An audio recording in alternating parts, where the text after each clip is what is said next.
Hello, everybody. Welcome back. As we begin our session, we begin it with the conversation of how old is Edric? I mean, because, like, he could easily be in his late 20s. He could easily be in his early to mid 40s. How old is Edric? Well, anyways, last time on Star Wars, our party had just recently escaped the never-ending pull of the gravitational field around Dathomir. But despite the fact they finally were able to pull away from its grasp, they had to plug new coordinates into their nav computer and are heading back that way. God, I tuned you out for 30 seconds and I already know you're full of shit. I mean, I didn't get to go to the bathroom yet, so... And that's what I got a gift sub to. There we go. Literally. Bad time to gift sub there, Giselle. Nope. Perfect time. Could have waited. So, anyways, cool. Actually, Giselle died over on SirKiken's channel. And you love reminding her, don't you? well, and I was watching last night and still dead. And probably going to be replaced. So, SirKiken, where can we find the URL for applications to play Not Giselle over on your channel? You mean in the last arc of the campaign? I mean, you can hit me on Discord, I guess. This is when you plug your PayPal. Right? Actually, yeah, right? Yeah, let me just type up this $1,000 tier. Yeah, the Not Giselle tier. Nice. We actually did that before in the original Kingmaker series when it went into a different campaign name later on. One of the players died and needed to... So the same PC played a very different character at the very end. And so we ended up playing I believe a Kitsune, right? Like he was like, I'm gonna be a furry. Yeah. And we're all like, well, you're British, that makes sense. And yeah. So moving on. Yes, Giselle's character is dead over there. Yeah. Obviously not. Yeah. They're not just clarifying. Yeah. Zombie apocalypse not confirmed. Could be haunting Twitch, I don't know. No, could be. Jake, you want to give us a 30-second or less last time on? Yeah, last time on, what was it, Star Wars? I believe Kyle was a pilot. There was something to do with a droid. Something went wrong, and yeah, that was it. Okay, I won't lie, I kind of deserve that. He like ion grenaded himself or something? No, it's not. No, I did use ion grenades, but they just apparently don't work in that game. They're like, ion grenades are really good against droids, cool, but they can just ignore the damage. Oh, so what are they? Oh. Yeah. Spoiler. Well, it's a good thing you're not dwelling on it. You know, that's. Every night before he goes to bed, he watches that scene again to like fuel the rage. He's definitely forgotten all about it. We literally over the weekend on Sunday, we were cleaning out Aurora's bookcase in her bedroom to clear out like all the like too kitty of books so she can make room for all like the graphic novels she's reading now. And so put them over in Gwen's room. And there's lots of Star Wars like kitty books in there. And one of them's like, I'm a pilot. And I was like, and I literally said, hope your name's not Kyle. and then literally Brittany laughed at me. Because she knew the reference. So she full on out loud laughed at me. And I was like, wow. Thanks, Britt. Thanks. Did she point at you too while she was laughing to make sure that you knew it was you? She didn't give me the full Nelson. Okay. Yeah. Well, not like or however that. No. Well, maybe next time. Yeah, maybe. So, yeah, your characters talked about maybe murder. And then decided, nah. And there was a couple of really moral / introspective kind of journeys there for at least two of the characters, and one got laid. And then that's kind of where things left off. I pissed Aldo off. Aldo stormed off. That is true. That did happen. Yep. And I ran after him. He was like, not right now. And I was like, okay. And then I ran back. Yeah, I'm Uh, curious. I'm not gonna lie, I forgot about this until right now. Oh no, oh no, I'm glad. Thank you, Wade, for bringing it up because I'm curious actually how he's going to, he being Aldo, behave as you guys start your journey. You know what I mean? So I guess Jake has a couple moments to make that decision. Well, we But, still have to investigate the goop room, the goop but room? yeah, Oh we yeah, actually- yeah. So Yeah. so your characters made the decision to not go ahead and murderize Beltran, and to instead try to make a deal, gather some supplies, work on the keeps. More or less, you were like, okay, we have this one side quest or these 11 other quests. Let's do those instead. We'll come back to this one later on. And there was ended up being a good thing because Leon, who was trying to assist you in this, really appreciated the decision you made and more or less just said, hey, I'll handle these responsibilities for you. And you guys are like, oh my God, we were going to ask you to do that. Oh, and I'll do this for you too. And you guys are like, oh, thank God. That might actually satisfy this other thing that we're trying to do. This is wicked awesome. And then you're like, cool. He's like, I'm ready to go whenever you are. We can literally leave today if you want. And you're like, okay, thank you. We appreciate your kind of gung-ho nature you have going on here. But chill your tits. We still have to go and taste some more water. And so your characters, I don't know if Aldo has really settled himself to come rejoin the others again, or if he's still kind of like storming around outside. But I know that definitely there's a degree, and the ladies have already gone and started looking with Elliot, looking at the books and whatnot inside the laboratory. But at the very least, the two of you who have the locked hidden door can kind of like slink off and take a look there without necessarily inviting the others yet. It's up to you how you want to approach it. So let's kind of like zone in on your characters. You know, Leon has already gone his separate way. Edric has already gone his separate way. The other three are doing their investigation. The masses of people are kind of like on their various, responsibilities. It does make it difficult to sneak into a sneaky room, but you could probably give them a reason to leave one of the entrances so you can slip in and out. And Aldo will assume is outside. I don't know, painting a face onto a pet rock. Yep. I'm trying to remember Yeah. when I think the fight with fight, quote unquote, but like the discussion between Aldo and Koa that made Aldo storm off was this morning. It wasn't like last night. It was actually today. Yeah. And Correct. I And think we've- Mikhail was going to go. Talk to Aldo when he came, Talk to and Aldo. Aldo said no. So Mikhail's going to come back in Okay. and like rejoin with you. We've since been in the alchemy lab for a while, and then that's what, because he said I figured out that I don't need to be there. Correct. Yep. So a Short little bit while. of time has Yep. passed. Yep. Yeah. Yep. Are we Exactly. bringing the others in on the one room, or is it just we're keeping it to ourselves? That's right now? literally what RPM is suggesting you guys jump into. Gotcha. Okay. Yep. I Including didn't whether or know not if you we want to did go and pull Aldo back in. Since now he's at this point in time had a few hours to maybe settle. Or get pissed drunk. Like it might be one of those things where you go looking for Aldo and you're like, oh, I guess we'll just follow the smell of liquor. But anyways, I'll leave it to you. Keegan kind of like picking your head up from the books, confident in where things are, and going to find what's his name? Koa, where Koa is probably being a little introspective himself.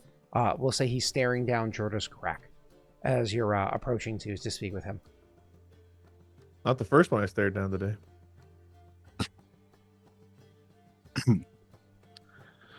Hey Koa, I don't think I'm needed in the alchemy room, so I was thinking of going and checking out that that pool we found in the secret area before. Yes, that one. The one with all the other plain stuff that might tie into the keep. Yes. Yeah, the one with the strange water. Thought Don't drink about the water. I'm not going to drink the water.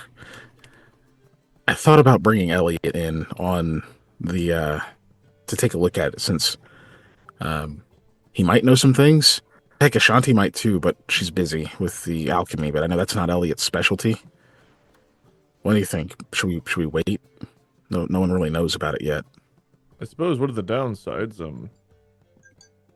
Ashanti and Gwen may be interested in substance, which could be good or bad. Otherwise, I mean, they would know about the secret room, and I don't see too many downsides unless we're concerned about them messing with a substance we don't know anything about. Yeah. I'd trust them not to do anything too unwise. Might just keep it from everyone until we know a little bit more about it, just so no one, I don't know, gets too curious. It's also been a little while. Should we check on Aldo again? He didn't really seem ready to talk when I went after him. Should, yes, but I'm afraid I might have overstepped. I still don't know if I'm... Maybe I should try apologizing? Maybe, but you don't know what happened, right? You don't know what you did wrong yet. If you even did anything wrong, maybe it's a misunderstanding. We were just talking, and he said he didn't know why he was going with us and why he was doing this. And one of his existential moments he has as to why he's continuing to do this rather than just self-serve himself. And I said, perhaps whoever he thinks he is isn't who he actually is. Maybe he's a better person deep down than he gives himself credit for, or something along those lines. And I guess that really upset him. Like, I don't know. Yeah. Said it a bit differently before, but that's what I recall mostly. I could see how maybe that landed differently depending on where his head's at. Well, I'll try to rephrase and see if I can... Where did I misstep? I don't know, honestly. I think I get what you were saying. But we won't know how he took it unless he tells us. Right. But I suppose he could have maybe thought... He could have seen that as you saying that Aldo himself is maybe a character like He the is quite the others that he's character. made up. Well, I like see. the way that Billy is or his other personas.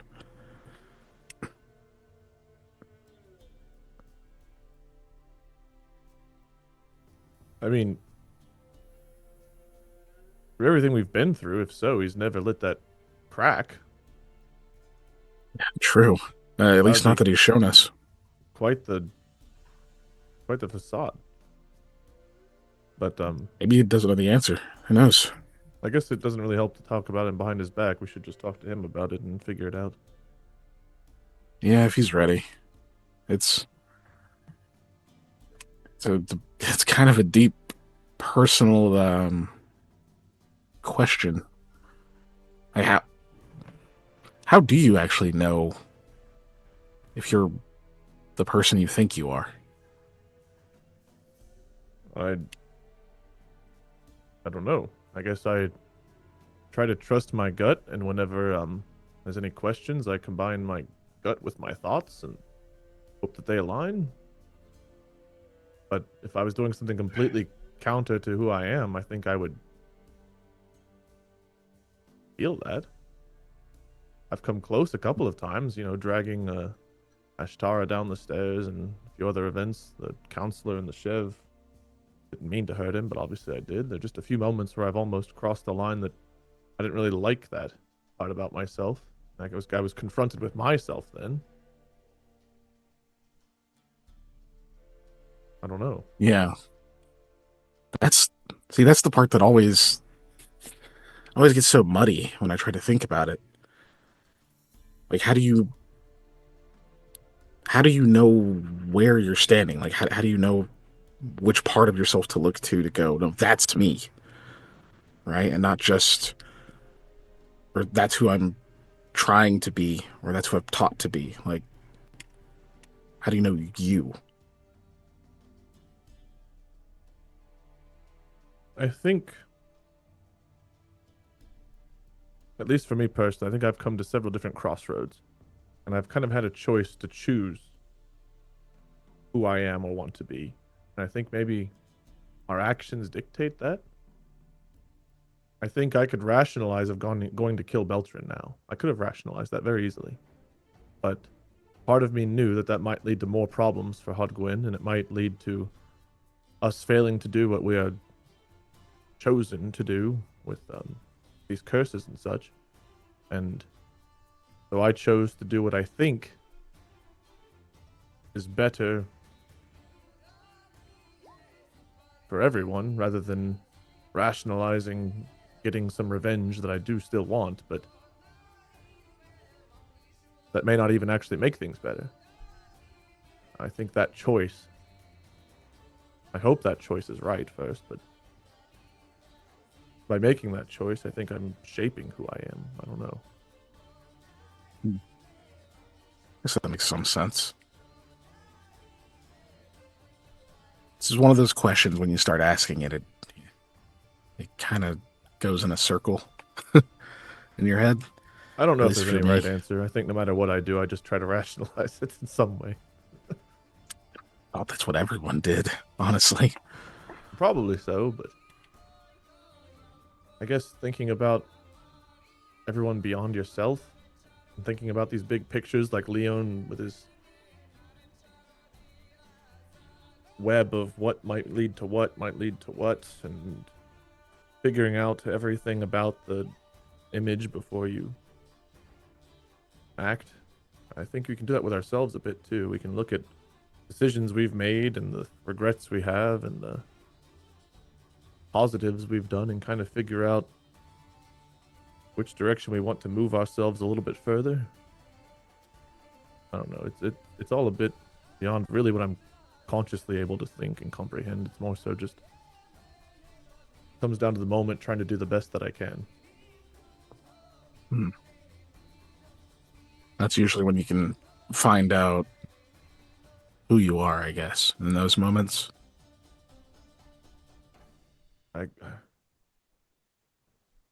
Relatively speaking, I suppose, we can very easily think we're making the right decision and do something completely terrible. But with the knowledge that we have at the time, all we can do is our best. And I think Aldo is doing that without realizing he's doing that. And I try to Mikhail convey looks that over to him. to just like an empty spot on the ground, which is where he killed the sleeping guys. Just kind of stares over there for a second and says, "Yeah, maybe he is. Well, you're right. We shouldn't talk behind his back. Let's go see him." You had told Koa and Aldo what you did there, right? Mm-hmm. He didn't like show you the spot, but Right. he did mention it. This place holds rough memories, I think. For us both. Yeah. I think for everyone who's been here, at least to an extent. Glad to see Jaden's taking it well. I spent a lot of time talking about myself and Aldo, but are you doing all right, Mikhail? I think now, I guess earlier I was in that same cyclical thinking that we were just talking about.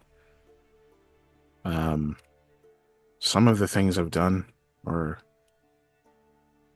even that I would have been okay with doing, I'm not sure how to resolve that against the kind of person I believe myself to be. Well, then, try to look at yourself from a different perspective, and if you perceive yourself to be someone or want to be someone, and just try to make decisions that lead you there. How we feel about our actions and what we think at the time, the knowledge we have, the circumstances, the panic, the split-second decisions, it's all difficult. But, I think no matter on what point on the board we start, we can move ourselves another direction if we choose to. I don't think I'm the same person I was a year ago. Oh, maybe I am and I just didn't know it. I've not started a bar fight in don't know how long.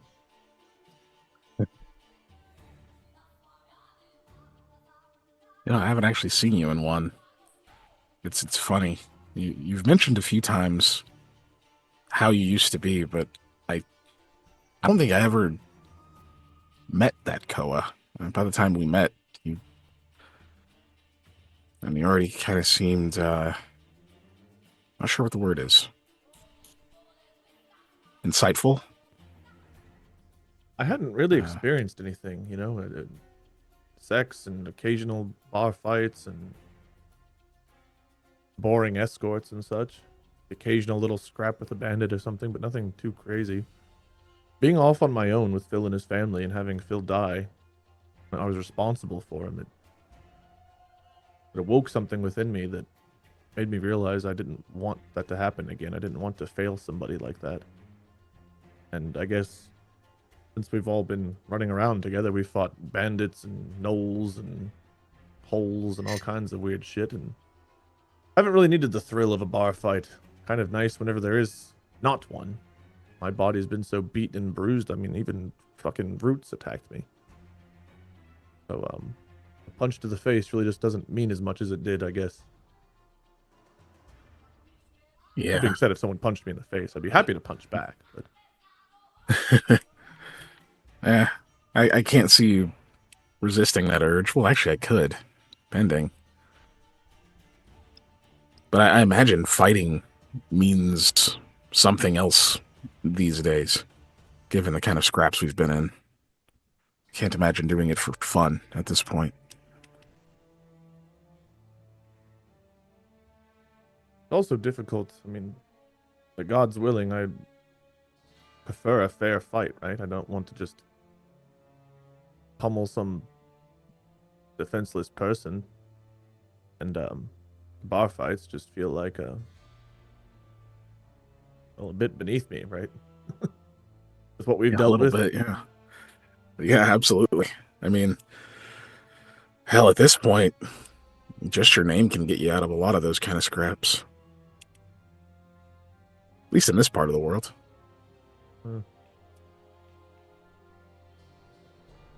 All right, well, been a very emotional last day or so. Let's find Aldo and hope that we can get the gang back together for this push to Loshev. Yeah. And, well, wait, we're going back to Loshev. I've just thought about that. I feel like we've spent so much time there already. Well, at least this time I'll get my sword, and hopefully we'll get another couple of books, and with Leon in tow, hopefully make our deal with Draazstone, and then it's back to keeps. Back to the main mission. Yeah, I'm excited to see whatever she made for you. I mean, he kind of taps the rapier. This thing's a work of art. Can't imagine what she did for a great sword. I can't either. I'm very, very excited. I'm not going to lie. And probably just dissolve it into chattering about weapons at that point. I don't know that I could just sell this one. We've been through a lot together at this point. I've had it for a long time. But I'm not usually one for keepsakes. I don't know what I'll do with it. Teach Gwen to wield it. It's a joke. She couldn't possibly lift this thing. I mean, I don't think the lifting it's the scary part. It's the balance. I don't know. It's kind of like, my old one that she refitted for me. I think I want to get like a mantle or something that I can put it up on. We do have a place, so I guess I'm just kind of worried someone's gonna steal it. While we're gone. Well, we do have Can't a place afford in the higher chef. security. Yeah. I'm just worried somebody would break in and take it or something. Oh, months have passed. We've got to remember that we're going to owe taxes on that in half a year's time or so. Yep. Well, hopefully we'll have the money at that point. Yeah, maybe the interest on our bank accounts will have accrued. Ugh. You sure we can't kill Beltran now?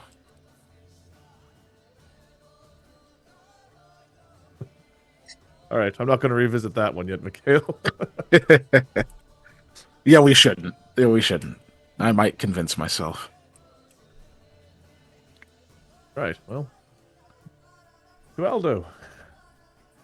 Aldo, what were you doing as Mikhail left you, staring off into the middle distance? Time passed, not a few minutes, but a few hours. I'm not sure whether or not your character would even have marked the hours, but let's just say at least a few hours have passed. It's still daytime. The sun is still high in the sky, but what has Aldo been up to? From when Mikhail left, you can imagine Aldo just kind of storms around. He just wants to be by himself. And once he does, like he's angry. He definitely takes out his flask and he'll start drinking as he like literally like probably walks up to a tree and like gets angry, kicks the tree, hurts his foot, that kind of stuff. He just spends a while there just drinking, cursing Koa to himself, and he'll be out there for a little while. Then he'll probably head back in and he'll go straight to Edric's room where those casks are, and he'll just ride himself off. Cool. While you're storming around outside, at one point in time, you said you kicked the tree and you hurt your foot. One of those you hurt your foot so bad, you actually have to. It's fucking frustrating, but you legitimately have to unlace your boot and check just to see how badly you hurt your foot. And unfortunately, you split your toenail. Like it's one of those, like not even like down the middle, which I've literally done, and it is still yet to heal. Over a year later, it is still a creased toenail and probably will never properly heal. Anyways, so kind of like off to the side, you crack your toenail back, and you're like, fuck. You know it's going to take at least several days to not be uncomfortable to walk on. Well, luckily, Glug, there's an easy cure for dealing with that pain, Glug. Either way, after you're getting your boot back on and probably loosely tying the lace because you're frustrated, you do notice inside of the dirt nearby something catches your eye, a coin, and you look down and see it, and well, everything's shit, but at least you found the silver, right? That's got to be good news. So you can go ahead and snag up that silver coin, and Silver? That just tripled our wealth. And go Right? Storming inside.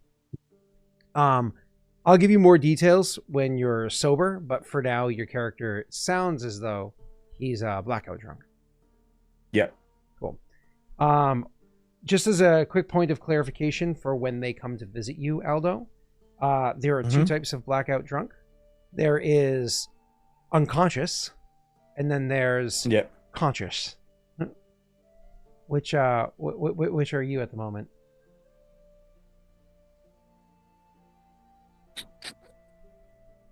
How long's it been?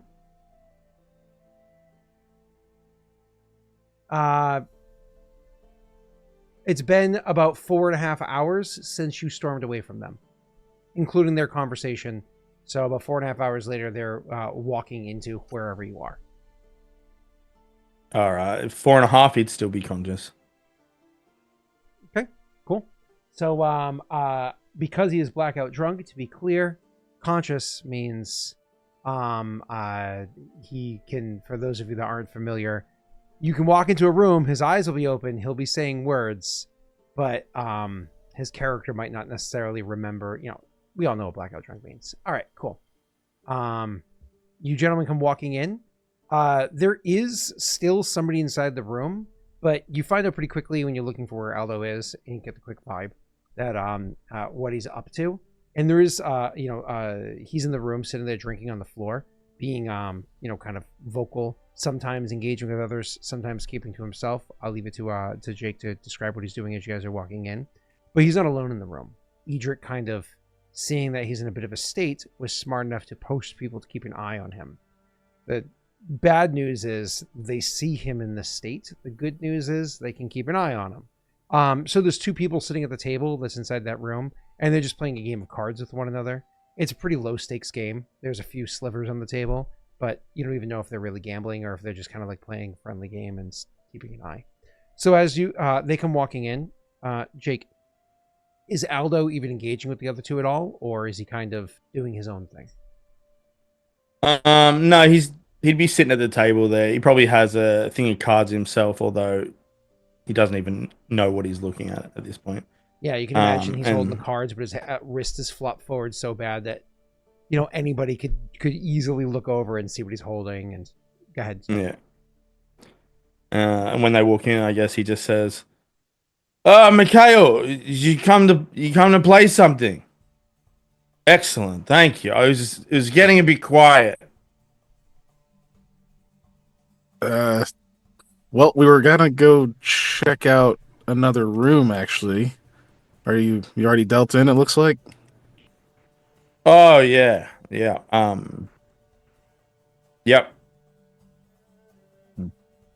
He's like kind of looking at as the other two are playing, and you're not.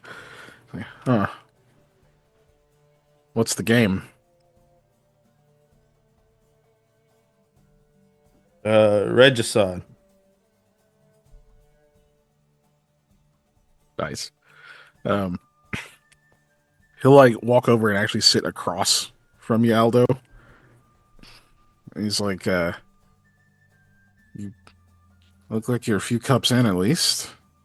How's your head? It's fine. You playing catch up, eh? No, he's got work to do today, man.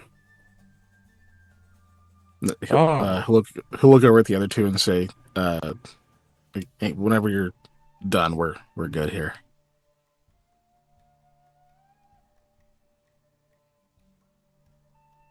Okay, we'll leave the room for you two lot.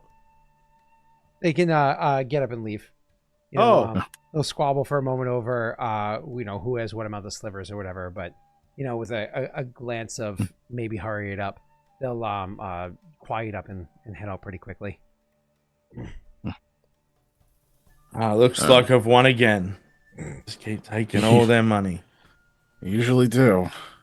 So, all right, now that there's nobody else prying in here, you seemed kind of upset earlier with Koa.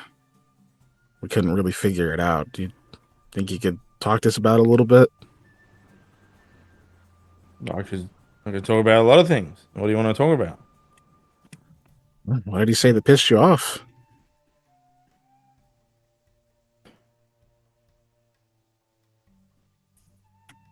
I don't know.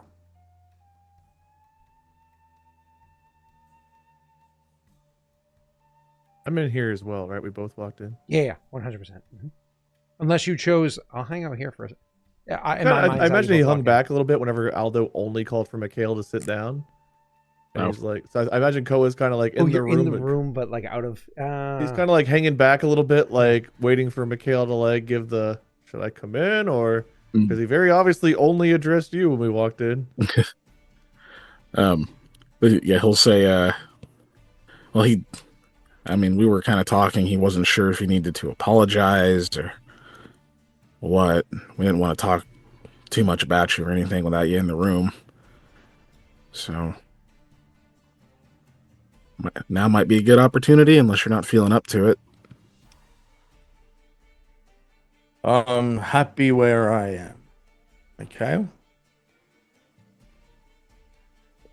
You mean this room? I mean this room, this drink, this company, he says, pointing at you. This is good.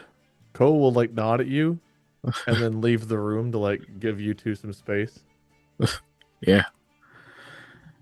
It's like, okay. Well, I couldn't quite figure out what bothered you about what he said either, but I'll admit it bothered me too. I didn't get mad at him. Koa's like that. He's always saying stuff, you know what I mean? He's got this self-righteous attitude, like, you know what I'm saying?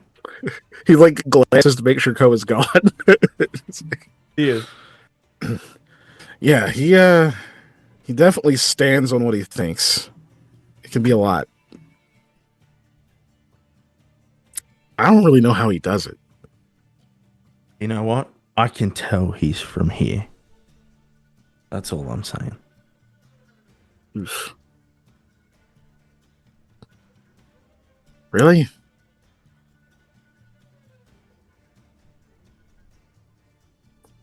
No, I don't know. No. Yeah. But he's stupid. That's what I'm making. That's the point I'm making. He's stupid Koa. He's blunt for sure. He's like obviously just kind of trying to let you vent. It's not saying Yeah. much. Always just says whatever, you know what I mean? But he means what he says, but sometimes it's like he's saying the wrong things. Yeah. You think that's what happened earlier? With what? He said something about maybe you're figuring out who Aldo is. And maybe he's a better guy than you gave him credit. It's not how he said it, but it's kind of what I took from it. And what does he know, eh? I don't think he knew. I think he was guessing. There's smoke to that fire, though, Aldo. You know? And there's a reason, at least for me, why, as much shit as people have tried to talk about you before, even right to your face, I usually stick up for you. That's because you're a good guy, Mikhail. Ever since you first roped me in all this mess, I still knew you're a good guy. I still feel a little bad about that. Well, you should a little. I probably will keep that with me. But I don't know if I'm a good guy or not. But I know what I see.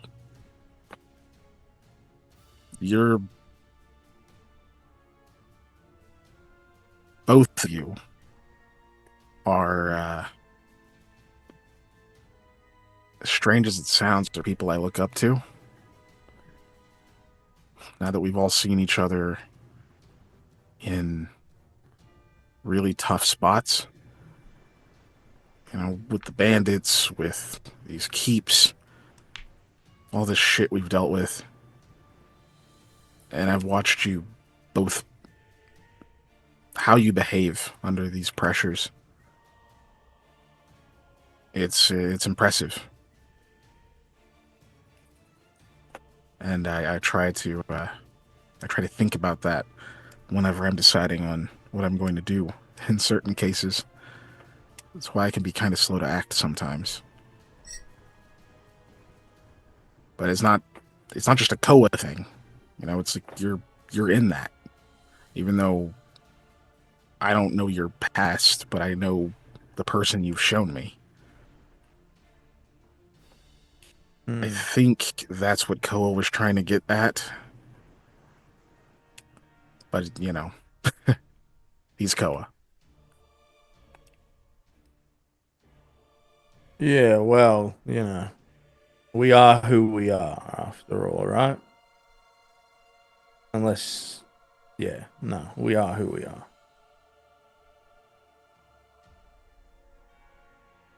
I asked you before if we were getting to know Aldo, the real Aldo. And you didn't really answer me. Woof.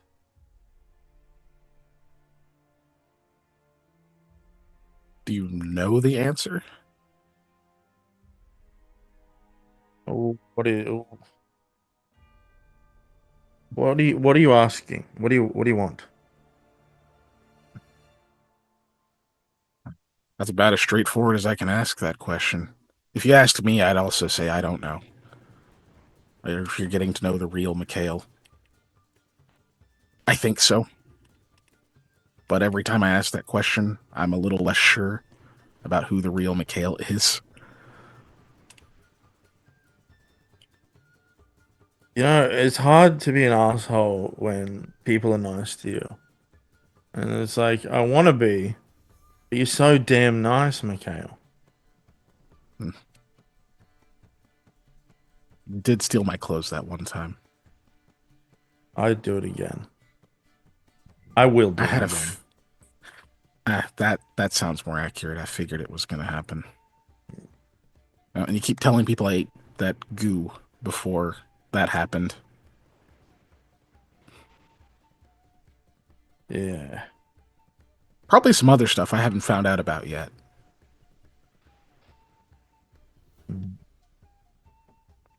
That's fair, Mikhail. You know, I always thought that about you. You pat you on the shoulder. Thanks, Aldo. That actually does mean a lot. Can you roll a sense motive, please? I was like, I really think I need to roll a sense motive. I mean, He's gonna say the same thing. It's just I'm trying to see if I can get a. because of how drunk you are, you're welcome to roll, of course, Jake, but it should be definitely with a hindrance. I'm not gonna roll. Okay, that's I've fine. got a DC in my head. That's fair. It's easy as fuck. Yeah, okay, that's fair. Well, How how Alright, easy? yeah, Aldo was- Yep, that's okay. Yeah, that's. Can't say no more. Alright. All right, cool. Wow. Yeah. Every time. So yeah, he'll say oh, shit, I don't remember that. I don't even know now. You gotta say whatever. Okay. Listen, Mikhail, I don't want to keep you from doing your work. You know, we've traveled all this far, and I don't think I've ever asked you what your job is. My job is. Oh, you mean why I'm in a deer? No, you said you were going to work or something. I figured you must have a job. Oh, when I say work, it's just stuff that we're doing. We're gonna go examine the. You remember that weird pillar with the planar stuff and the goopy water in it in the secret area? Oh yeah, yeah, I remember that. Yeah, we're gonna. What are you gonna do? Drink it? Hell no. But I am going to examine it, see if I can make anything out of the uh, images and things on it, and maybe bring that back to Elliot later. Just try to find out what the hell that whole thing is about. It's obviously Mull, Yes, but the hell is it for? it's weird. It's this place is on the map, so I wonder. It has a purpose, Mikhail. You just got to ask yourself what it is, and if you can find that out, you can find anything out. Yeah, that's I think what we're working towards. We're also What do you reckon's at the bottom of the crack? probably a lot of skeletons. How far does it go down? No idea. We definitely don't have enough rope. Oh. Oh. Guess we haven't tried to throw a torch down or anything and see how far down it goes. Yeah, why didn't we do that? Seems like something we should have done when we got here. Well, when we got here... Oh, you mean this time? Yeah, maybe. Might be worth looking into. Maybe because you started Probably calling lots it of the stuff at crag, the it bottom. seems... No! And he slams his cup on the table. What do you mean, no? You did start calling it that. It's the crack. It's Jerta's crack. Yeah, and that makes me want to look into it less. Mm. Well, that's a you problem. Okay. maybe. Mm.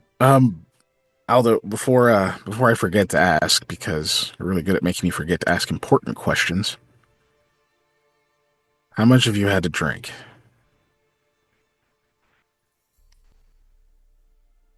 I don't know. That's the answer that worries me. Look, I'm Why? not trying to be your parent or anything, but well, after we He were in that glares at you barn with that one that comment. time, and you Full wouldn't glares at you. I wake just up. want you to know. Yeah, he goes, and you wouldn't wake up. It scared the hell out of me, and I'm trying to make sure that doesn't happen again. Hmm.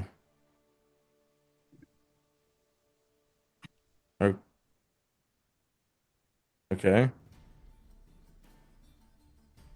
I might just come check on you later. That's it. Bring your loot. We'll make a day of it. I always have my loot, but work first. Are you just gonna stay in here? Yep. Are you still pissed at Koa? Who? You know who Koa is. We're just talking about him. He winks at you. All right. He gets up. Send those other two back in. I was cleaning them out. I'll do that. He like walks around. He kind of pauses in the door for Picks a up his moment. 2 cards. It's 2 cards. Yeah, he'll walk out and try to send those 2 back in. Yep. You say send them back in. They've kind of like gone off and, done their own thing, figuring you were going to take over. So you're welcome to send them back in, but it's one of those like now you're almost calling a favor, if you will, to have somebody watching after him, which is fine. But no, he might just tell Edric. Just be like, hey,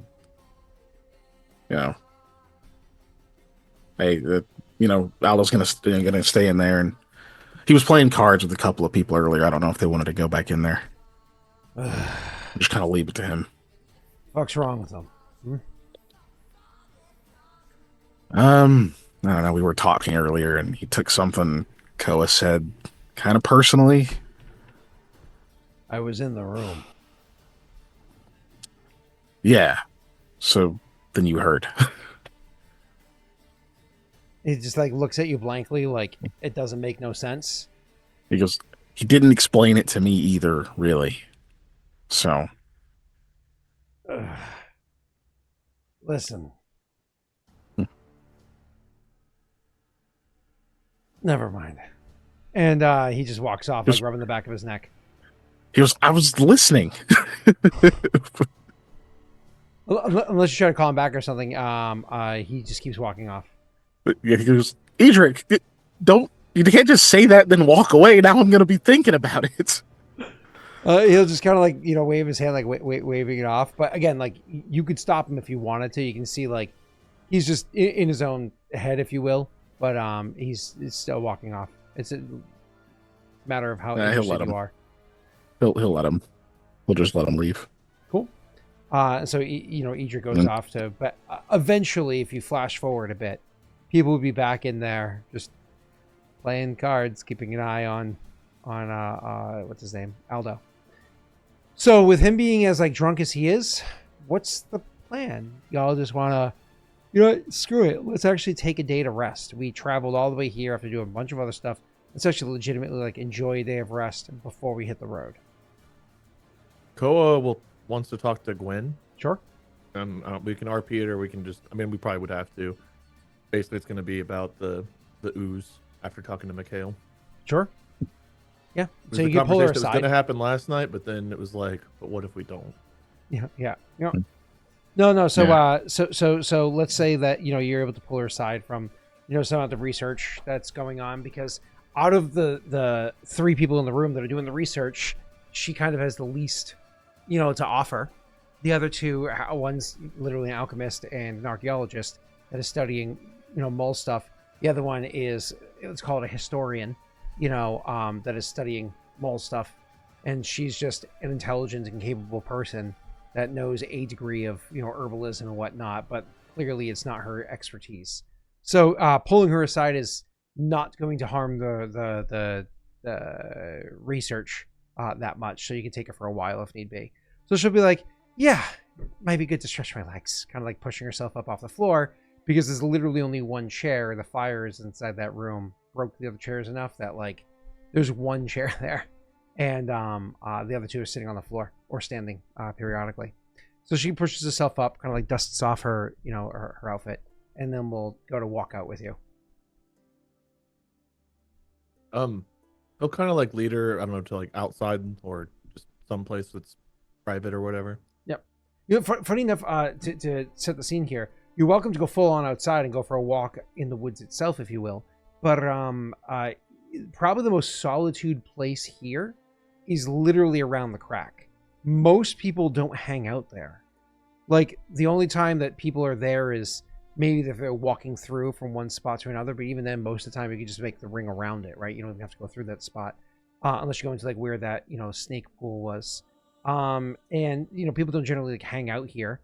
They'll use the hole, like, if somebody is emptying some degree of refuse or trash or whatever, I don't mean, like, going to the bathroom. That's generally going to be outside.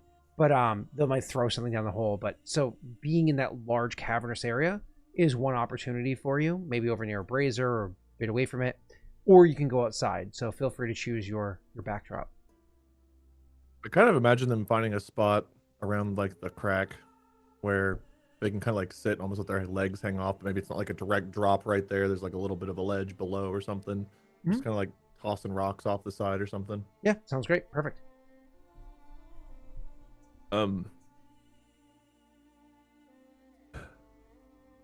Really not looking forward to this, but I talked to Mikhail yesterday, and he reminded me that when we spoke to the elder about the ooze,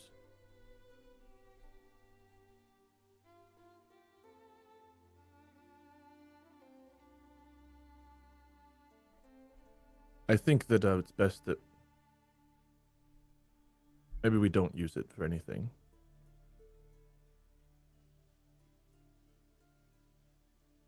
Apparently,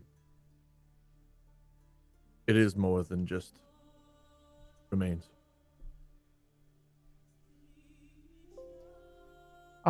She thinks for a second and says, "Oh,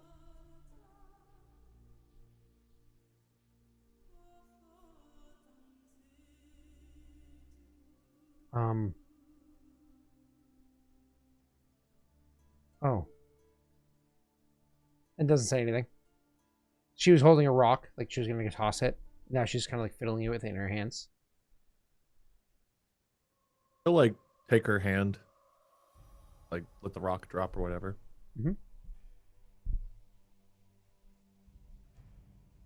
I won't stop looking for something to help you, but I don't want to see you lose yourself to this either. I know it's important.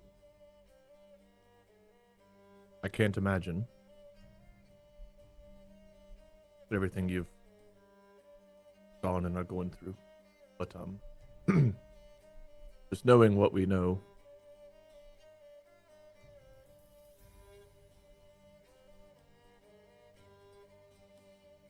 you deserve to know, even though it wasn't a truth I was looking forward to sharing.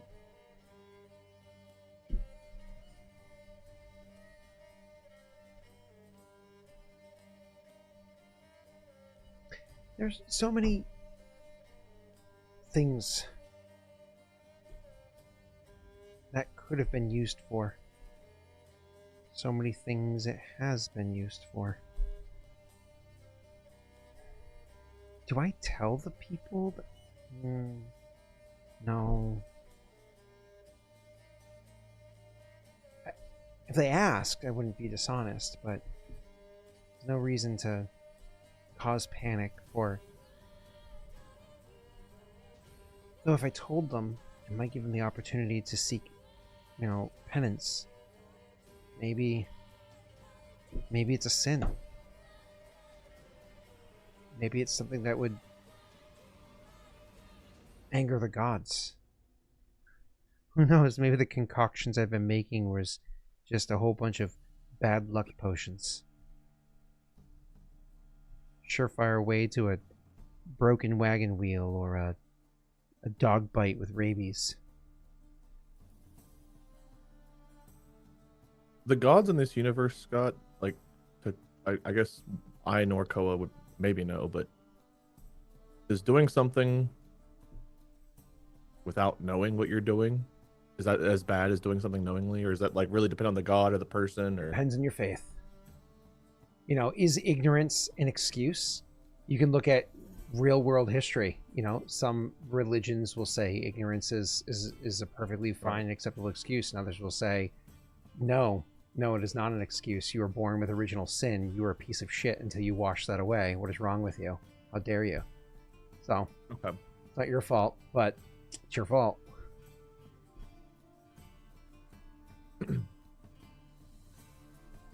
I can't tell you how to proceed with this knowledge. I guess none of us really knows, right?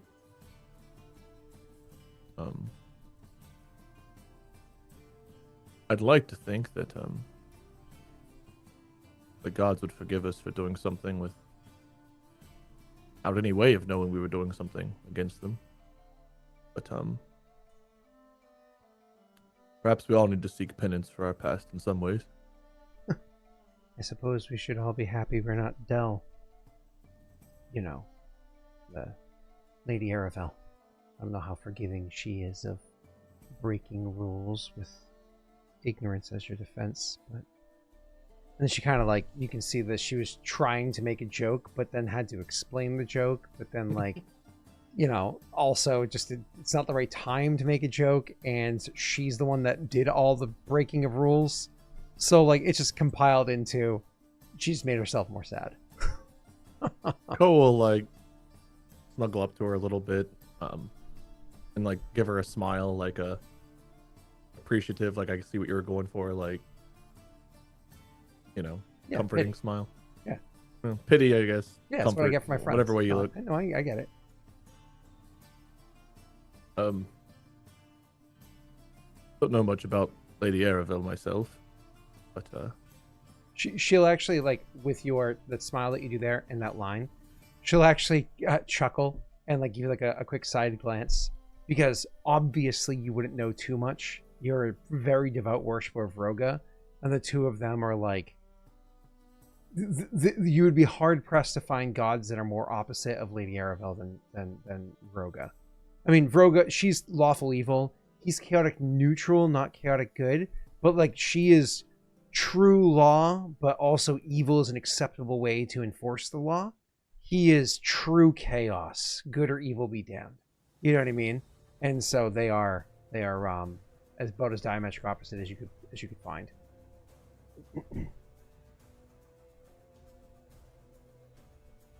I'm still hoping that the knowledge in these encyclopedias maybe they'll help us find something else, something less terrible. But I mean, how did you even find this stuff in the first place? Someone was peddling reagents, and I was interested. You mean it didn't have a sign on it that said people juice? She frowns. No, that would have been helpful, though. It would have been. Because then you wouldn't have done anything with it. This isn't your fault. She once again kind of like stares off down the pit.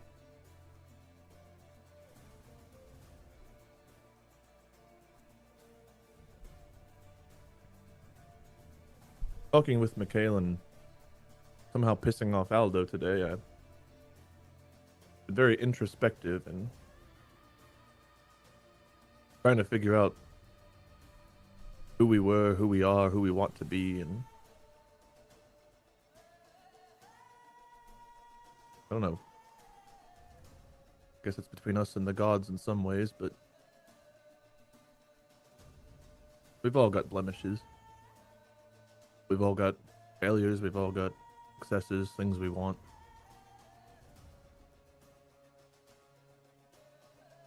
I just want to be as good as I possibly can and help as many people as I can and minimize the harm along the way. Trying to be a good person is very difficult. We're going to leave Hodgwyn and Beltran alone for now. Because I think that with nary a gold amongst our names, can't really afford to go to war with him. And there's a high chance of failure and an even higher chance, even if we succeed, it'll do more harm than good.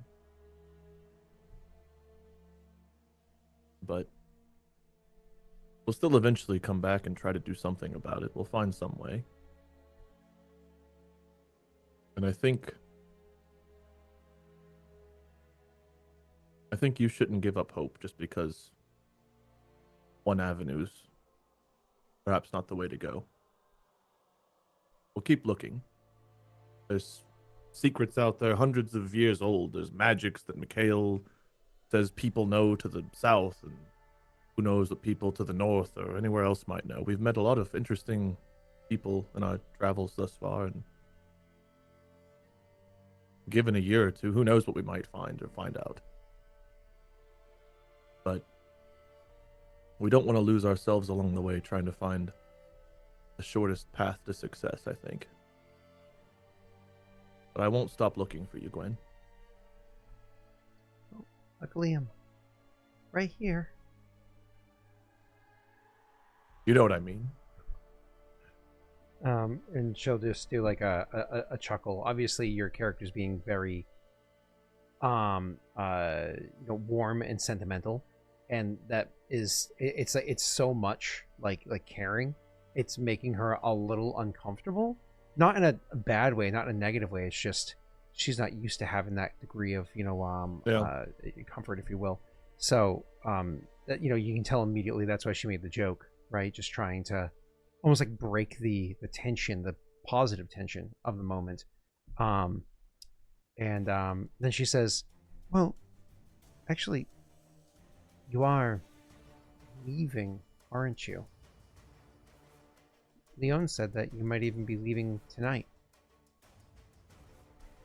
I think he was hoping we would. We do have business in Loshev with trying to get more of these books. I've got a sword being made, and we made a deal with some hobgoblins of Draazstone about trying to get a trade established. And Leon wants to go with us to help. It's a whole thing, but Aldo,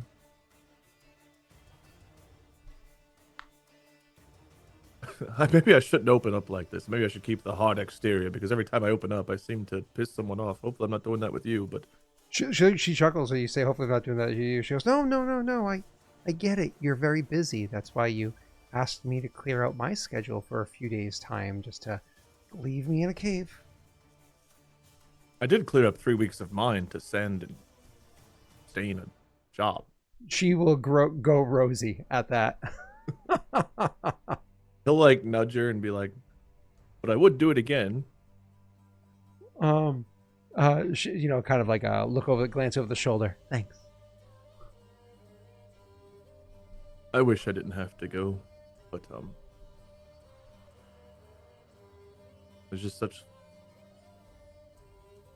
large things in the works. The gods have their goings-ons, and it's hard for me to keep up with and understand in some ways. Mikhail and he almost says and Aldo. You can tell like it's on the tip of his tongue, but he's like, Mikhail at least understands it a bit more than I do. She chuckles and says, well, he's educated. I grew up under trees and rocks. I was kidding. It was. I mean, technically yes, but that's no. I was just kidding. She says. Oh, I wasn't offended by it. It's true. She's like, no, I know it's true. Eat sock. No, don't do that. We tried that with someone. It didn't go well. She like breaks the moment, like looks at you with like that puppy, He like just starts head cocked to laughing. the side. Like what? No, seriously, there are better gags out there than socks. We were desperate. Once again, now it's like a raise of an eyebrow, cheeks go rosy, but then says, so when are you going to be heading out? Well, right now, Aldo won't even acknowledge my existence, so I'm gonna have to make amends there. So I also think maybe he drank all of Edric's alcohol, so there may not be any to go around tonight. Oh shit. Yeah. It's going to depend on how the conversation with him and Mikhail goes and when he wakes up and is able to move. I have a feeling he's going to, I think he was playing cards while holding them backwards. That's how drunk he is today. Oh. She thinks for a few moments, then shakes her head and says, I really hope he's able to figure out some of those devils or demons he brings with him. It's pretty nasty. And she'll kind of like frown and look up at you and say, I'm not trying to be judgmental. I don't know his history, and No, nor do I. Aldo's very private. I I don't mean- know when he's telling me the truth versus when he's putting on a front, to be honest with you. he made it fairly clear to us before that he was Galdarian. And now he's suddenly Tesian? Well, there is a woman he's trying to impress, and he's a lot more talented at pretending than I've ever been.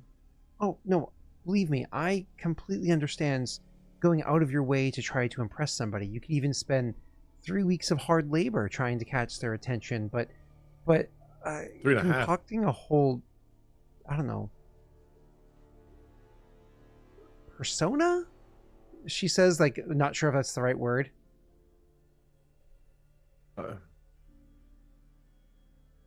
He said something along the lines of not knowing why he's still doing this. He should be looking out for himself, but he keeps doing these things for other people, and that's not who he is. Why is he here? Why is he going along? This and that. And I said something like, well, maybe you are that person. Maybe you do care about other people, but, you know, maybe you're pretending to be something you're not, and you're discovering who you really are. But it scares you or something. And he got very upset. I don't know if I said it that same way. I don't know. Apparently I've told the story a few times in a few hours, and every time I tell it, it's slightly different. But I think that's what I said, basically, and he got very upset. She thinks for a few moments, then shakes her head. You know, kind of, you know, you can imagine biting her tongue. She's not going to interject. It's not her place.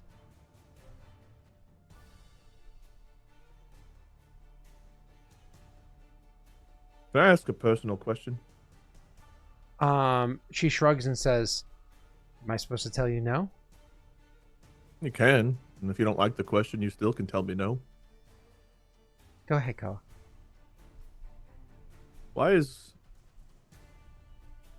getting magic back so important?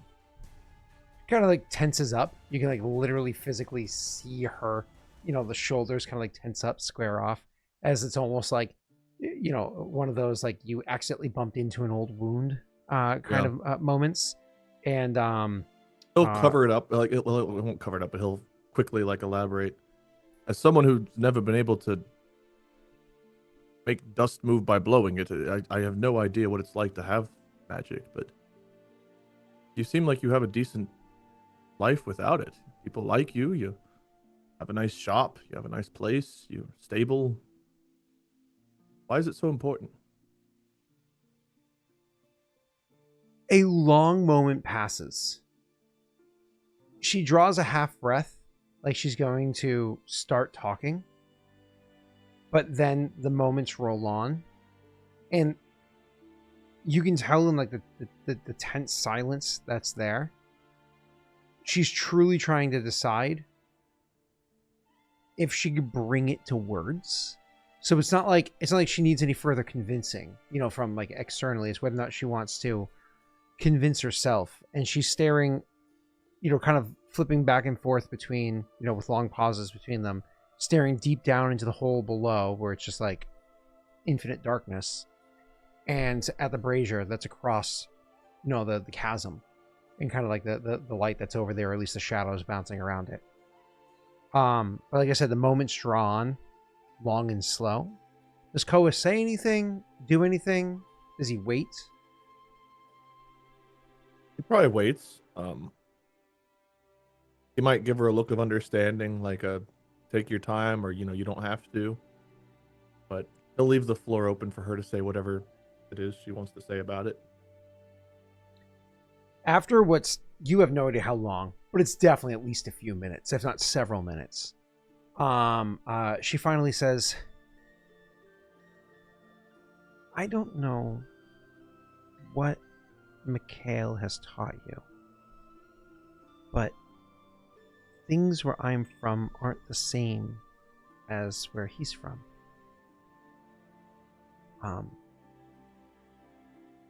Where he's from, magic, or that's the word they use for it,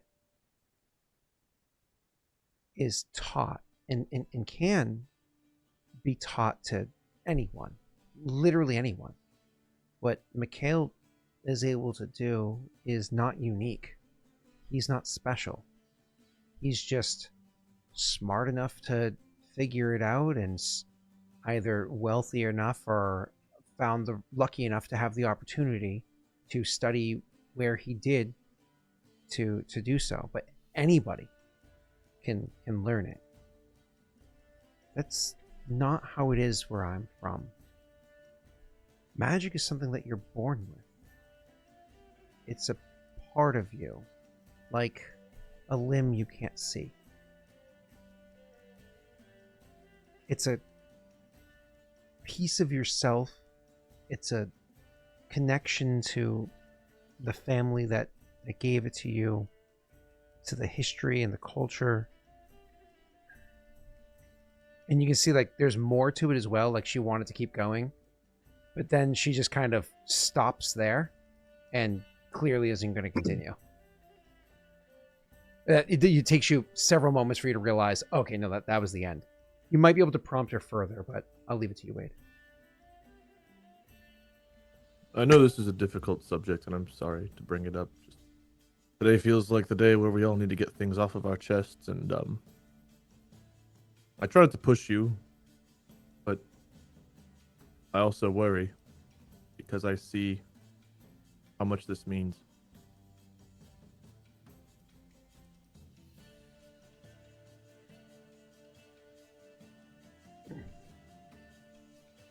She thinks for a few moments and says, thank you for being patient. This is something I haven't talked with anybody about since I left.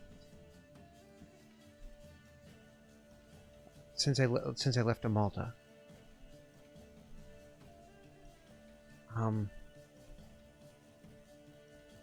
I want to... And then she kind of like, bites her lower lip and then gets quiet again.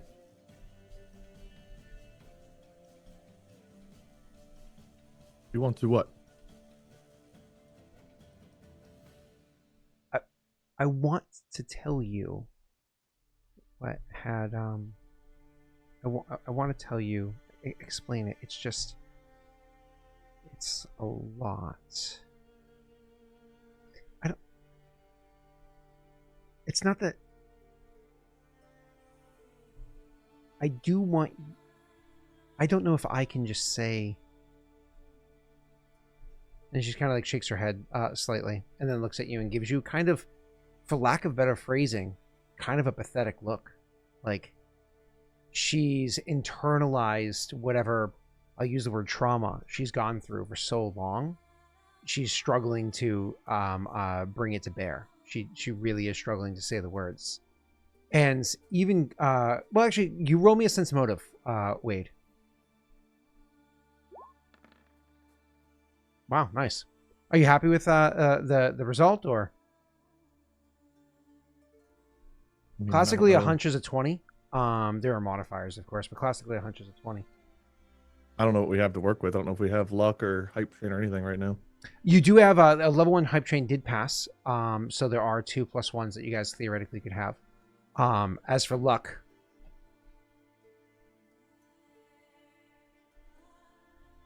You guys okay if I use Zed to try to reach a 20? Yeah, for sure. Yeah, go for it. +1 and 50/50 it. okay, 19. you got to a 19. We try. Cool. But anyways, so so you used the +1 and you did that one, so cool. You got to a 19. Luckily for you, you actually know her well enough that the DC for you isn't actually a 20. The DC for you has been lowered. It's actually only an 18 to try to get a hunch. You've spent enough time with her, so on and so forth, and it'll continue to lower. Same as it is for the companions that We you have a have lot here. of luck. Sorry. Yeah. Got distracted. I want to make sure we knew that, guys. That's why I did that. Right. So same as it is with your companions, the DC to kind of like read each other gets easier and easier over time, because you just get more and more familiar with their tells. The one person where like sometimes that won't apply is Aldo, because he is a professional liar and he's really good at building whole personas. So if he's working a persona against you as opposed to reading Aldo, that's a different conversation. But we can worry about that another time. Back to her. What was I literally saying before we did the sense motive? She was talking about wanting to explain it to you. Oh, so you think whether or not you think to yourself, I might be able to. So you're thinking, should I push this? Like she wants to tell, but she's like not fully ready because she's kind of like processing her trauma and whatnot. Is she really trying to judge the situation? Do I push this more? Or do I step back? And after like really reading the situation, you come to the realization, honestly, I think from everything you've done so far, you always push her kind of to the edge, and then maybe even like a step or two over it, because you consistently roll well in these scenarios. A step or two over the edge, and then you pull back and give her time to find new comfort in that new settled area, and then you can push that line again. But you think if you push now, it's not that it's guaranteed failure. It's just a blunder could be catastrophic. It could you know, have really dire consequences. And so it's kind of up to you, Wade, whether or not Koa would push that. But you know that the consequences would be there if you push too hard. Okay. I think Koa will say, if you need time to think on it, that's fine. You don't owe me anything. I'm always here to speak to whenever I'm here, I guess. But as much as I try to push and nudge to learn more about you, I understand that with something so personal and something you don't open up with other people about, it can be difficult. So if you need time, take it. And he'll like reach into his pocket and he's gonna pull out the tourmaline. I got this from Councilman Gemsmith in Loshev, and I'm hanging on to it for you. I've had a lot of time on my travels, and I find myself thinking of you often, and only you. And so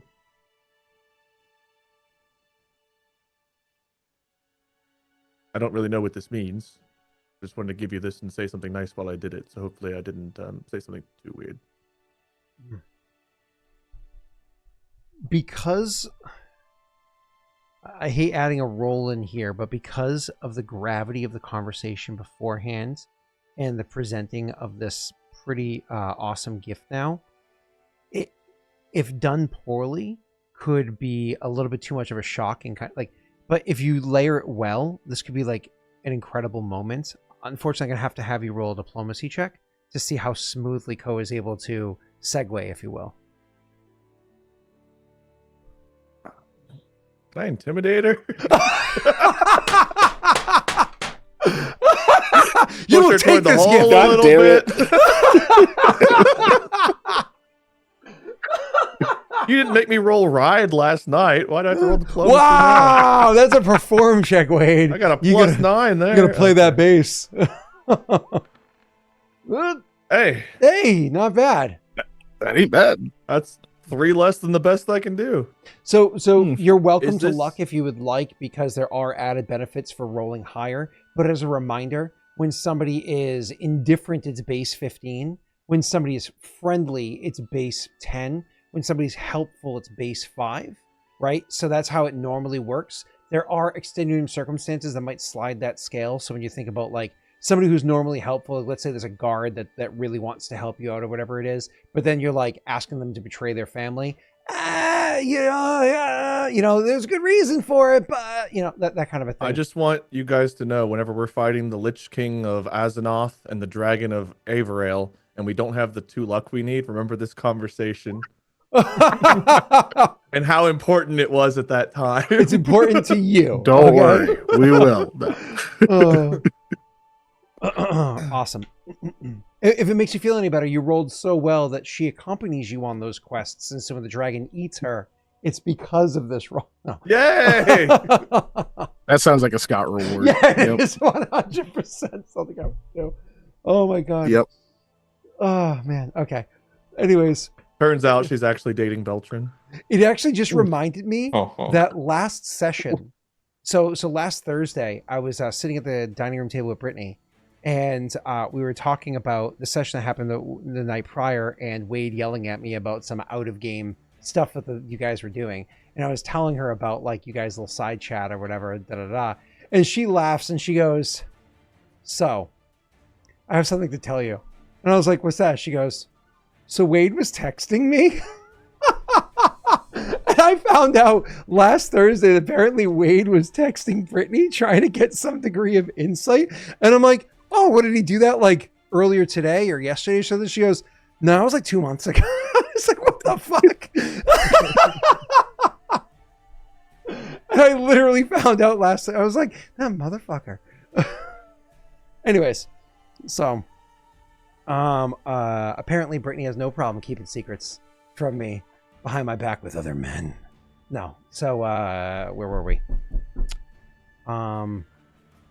You present the stone and say it, and you're like, "I'm not sure what this means." You literally say that, like, "I'm not sure what this means." And it's one of those things where like you're presenting this precious stone. Clearly it's not affixed in any way. It's not set in any way. But she looks at it, then kind of like, freezes and looks at it the same way she always does. She always has those moments of freezing, just kind of like tensing up when things happen like so sudden. And she stares at it like frozen. And the whole time that you're talking and trying to like work your way through your words. And then you kind of say, I don't know what this means. It almost feels like a Koa, like a half step back, because he's, trying not to press too hard. And it's at that point in time that, she'll look up to meet eyes. She'll look up to meet your eyes, and you can see like she's welling up, like she's like tearing up to cry.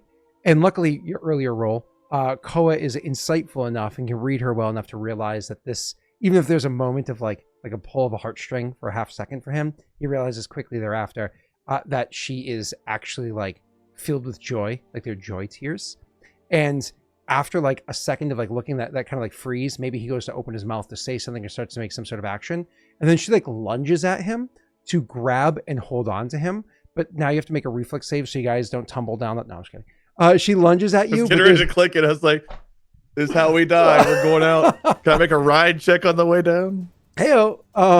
That's there you go. Gandalf and the Balrog. So no, she dives at you and grabs you. And it's one of those things where like you're happy for the dive, but then there's that moment of panic where you're like, "Oh shit!" And you like hold on to her because you guys are close to the edge, and you clutch in the rock or whatever it is, and you do that, and you grab her. There's like that moment of panic as your brain hits like warrior mode for a second, but then you can like your own tensions relax as you realize like she's like grabbing you tight, and she's like smothering you with like kisses in the side of your face and your neck and whatnot, and saying thank you, and you pretty sure she says the word yes, Koa will probably just be like, great. And then like internally he'll be like, what? I think he's just gonna enjoy the moment. I don't think he's gonna. There's gonna be no words for a moment. It's just like enjoy, probably some smooching, whatever happens. But like, oh, thank God, this is a conversation I was really not looking forward to, and somehow salvaged it. So I imagine very quickly after that, like you're enjoying even while enjoying the moment, you're going to take a few butt shuffles away from the edge, just to be, a bit more clear. And then you guys can have several moments of intimacy, which, all good and well as it is, gets a little broken up by the sound of a couple of boot steps as people are doing the whole, we're using the crack area as a way to walk, to go from one area to the next. And, it's kind of like hearing that eventually kind of like pulls you out of it. So you guys can, and then she'll look to you and say, should we go for a walk? Sure. I've got nothing but time to kill, it seems. And might as well make the most of the moments we have together, right? She'll nod enthusiastically and, push herself up. And then it's funny because like your size differences, you're like almost a foot taller than her, but more importantly, just you're so bulky comparatively. So she does that whole, her two hands around one of yours and then like pulls really hard just to give you a little bit of leverage to get yourself up. But is able to pull you up because you're a bulky dude. And, you guys can make your way out of the cave to walk and talk. Unless you say something first, there's going to be a few moments of silence. No, I think he's probably still like, yes, great.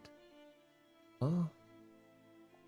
And she'll eventually break the silence after you guys have been walking around outside for a minute and a half, 2 minutes or so. So the time to get there, then get out there, then walk for another minute and a half, 2 minutes or so. And she says, where did you say you got that?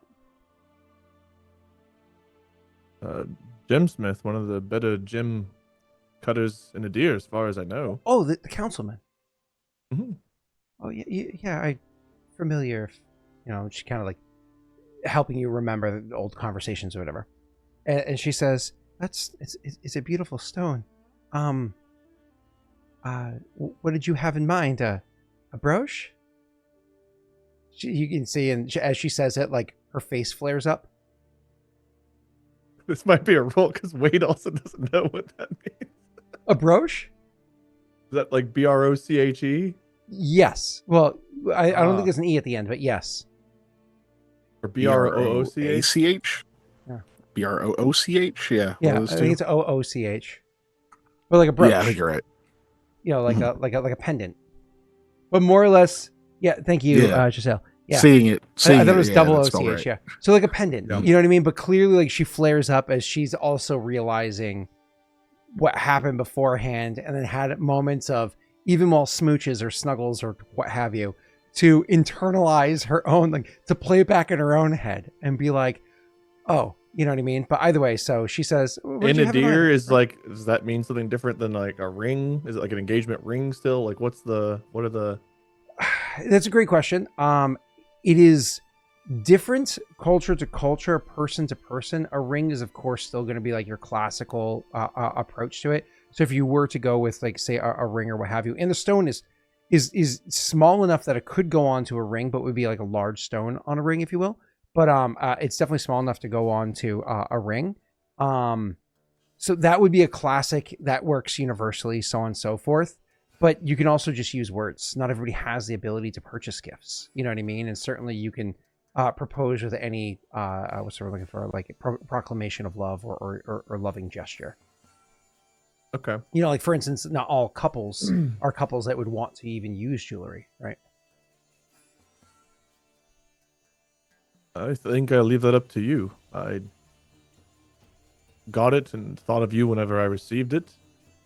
I've held on to it even in times where maybe the coin that it was worth would be worth something to us, but it was more important to me to give it to you. I was going to try to wait for the right moment, and I'm not sure if... Well, I am who I am. I did the best I could with it, and I just want to see you happy, and if you'll let me be with you. Kind of like stop and say, I will let you. He'll smile, and then probably wonder what a brooch is. Brooch. You guys can go find a spot in the woods, go off somewhere else, so on and so forth. I do have a jump cut to continue that, but I don't know if there's anything worth for today approaching with either Mikhail or what's his name? Aldo. Or if the two of them are just kind of like, no, we're good, next day. Mikhail's day for just me. gonna go. He's gonna go check out the fucking water thing by himself. Then, since everybody's busy. Cool. Yeah, sure. Being by yourself is way easier to slip in and out of that spot without anybody noticing. So you don't have to make any checks. You're welcome to go ahead and do so. And you are able to kind of go to that spot, light up a lead torch, whatever you need to do, or dancing lights, you know, and have the light around you. Now that you can infolight, right? So your lights around you, and you can go and start looking about. What are you looking to do? Did you want to taste the water? No. Okay. No, I don't. Okay. Thought I'd ask. I'm just gonna examine the markings and such we found in there a bit further. Now that I actually know, well, I already knew Tall, but I also know Glenn now. Yes, and obviously you know Perrin as well. Which, as far as you know, those are all the mole languages. You know, there might be like some subdialects, right?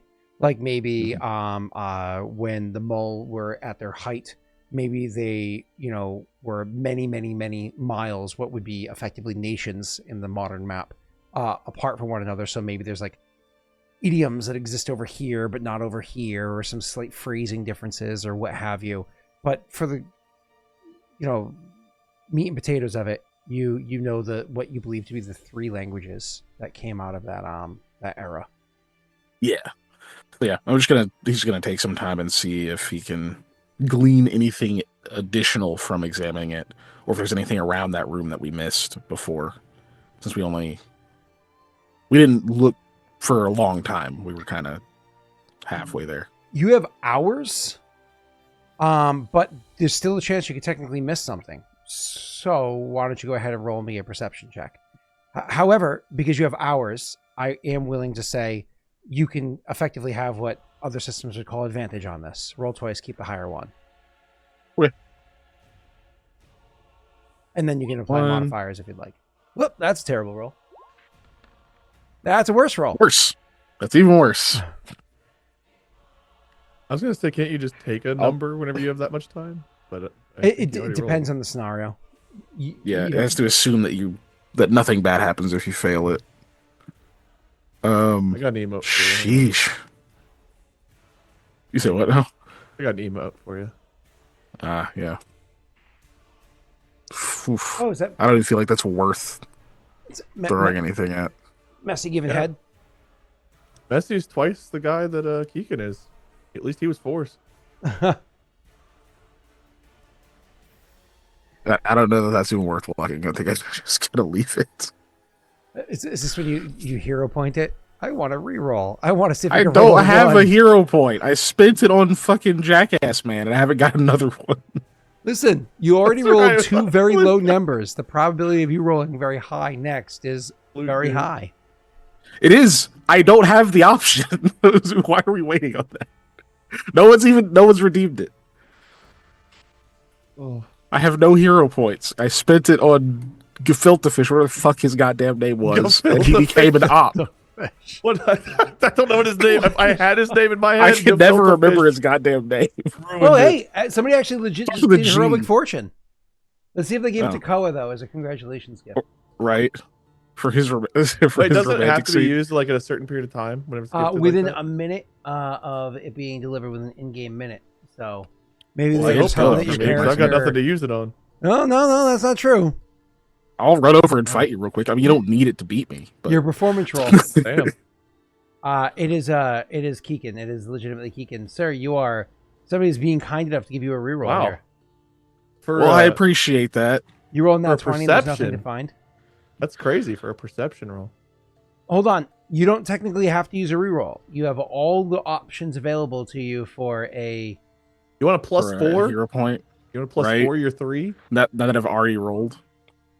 You're welcome to take a moment and look and Make a decision, sir. Reroll. I can ask for a hint. No. Do you feel stuck right now? No, I just feel like I rolled a 2 and a 3. Nah, honestly, the reroll is probably the thing. Sure. Special. you'd Just like ask to. Scott to give you everything. See if he'll do it. I'll give you the everything. I don't trust him. I wouldn't either. Wow. Okay. Yeah, What have I ever done to not? You didn't even want to finish that question. Huh? I was, All right, yeah, I was I'll take the contemplating if I wanted to reroll. make a joke about like, what did you tell me you lost interest? But Wow. Yeah, we definitely did. All right. What are the odds? Hey, that's much better. Hey, Dude, what are the odds? Sorry. Bro, I was so ready for that to be low. I'm not. I can't like. I was so ready for that to be like a 4. I don't know what this is for. I don't know if you need to luck it or anything, but I don't know what you're. I don't remember what. I've forgotten completely what's happening at this point. I'll let you can take a moment, but examining don't the, forget you also have the other plus hype 1. train. Okay, cool. I'm sorry, Keegan, I interrupted you. Yeah. Go ahead. Figured. This is examining the rest of the room that the water is in, since we didn't do like a full okay. examination before. Yeah. And spending hours to like properly like look through it or whatever. Yeah. That's fair. I'll leave that up to you. I don't know. This place could just be like a place that exists, or it could be really important. I really don't know.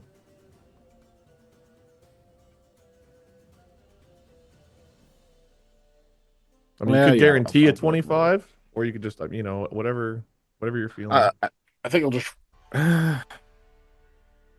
I don't think I'll just roll luck.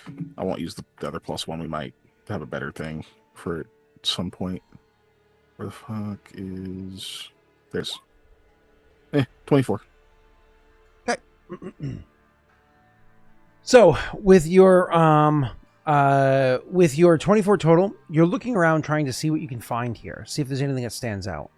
You already, as a reminder for the description for those that weren't here beforehand. As a matter of fact, I could probably drag and drop you into the map with the room. That might make people happy too. Give me a moment. Let's do you to this. Oh, wait, no. Which folder is it? This folder here. And then switch overlays. Oop. No, what are you doing? What are you doing? There we go. Cool. And then pull your attention and pull your character to where they belong, so you can see the right spot. We currently have Koa in there. Get his ass out, and put Mikhail in there, and then we'll pull eyes over to that spot. Yeah, put me on the crack, and also put us on Jerta's crack. Let's close that door. Close that door. Thank you. Let's get these boys out of here because they don't matter. Yeah. All right. So this is the area where you are. This is the important spot, if you will. And inside this area, you have those pillars that are all around. The pillars themselves, unfortunately, having been, knocked down long ago, right? Along those pillars, you were able to do some sort of research in the past and see that each one of the pillars seem to have all different markings and so on and so forth on it. But previous rolls, previous studying, you're able to discern that it felt as though it was representative of not just the plane of water, but as far as Mikhail's somewhat limited knowledge of the planes extends, all the planes that touch the plane of water. So as a reminder for what those are, you have... go back.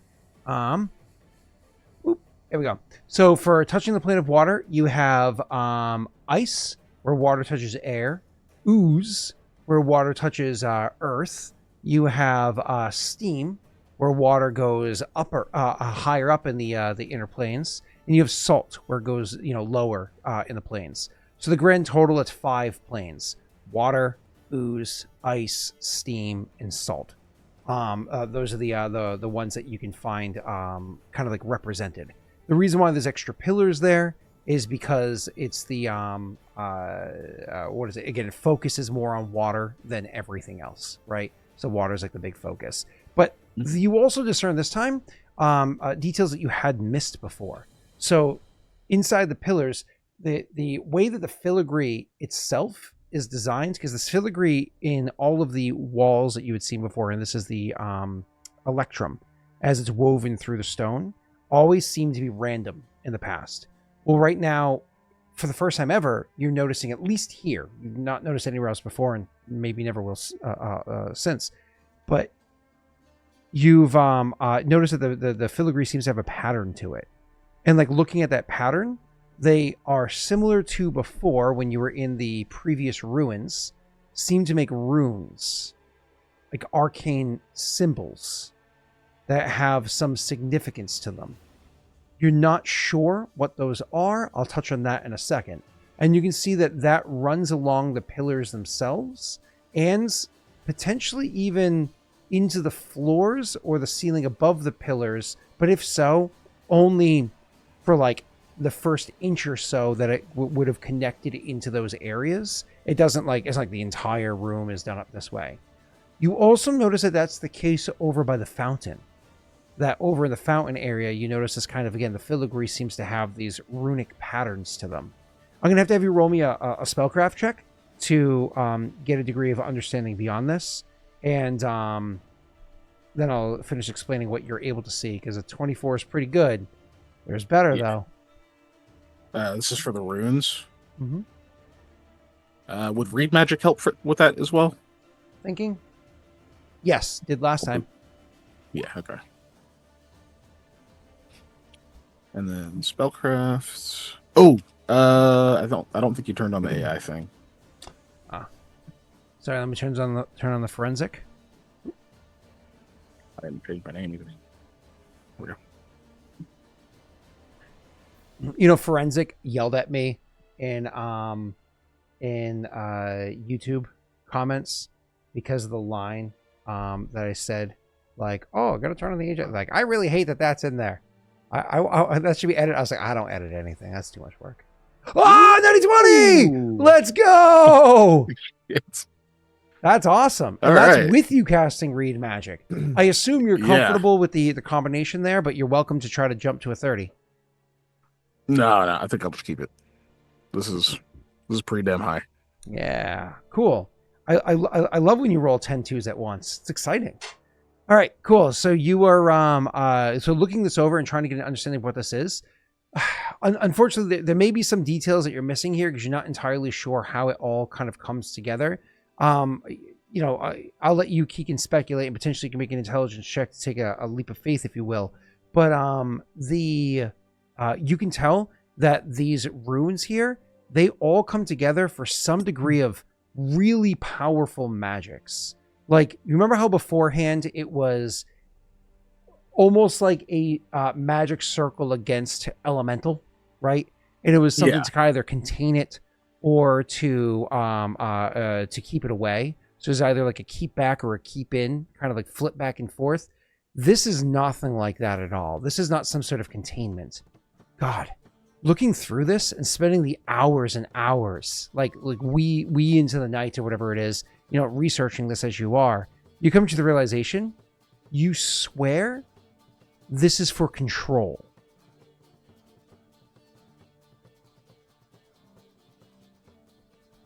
Okay.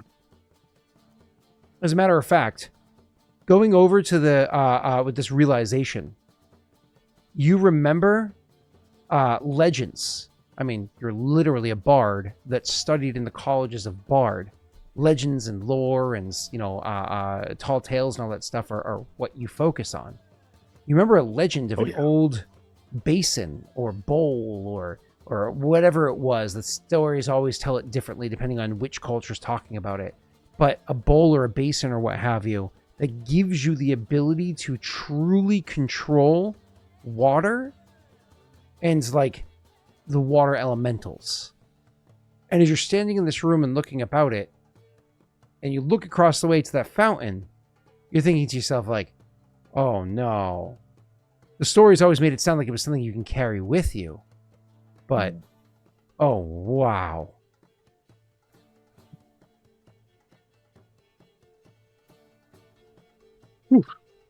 Okay. Yeah, I can't quite carry this one. A little big.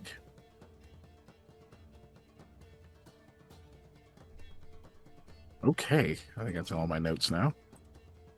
And again, you're welcome to any speculation, ask any questions. Please. Your character spent considerable number of hours, say 8 hours or so inside here, researching and 8-10 hours, whatever. Does there seem to be any kind of like command word or anything like that in order to use it?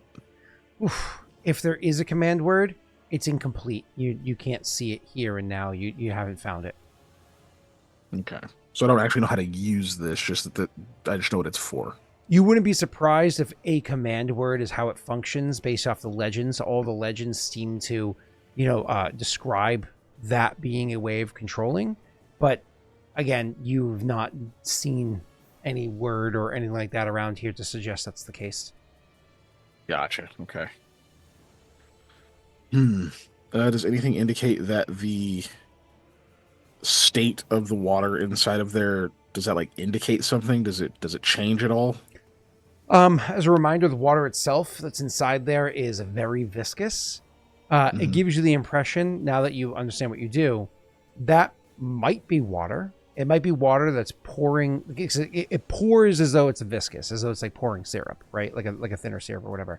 But that gives you the impression it could be one of two things now that you have this understanding. One, it could in fact be a viscous fluid, whether it be inert or like an elemental or something like that. It could be one of those. Sure. It could also be that the water, that it's truly just water, and the water is pouring so smoothly. It's like such a smooth pour that it looks as though it's viscous. You never touched it before. You never interacted with it. It was always just watching it that gave you that impression. An interaction could give you further insight. Okay. But I didn't see anything that indicates that it is dangerous to interact with, like just by touch or anything that I've seen. Not unless it's an elemental that is able to attack you afterwards. But in the basin does not have any sigils that say you stay in here now. So if it is an elemental and you like wake it up, if you will, there's nothing holding it in. True. I would have to leave very quickly. I now must depart. Good day, sir. Oh yeah. Oof. God, he's been doing this for hours. He's probably very, very much in that zone. Oh my God, Wade's comment in Twitch, in before another mule bites you. It makes me think of the horses from Elrond summoning the spirits to defend, as they're entering Rivendell. And it's just like a water horse or a water mule coming up and like, comes out and bites me. Yeah. If a fucking horse comes out of this water and bites me, go ahead and change my alignment to evil. just let you know right now. That's it. No, he is going to try to he's going to try to get some into a vial. Sure, yeah. From where it's pouring. Yeah, and you're no fool, and you did bring tools with you, so like you can have like tongs or whatever or some tools, so you're not directly touching the water. You brought that stuff with you for the sake of interacting with crystals before, so yeah, sure. I imagine your character or mage hand even. Sorry, I'm. No, he'd probably use the tools. He'd avoid using magic on it in case there is a reaction. Sure, yeah. Cool. So you grab the tools and you grab the vial and you dip it in, and when it dips in, it disturbs. No, it doesn't. Not even a ripple. You put it in there and it's not even a ripple. It's just like the way it goes in. Again, it gives you that vibe of being a viscous fluid. And you put the thing underneath the water, over by like where the water's pouring in or whatever, and it fills up with the liquid. And again, it just kind of like pours around it, pours down it, barely disturbed by the fact that the vial is in the way or what have you. And you're able to pull it out, and as you pull it away, any water that is on the sides of it almost like get pulled back into the basin. So like the water that you have inside of your flask stays in the flask, But anything that's like on the outside of it, your container comes back dry. Huh. Interesting.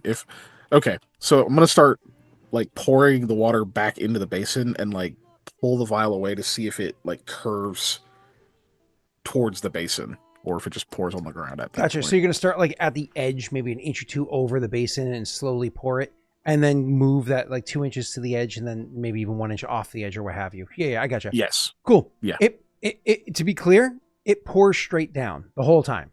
So as you're pouring it into the basin, it pours straight down.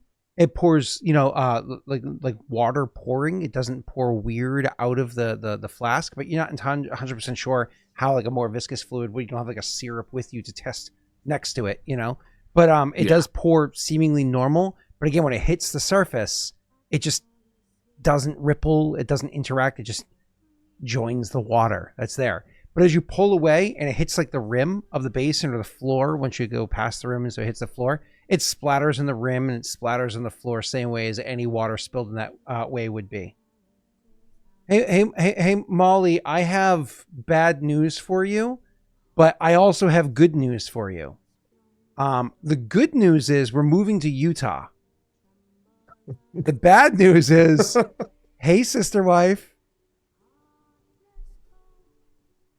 Scott's wanting me to move in and be like I don't know if I'm the husband or the creepy uncle who lives in the attic. Excuse me, hubby? We're going unsteady.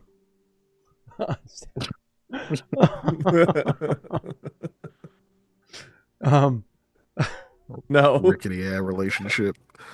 we're not moving to Utah, Molly. I hope. Molly, we are moving to Utah where it's legal. Actually, yeah, okay. I was like, wait a second. Is gay marriage legal in Utah? Yes, it is. Duh. It's federal legal. I was like, wait a second. Hold on. Such a backward state. Oh, wait. No, never mind. It is okay. Yeah, you probably got like a few days at least. Yeah. Oh, God. Keegan. Let's keep moving. Oh, God. No, Molly, he's so an does it seem asshole, but Idaho.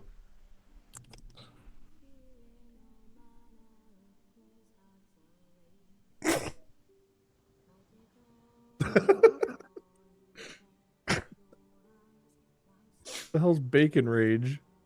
Okay. What? Bacon is bad and ruining a pepperoni pizza with bacon is bad. What? How is putting bacon on a pepperoni pizza? It's already got pork on it. Yeah, I like the it bacon. feels just extra greasy. I mean, sure, but that was like, really good. You already got it on there, Normally, if I have bacon on pizza, I want something sweet and tangy to go with it. So, like bacon and barbecue sauce is a really good combo, or bacon and pineapple is a really good combo. Because you something sweet and tangy to go with like the salty savoriness of the Okay, of the let's bacon. be clear though. Oh, Agent Agent despises hates- bacon, but he literally lives in a cornfield. I think his job is a scarecrow.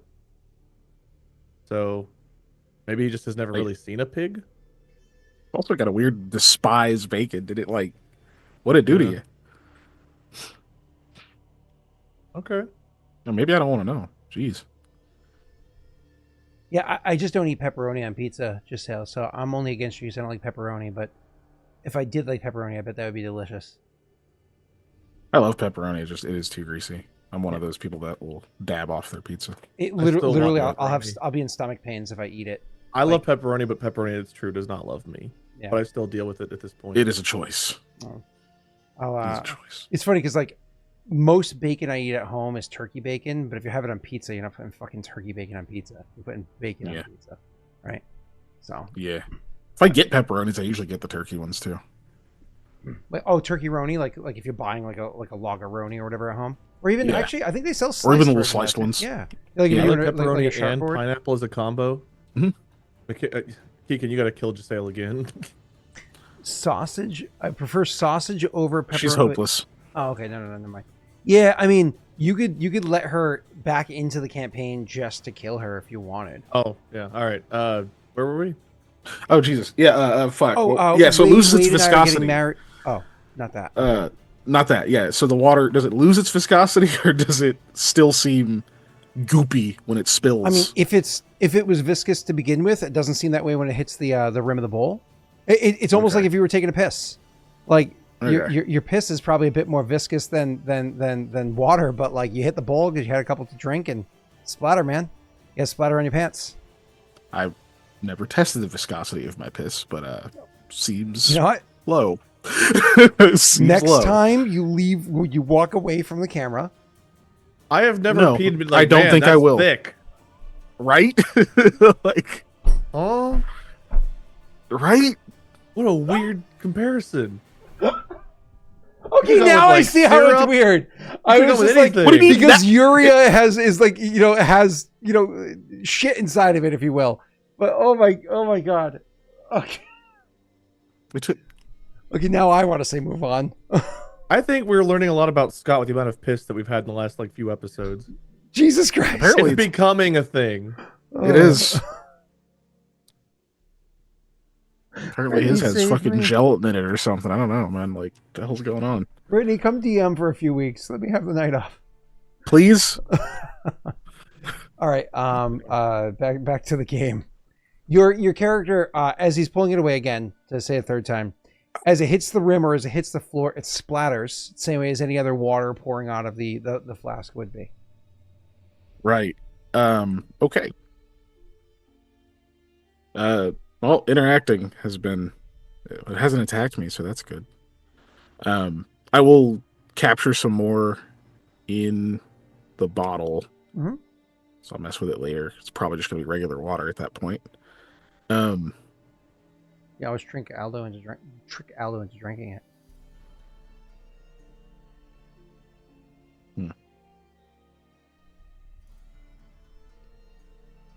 Yeah, I don't know. Kind of drawing a blank on what else to do with it. I'm not going to drink it. Butt chug. I don't... I'm not trying to be poisoned. All right. I don't want to... Especially by myself, I don't want to cast magic at it. So... Yeah, I don't know. You said I should roll an intelligence check at some point? Yeah, you're welcome to. Okay. We'll do that real quick. Thank God, if you Well, roll that's one pretty high, high. you think you should drink it. Right. And DCs for intelligence checks are different than DCs for skill checks because the modifiers are Yeah. significantly lower. Yeah, 20 is really good. You could theoretically get a 25 if you spent a 1 and but are you happy with the 25? I'm sorry, are you happy with the 20? What the? I was like, I mean, yeah. Yes, absolutely. Scott, 25. Yes, we heard it here. Please give me the 25 result. Yeah, I'll leave it. Cool. 20 is really high for an ability check. Yeah, so you're looking around. So I described beforehand you couldn't find a command word. Maybe you never will. Who knows? You know that there is some degree of power. The pillars that broke in. You notice that the filigree that ran through them, and then you come to the realization that maybe this place, the reason why it doesn't seem to have any power right now, the reason why it doesn't seem to have any impact beyond the water being weird over there, is the pillars themselves are broken.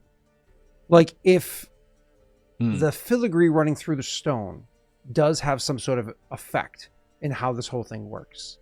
If the filigree itself is meant to be both a conduit and an enhancer of magics, or so you've been told, that it's believed that that's how it functions. The pillars having been knocked down and broken over time, either intentionally or accidentally, whatever the case may be, means that the filigree is now broken.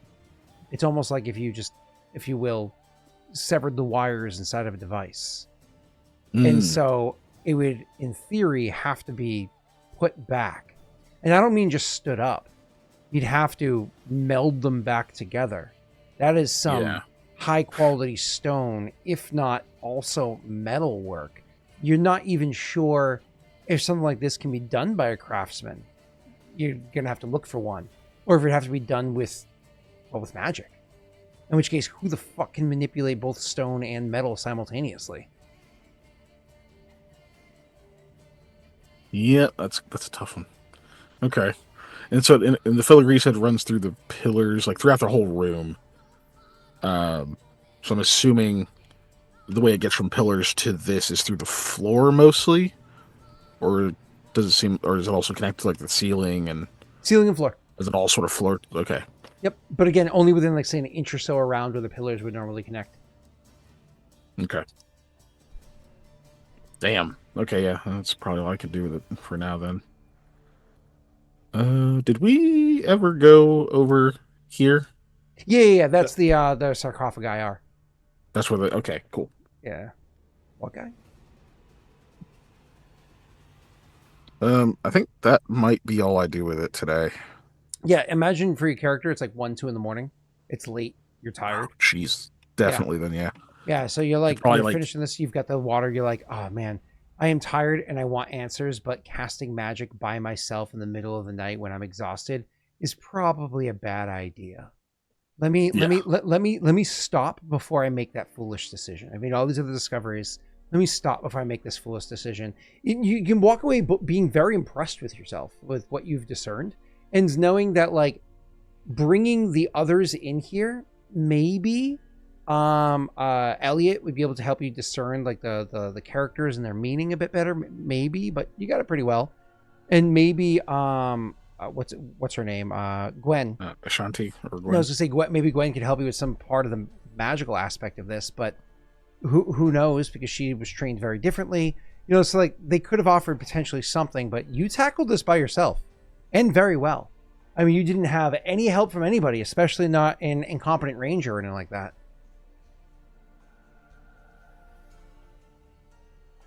That was for incompetent ranger, not you, Scott. I don't care if they help me or not. They get a heart. Oh. Yeah, just them. Okay, yeah. He'll head out then and go figure out where he's going to sleep that isn't by the sarcophagi this time. Cool. And you slip out the best of your ability, trying not to get noticed. It's so late, most people are sleeping, and even the guards are sleepy. And it's morning. Morning time. Wait. Oh, sorry, Jake. Was there anything you were doing, or did you pass the fuck out, roll over, have another couple sips, and pass the fuck out again? Yeah, he definitely would have passed out at the table. Cool. Are we still holding on to those 2 cards? Cool. Fun fact, because you said that line earlier, I did start working. I'm going to build a card game called Regicide that literally includes trying to effectively assassinate the kings and queens in the deck. So I'm going to try to come up with a fun thing to do. So a card That's game cool. called Regicide. Yeah. Reach out if you need help, Scott. Nice. Otherwise, we know you'll come up a little short. It's 52 cards, not 5'2", Wade. That would still be twice your height. Okay, moving on. Moving on. Yeah. And, Also, and Brittany says you have some chores to do, so you better get on it tomorrow. moving on. So you, Wade, I'm over here trying to be nice to you. In the morning when you wake up, when Koa's character wakes up, you can see like is where you guys ended up finding your spot to spend the night or whatever. The ground is a bit drier. You found a decent spot kind of in the woods, you know, the bedroll, all that fun stuff. And when you wake up, you can see she's actually off to the side and dressed and, you know, sitting in kind of like sitting on the ground and looking out, just kind of like staring off at a small area where there's still a bit of like a little patch of snow. And she's like literally watching it as the morning sun is just starting to touch it. And kind of like as the snow is collapsing a little bit under its own weight, as the insides of it are melting a bit. That's kind of like what she's focused on or staring at. Who knows what's kind of going through her head. So your character, you know, wakes up and, you know, comes to, and as he goes to sit up, she'll, you know, blink once or twice and then look over and see that you're waking up and toss a smile your direction and say, "Oh, finally up, sleepyhead." Trying to enjoy one more good night before, potentially being on the road again. And believe me, the company's not nearly as good on the road. She furrows her brow and gives you like a concerned look and says, "What are you talking about? I bet Aldo is a devious snuggler." He'll like shiver like he's remembering horrors, but really just playing it up. Mm-hmm. Yeah, of course. And you know, she laughs like a little laugh. Then she'll go back to staring at the snow. And she says, I was thinking about what we talked about yesterday. All right. He'll like sit up and like move up to look in the same direction. In Malta, because of the war,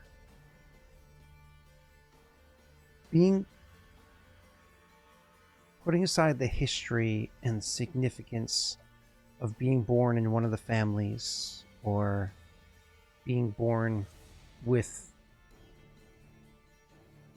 magic, she says, as she's like using Perrin terms, you know, she's like being born with magic, but putting aside all of that, because of the war, things changed. Patty cake! Things changed for the patty cake. She says, because of the war, things changed. And instead of magic being something that you use to build up your nation, build up your family, build up yourself, it became what was needed, what was necessary to hold back the waves of the Del armies. You've heard of the ice wall, she says. You know, her head kind of like cocking to the side a little bit, but still staring at the melting snow. Is that something he would have heard of? Because I don't know about the ice wall. Oh, sorry, Wade. Yeah, if you exclamation point, what is it, Aeroth? Does that work? Does that work here? No, it doesn't. Isn't there a map? Exclamation point map. Don't I have a command for a map? No. AURORUM. Nope. There might be a map inside of here. Give me a second, sir. I mean, if I click that and just open the map on World Anvil. Okay, yeah, perfect. Yeah, that works. Awesome. I meant to have, there should be a link directly to the map itself, but that's fine. So if you look here and you actually look at that map, the map on World Anvil, let's see if I can go ahead and share screen this over here. And you look at the map on World Anvil, and you actually look at like a Malta. So when you're looking at this map, you're going to see a whole bunch of different regions around. So you see Vala, Jovincia, Bard, Sahora, Perenhia, Ledeno, Delegas, Doin, and Rost. All of those, what look like countries, are actually just provinces of one country, which is Paradel, right?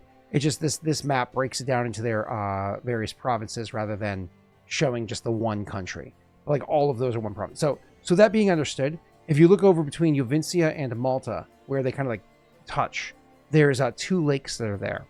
So that's pretty well known, is that region between those 2 lakes, like literally the border between the 2 countries, despite how many miles that is, that's actually an ice wall. That's right there. Oh, okay. That is a massive ice wall. And I can't see the name of it right now because it's too small for me to see with this version of the map. But there's like a fort there that watches it. So there's one giant ice wall that's put there. And it's like one of the most ridiculous things, because in a setting that's relatively low magic, having a huge wall of ice that exists all summer, all winter, all spring, all fall, all the time, that's many, many, many feet tall. There's hundreds of stories of how tall it is. It stretches up to the clouds. Oh, it's 100 feet or whatever, right? But it literally goes from lake to lake.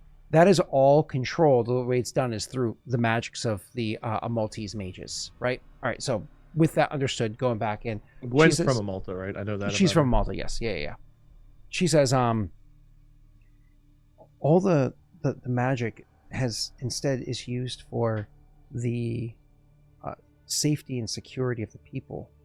No longer an art used by the Gish in combat for protecting people against, various dangerous creatures, but specifically for fighting against the Del or their allies.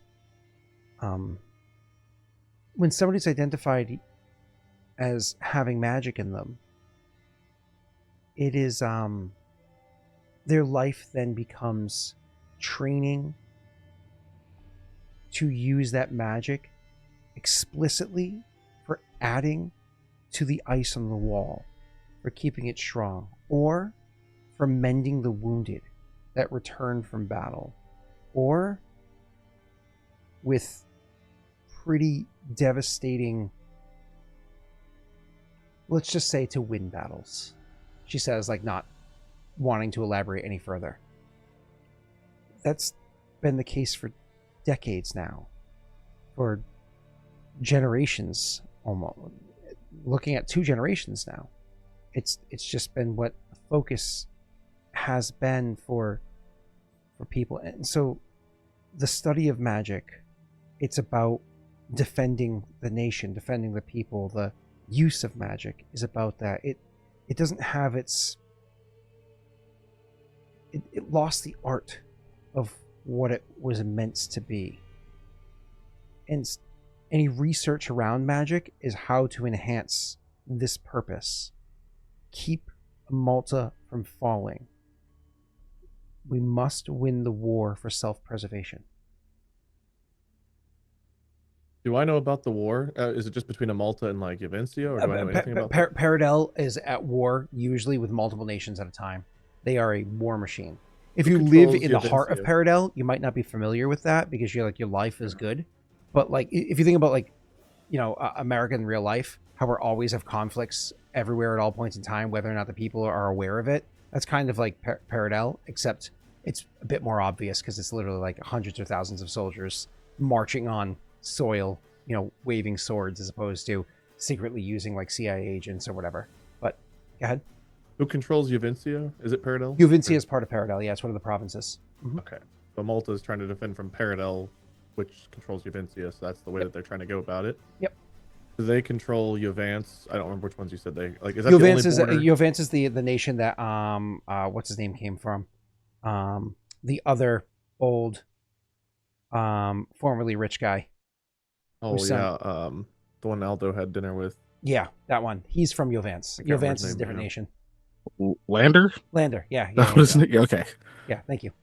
But like Ascaria and Galderia, none of those are controlled at all either. Nope. It's just okay. So Yavencia is the border with Paradel for them right now. Yep. So I'll reiterate it for you. I have another map that shows it all as one nation as opposed to a bunch of different ones. But Jovincia, Vala, Bard, Sahora, there's your line on that side. But then also Perenia, Dween, Rost, Delagus, Ledene, Ledeno. Those are all one nation. So Adir is literally wrapped up in Paradel. Yep. It's the thing that should not exist. Paradel should have taken it hundreds and hundreds of years ago. But because of the curse, it's been able to remain free. Gotcha. Okay.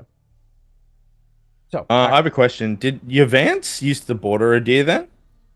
Jovance, so Jovincia, you would think that maybe that was the case, but so Jovance, while it was larger at one point in time, the answer is no. There were other nations that would have existed over the course of history that would have been over here at some point. So Okay. if Jovance truly touched there, that is something that's in the history books that your characters wouldn't have studied.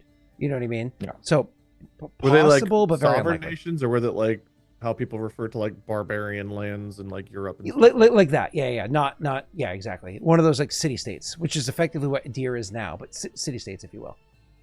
Another raid. Welcome, Doc. Wow, geez, that's in pretty rapid succession. We had Molly coming in to find out that unfortunately, she's now in a polygamous relationship.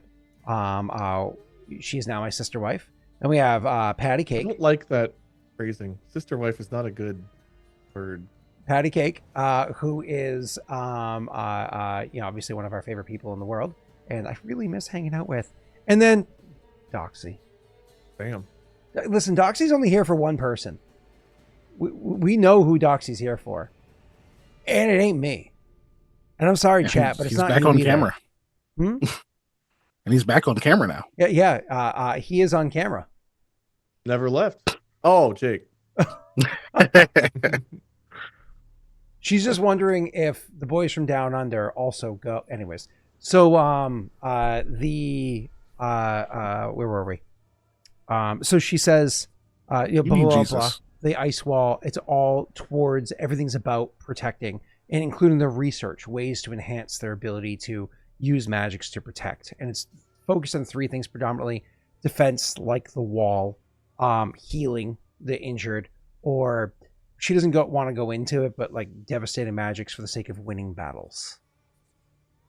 You know, which again she doesn't really get into too much.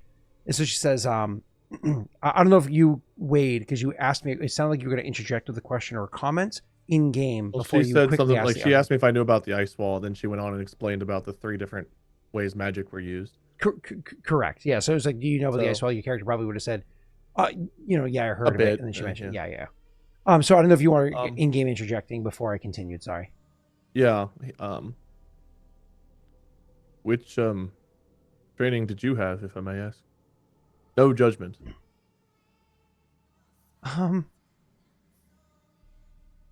That's the conversation. When I was younger, so I mentioned beforehand that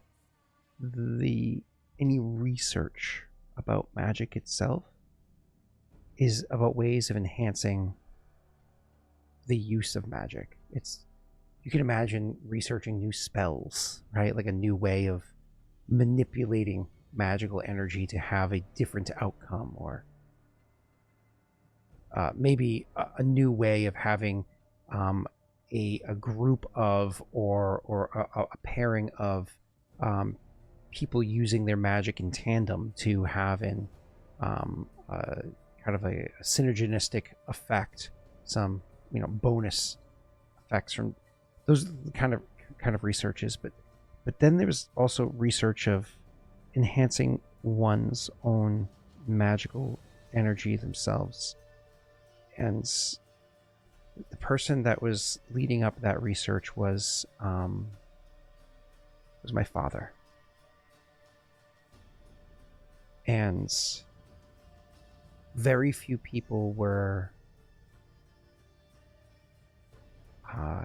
his subjects for testing this. And he was fortunate enough that his own daughter met the criteria for the study.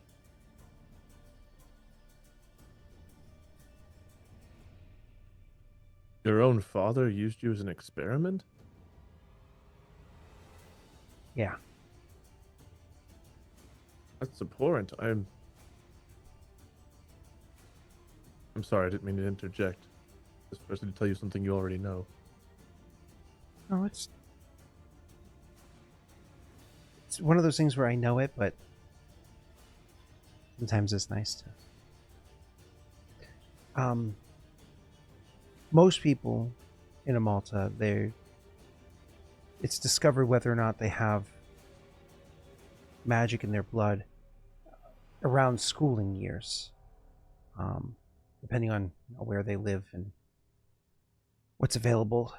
I could be 6, 7 years old, but those that come from a bit more means find out younger. I found out, or my family found out, when I was 3.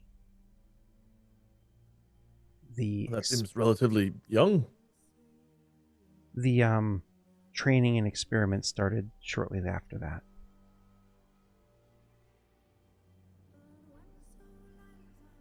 I won't ask you to relive any of that. Obviously, if you want to speak of it, I'm here. But skipping ahead a bit, this loss of magic, or however you describe, instead of being an illness, could it be a curse like what we're going after? Could it be something that your father did that could be undone? It's a little complicated. As I said, there were other subjects, and because we started spending so much time together relatively young, different ages for different people, we were each other's only friends. Didn't really spend much time outside of the facilities where we trained, and and so on and so on. There was this one boy that was there. He was brilliant. I've never met anybody smarter since absolute. If it wasn't Scott. Absolute. The definition of the word genius. It's truly brilliant. Anyways, he was there as an alternative research that was going on. The disease was his. And my father, as far as I understand, actually found a cure for it. Froze it. Literally froze the disease. I feel like there's a butt coming.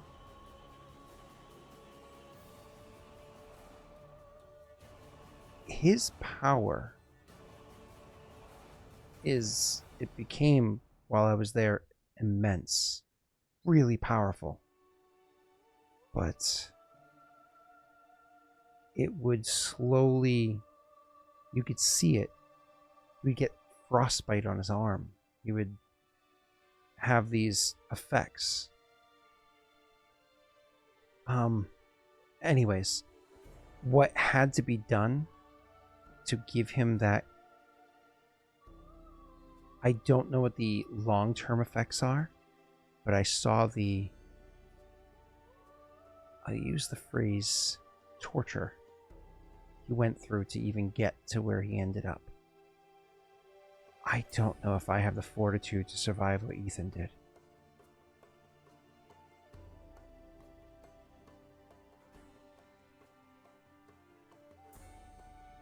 Well, again, perhaps you don't have to. If you think I know said the that wrong there's name. a way to... I think I said the wrong name. Sorry, I'm actually trying to find the old name. Elijah? Elijah, thank you. What Elijah did. I knew it was an E name. What Elijah did. But that means that there was a way to stop it, which may mean there's other ways. This, if nothing else, should give you hope. No. No, I can't.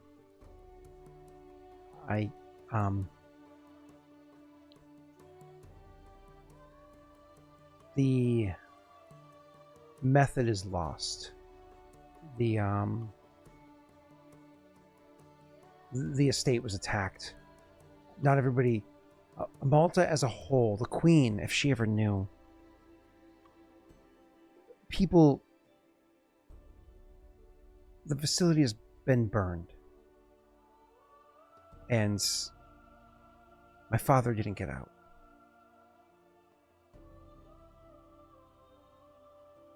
I can see why you don't speak of this often. I can't imagine. I didn't have friends really growing up, but for completely different reasons. I'll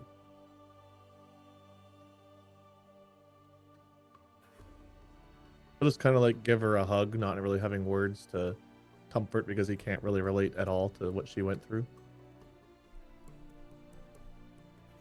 I'm sorry. Thank you. No, obviously, nothing you could have done.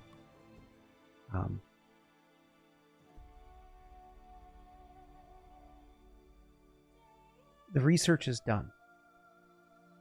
The details are lost.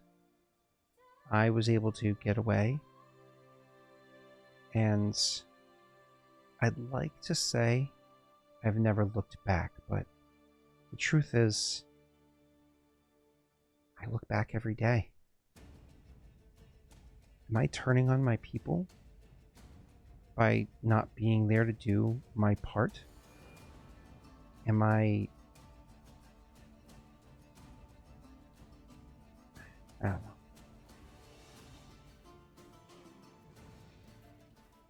I see you at your shop whenever I'm there, and people come in, and some get better deals than they should, and you give discounts perhaps where you shouldn't, and other times just because of the person that you are, helping out the hospital and such. So maybe the people of Malta aren't being blessed by your talents right now, but people still are. I'm also a person without a home, so to speak. My family moved down from Tazian Dale through Eldamar, Bala, to the Deer, now roam around with the free folk. I didn't even stick with the free folk. I left and wandered away from them too. So, where should my allegiances lie? I'm running around putting my life and the lives of others at risk to break some curse in a deer. I don't even know which place I was born, if I'm being honest. But I don't know, I guess being as I don't know, it doesn't matter at the same time. We're just here doing the best that we can with what we have. And you've definitely made a difference in my life. You saved Casper. And who knows how many other people you've helped with everything that you do. So, maybe not the people of Malta, but people nonetheless that need you. Thank you for the kind words. I do appreciate it. I do mean my people, though. Not that any one people are more important than any other. I'm not trying to say that, but we have been at war since before I was born. It's the only life I've ever known until I came to a deer. And Well, then the is answer is our yes. responsibility. You are helping them. Paradel is part of this curse in the deer. Their war-driven needs are part of this curse. You're helping us, and we're trying to put an end to that. Maybe that will help stop the wars. Maybe not tomorrow, but eventually. Paradel won't stop as long as this curse is going on, from what we understand. So, yes, you are helping your people, because this curse makes them relentless. They can't stop or help themselves. She looks at you. Really? Again, this is probably a better question for Mikhail. No, not But- Mikhail. Yes. From everything I understand, which I admit to you, a lot of this has gone over my head. I don't have the history, I don't have the roots, I don't have the education. I'm trying my best to follow whenever the elder from 700 years ago speaks about the Mull Empire and the Perrin rebelling and whatever made this curse and whatever, but it's affecting them. From what I could understand, yes, the people of Paradel, their need for war is part of this. It's all wrapped up in this. I don't think they can stop until this curse is broken. Oh. And here I am wasting your time with the woes of No, we need not no wasting. we need to get we need to get you on the road. If that's true, then you need to go. You need to break this curse. We're working on it. But No, but I don't think I've been as helpful as I could have or should have been. Gwen, you're overthinking it. You have been. Elliot and Ashanti and you looking at the books, the different things you've helped us with in the shop. Even just having that contact come in who gave me some intel on where he was getting the ooze from. Having a moment of downtime to be a real person and not just be a warrior out there swinging a sword. I needed this. We all need a moment to breathe. Even I'm not strong enough for constant conflict. And these curses, these books, the knowledge we gain, even just having a moment of downtime, giving us a moment of clarity to think about things that we're going to do or plan stuff out. Having time for Leon to help with this, so we have something to look forward to help stop Beltran. We're going to break this curse. But we can't just beeline from keep to keep. We wouldn't succeed. The way the curse breaking goes is we're going to need people to help us simultaneously in different places at the same time, or else we're going to have to break all 7 curses within a certain period of time. And we need allies. We need people we can trust. We need knowledge that we don't currently have. It's all... If it was as easy as just going, and going, we would have broken it already, but... Trust me, we're doing what we can, and you are being as helpful as you possibly could with what information you've had along the way. And that doesn't mean you should stop caring about an individual who comes in with a...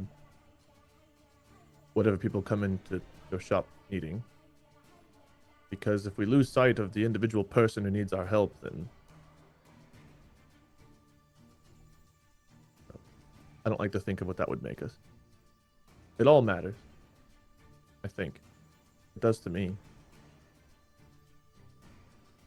You can see that she's appreciative of like what you're saying and like the meaning of it, and she knows you truly believe it. But she says, rest beneath the weight of your glory. That's what my father used to always say. Like, you don't stop. There's no time to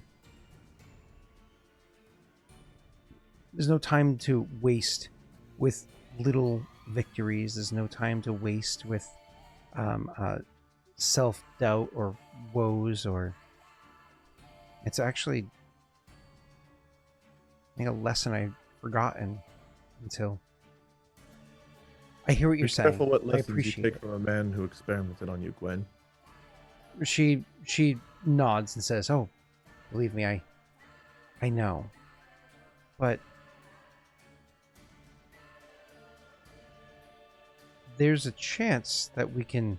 You can see she's almost like grasping at. Wait, continue with your sense motive from before, right? You can see she's grasping at, like, she's in an uncomfortable place, being open and like what's the word I'm looking for? Like, she's trusting you and opening up to you in a way that she has never with, or likely never with, anybody ever, right? At least not since those people she said she grew up with, her only friends from before. Right. Which, kind of like thinking about all of her personality traits and how like timid and whatnot she seems, it's like, well, a lot of things are adding up, right? But anyways, so almost as like a recoil from how she's uncomfortably exposing herself right now, she's like falling into what she does know, which is like, oh, I could have a purpose, and that purpose can come from these lessons. It's like finding comfort in knowing that like you have a purpose or a cause, or you can make a change, or so on and so forth. Not to say that you can't needle this, but you can see like this is definitely the avenue she's going.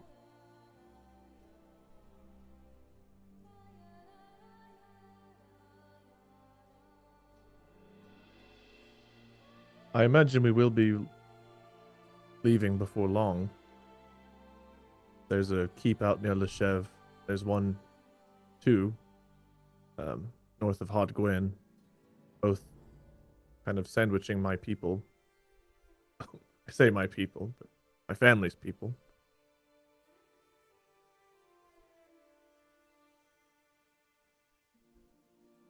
It's hard to relate to a lot of what you said. I'm sorry that I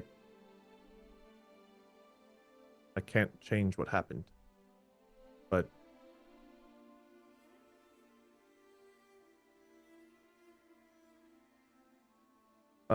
I struggle with this kind of thing, but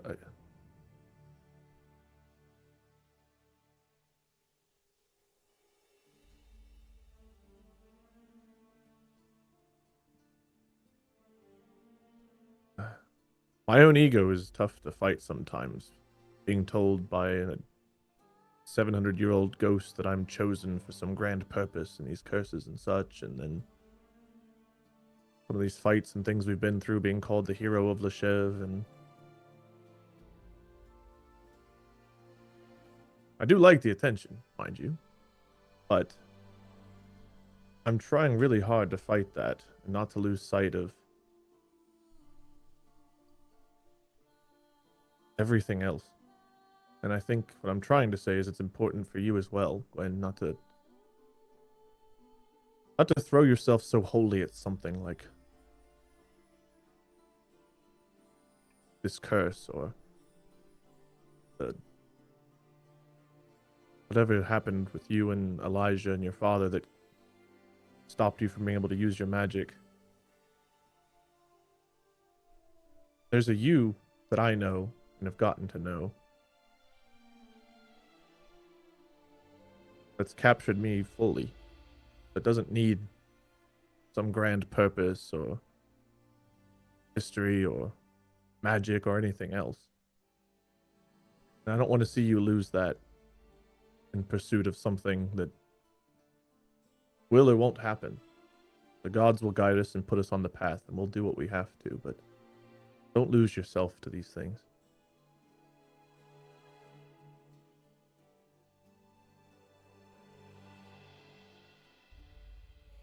She'll takes it in, internalizes for a few moments, nods, and says, "Well, breakfast?" I'm starving. Looks about and says, "Might have to make our way back to the cave for that." I'm slightly less hungry, but they'll, do whatever they have to do to start getting ready. One last thing he'll say before they go in is, thank you for trusting me with all of that. She nods and says, yeah. Sorry it took so long to come out. No reason to be sorry. Lots of reasons, she says, trying to lighten the mood. For one, I understand that I hog the pillow. Yes. I also am used to sometimes not having one. So, luckily for you, having no pillow in a cart is still sleeping on a cart, not a rock. She will smile, and you can imagine at this point it kind of devolves into some banter of, why do you think she's interested in,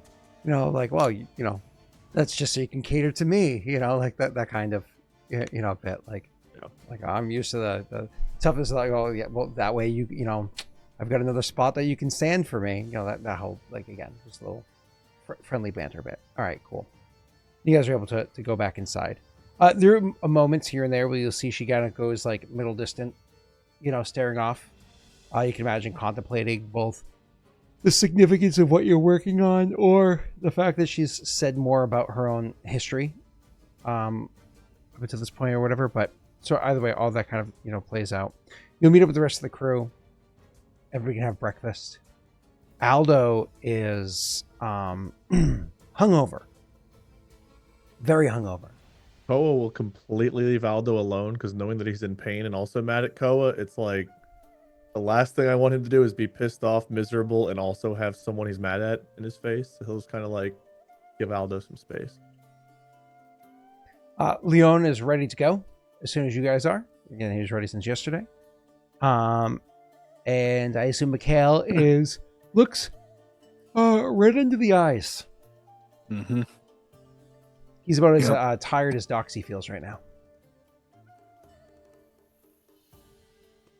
Way to be relatable, Scott. Welcome. Scott sympathizes because one of the fictional characters played in his game also is tired. Yeah. Also, I just simped, so. But go ahead. No one even redeemed anything for that one. Long night, Mikhail. Yeah, I went and checked out the thing we were talking Oh. about. You should have found me. I would have watched you figure it out. You were with Gwen. Why would I pull you away for that?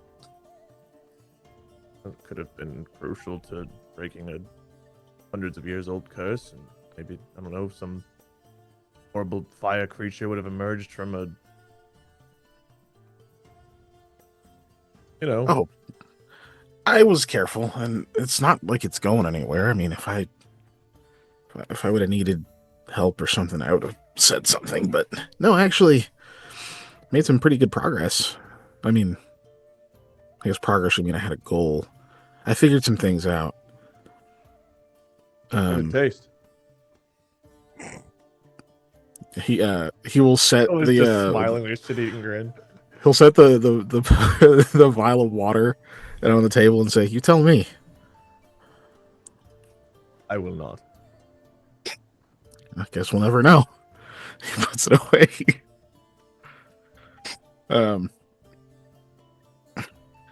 As well, for one, you said it's you said Leon is there, or he just has told us he's ready to go. Scott. Mm-hmm. Which one? Leon is there, or he's just ready to go. He's ready to go. He's not like over your shoulder or any stretch. Okay. He can absolutely entertain himself. He's an old man. Okay. He's like, then what, I'll assume it's 80, 90 just something years group. old. I'll assume it's just our group then. So I'll say, yeah, so those broken pillars, well, the whole room really has that electrum running through it. And I think that was acting as a conduit for power going to that basin. And looking at some of the runes and other things on it, it I believe is the subject of a legend I've heard of. There's supposed to be a bowl or a basin that gives the possessor the ability to control water, and not only water, but the elemental creatures aligned with water, like how we fought that flame earlier. That would be an elemental creature of fire. There's other ones that exist for other elements. This should give someone the ability to control the ones of water as well as water itself. Great. And that will allow us to not get wet in the river? Well, I mean, being able to control water could have a lot of uses. The problem is that basin's huge. I always thought it was going to be something you could carry with you and use it that way, but it must be connected to something else. It's powerful magic. The problem is the pillars are broken, so whatever energy reaches it is disconnected. We'd have to get those repaired. I mean, that would take a very skilled stoneworker and someone who understands metal well enough to get all of that reattached. Well, let's hope after 2 or 3 more keeps that the Elder can come over here with a hammer and just patch it right back up. Doubtful, but I think maybe he might be able to tell us a little bit more about what that might be connected to. I'm not convinced it's meant to control the water just in that basin or nearby. Maybe it's connected to another keep or some other location. Like it could be a lot of things. I just know that's what the magic is about.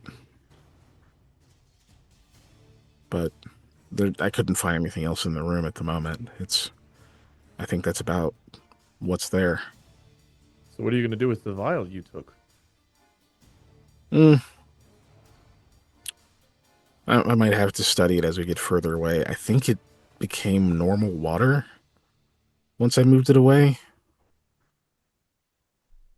But within the basin, it's very viscous. Well, between the nearly bottomless crack and then that, this place has its mysteries about it, but Sure does. But nothing we should, well, at least the basin, nothing we can really do about it right this second. Just good to know it. I'd have to do a few more push-ups and sit-ups before I could carry that. Just a few. Likely, yeah. Oh, yeah. Aldo mentioned the other day, we really haven't, we don't know what's at the bottom of the crack. I mean, now we know there's probably a lot of trash and About 20 or 30 more rocks. some bodies. Definitely a lot of rocks. Pee.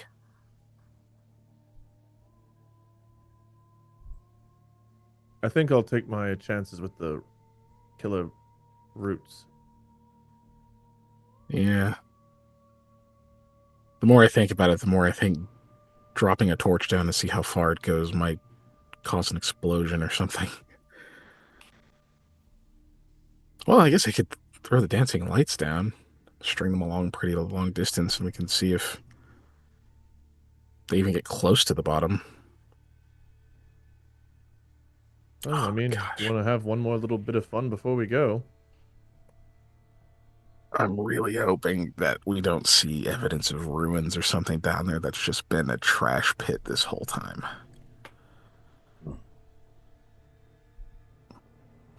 If we end up having to go spelunking down there, we tell everyone here not to pee in the hole while we're down there, because I do not want to be pissed on. Kidding? We tell them to stop now. Ugh. All right, I might go look at that before we leave. We're leaving today, right? Leon's been ready to leave for a day now, so yeah. I've never seen Good. him so eager. That's good news. Sheesh. All right. Anything else we needed to do here? Is Aldo sitting like right with us, or are we kind of like off away? That's up to you, Aldo. Were you sitting there, or did you guys pull up next to him? Did you step away? You know, like Koa's trying to give him space, but Yeah, I would assume like Aldo's there, but you guys probably stepped away to talk, right? sure. Not too far or anything, but You'd definitely be able to hear. I'm not trying to like be quiet or anything. Koa will talk more quietly and say, I need to patch things up with Aldo's all. Is he approachable today? Should be. He didn't. At least he didn't express knowing for sure what it was that bothered him about what you said. I do have a question, Mikhail. You're an intelligent person who's been educated, and maybe you would know the answer to this. I gave Gwen a gem, a green gem. And Oh, yeah. when I gave it to her, she said, should I make it a brooch? But she also said, yes. In that order? I'm not going to lie to you. I've kind of forgotten the order at this point because it all was a bit confusing to me. And, what did Okay. that mean? So you gave her a gem. Why did she? What was she answering? What do you mean she said yes? The more I think about it, the more I wonder, did I propose? Am I engaged now? Did you ask her? Hold on. What? My words were, I don't really know what this means. But, and then I gave it to her. I don't know. It was a bit of an emotional moment, and I wanted to do something nice for her, and I just kind of did it. Koa, so you said you didn't know what this means. You gave her the stone, And she said yes. and she said yes. And then later on, she said, should I make it a brooch? Or, and then she looked at me like I would know what to make out of it. I don't know. I don't know what you're supposed to make out of it. It's a really pretty gem to make me think of it. I don't know. Now, Koa, that last part, What is a should I brooch? make it a brooch? That's, I think, less important than the other thing. I didn't mean, know if it you was give related. someone a stone, they might be wondering what you're planning to make out of it. They probably don't want to just hold a random piece of, random gem. You want to like turn it into a piece of jewelry. But the yes thing sounds a little like you might be engaged. Okay, it sounds a lot like you might be engaged. How did you spend all day with her yesterday and you don't know the answer? It was kind of like talking with you and with Aldo. It was a very emotional conversation. She opened up about a lot of things that she hadn't spoken about, and we are getting ready to leave for the road again, so it was just a lot of things came up, and I just didn't. How do you ask someone what your gift to them meant after the fact without sounding like a complete fool? You know what, Koa? You've got me. I've never been in that situation before. At least, it's.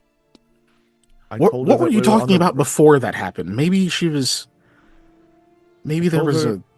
It started off with the ooze, and I said that she shouldn't use it because it's people. And then we were talking about something in between, and then ultimately I said that through our travels, I thought of only her, and I came across this, and it made me also think of her, and I wanted to give it to her because she was special to me. Something along those lines. All right, Koa. Play that back in your head.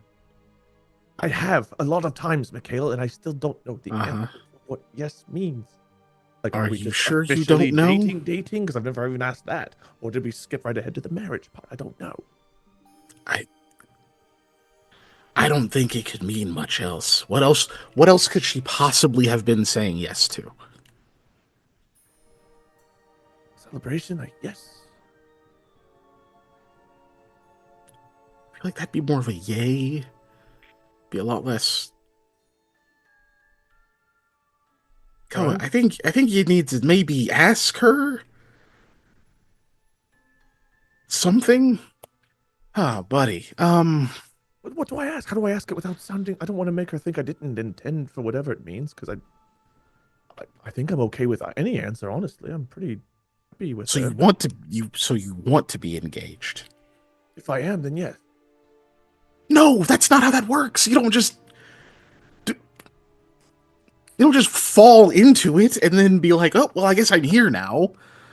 That's kind of the way I've been my whole life, Mikhail. And you've never been married before, I'm assuming. Oh, no, never more than like 3 nights with the same person. Okay. You know what? I walked into that one. Should have saw that coming. Look, you really should clear that up. You really should. Like, now, just imagine if you don't, right? Say you just go along with it, and I don't even know how to explain this. How do I ask it without? How do you ask it without looking like an idiot? Or without looking like I don't want to make her feel like it's not. I don't want. Oh. Do you want me to go be ask fighting her? all of the gnolls in the mountains right now than being faced with this problem. Do you want me to go ask her? How are you going to do it? I'm not going to tell you. That's incredibly cruel. Well, then it's going to become this whole workshopping thing where we audit a response. I need to be natural. I don't want to be remembering lines. If you want to try to wingman for me, Mikhail, then by all means. But if you fuck this up, you're not invited to the wedding. Oh, shit. Like, I'm just going to talk to her. Okay? That's it. Just going to talk to her. So far, you've told me that you gave her the gem that we know you've been waiting to give her. I'm curious what she thinks of it. I'm going to go talk to Aldo in hopes that either I patch things up with him or he kills me before I find out what happens with you talking to her. Be careful. Don't end up engaged to him, too. Like, I have one more gem leave left. some for the rest of us. Oh, jeez. Be careful. You think he'd look nice with a blue spindle? It's Aldo. We've seen how he cleans up. Just very nicely. All right. But at least I have a backup if you fuck this up for me then. But don't. He just laughs and he's gonna go find Gwen. Koa turns like a shade of white and goes to find Aldo. You turn, Aldo standing right there. swaying back and forth. Koa gets on one knee. You want to do Aldo first, or you want to do Gwen first? Okay. Eh. Jake's not going to talk in a while. Let me talk to him. Yeah, he hasn't got to go for a bit, so. Yeah, go ahead. It's the Gwen show today. Yeah, yeah. Jake's like, oh, I am I the fourth wheel? He's number 5. You've had long enough to Edric. think. Sixth at this point. All right, go ahead. Aldo, how you feeling today? Tired, sick, Look, the usual. I'm just gonna cut to it. I'm sorry if I upset you the other day. I didn't mean to. Yeah, I know you didn't, Koa. Not your fault.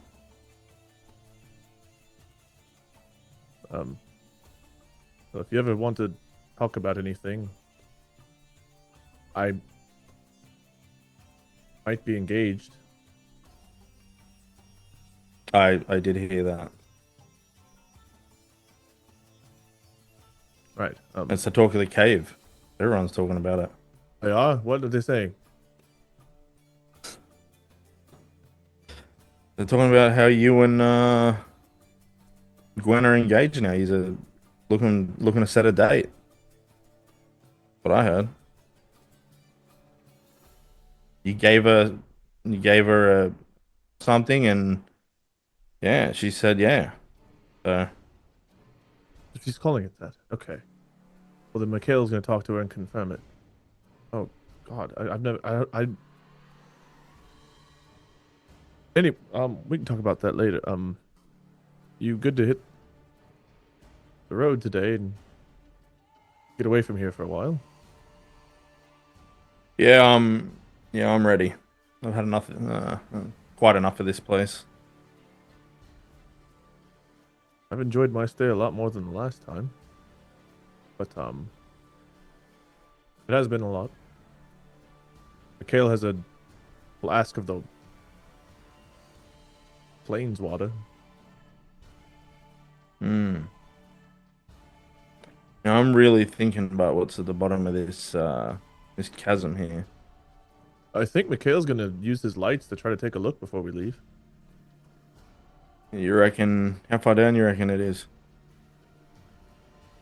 Scott, when we were throwing rocks down, did we ever hear any land? No, the rocks are small enough that you wouldn't really be able to hear. It would go far enough that you wouldn't hear after a while, just like clinking or whatever, you know. Because the room's never like truly silent either. People would be like laughing or making noises, and they would echo through the halls, or you know. Gotcha. Gwen and I sat there for a while yesterday throwing rocks down it, and I never heard one land, so I imagine pretty deep. Yeah, well, I don't know. I guess Mikhail will have to be the one that really can tell. I wonder how far his lights go. That's a good question. He couldn't send them through a door, so perhaps as far as his eyes can see, or maybe like 30 feet. I don't know. Yeah. Well, after that's done, though, I am ready to go. Where are we going from here, by the way? Where do we always end up? Loshev. Lovely. A terrible place to go. I get a new sword this time. Perhaps you'll have your bow. Yeah, hopefully. I mean, I got that to look forward to, I guess. Leon's You think I should buy some lambs for Gemsmith? Maybe we just like take 3 or 4 lambs, just leave him with him.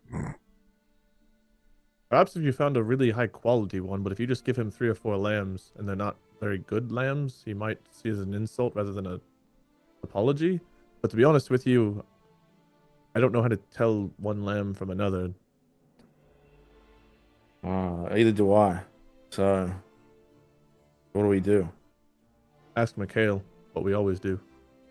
Yeah, he looks like he knows a lot about that stuff.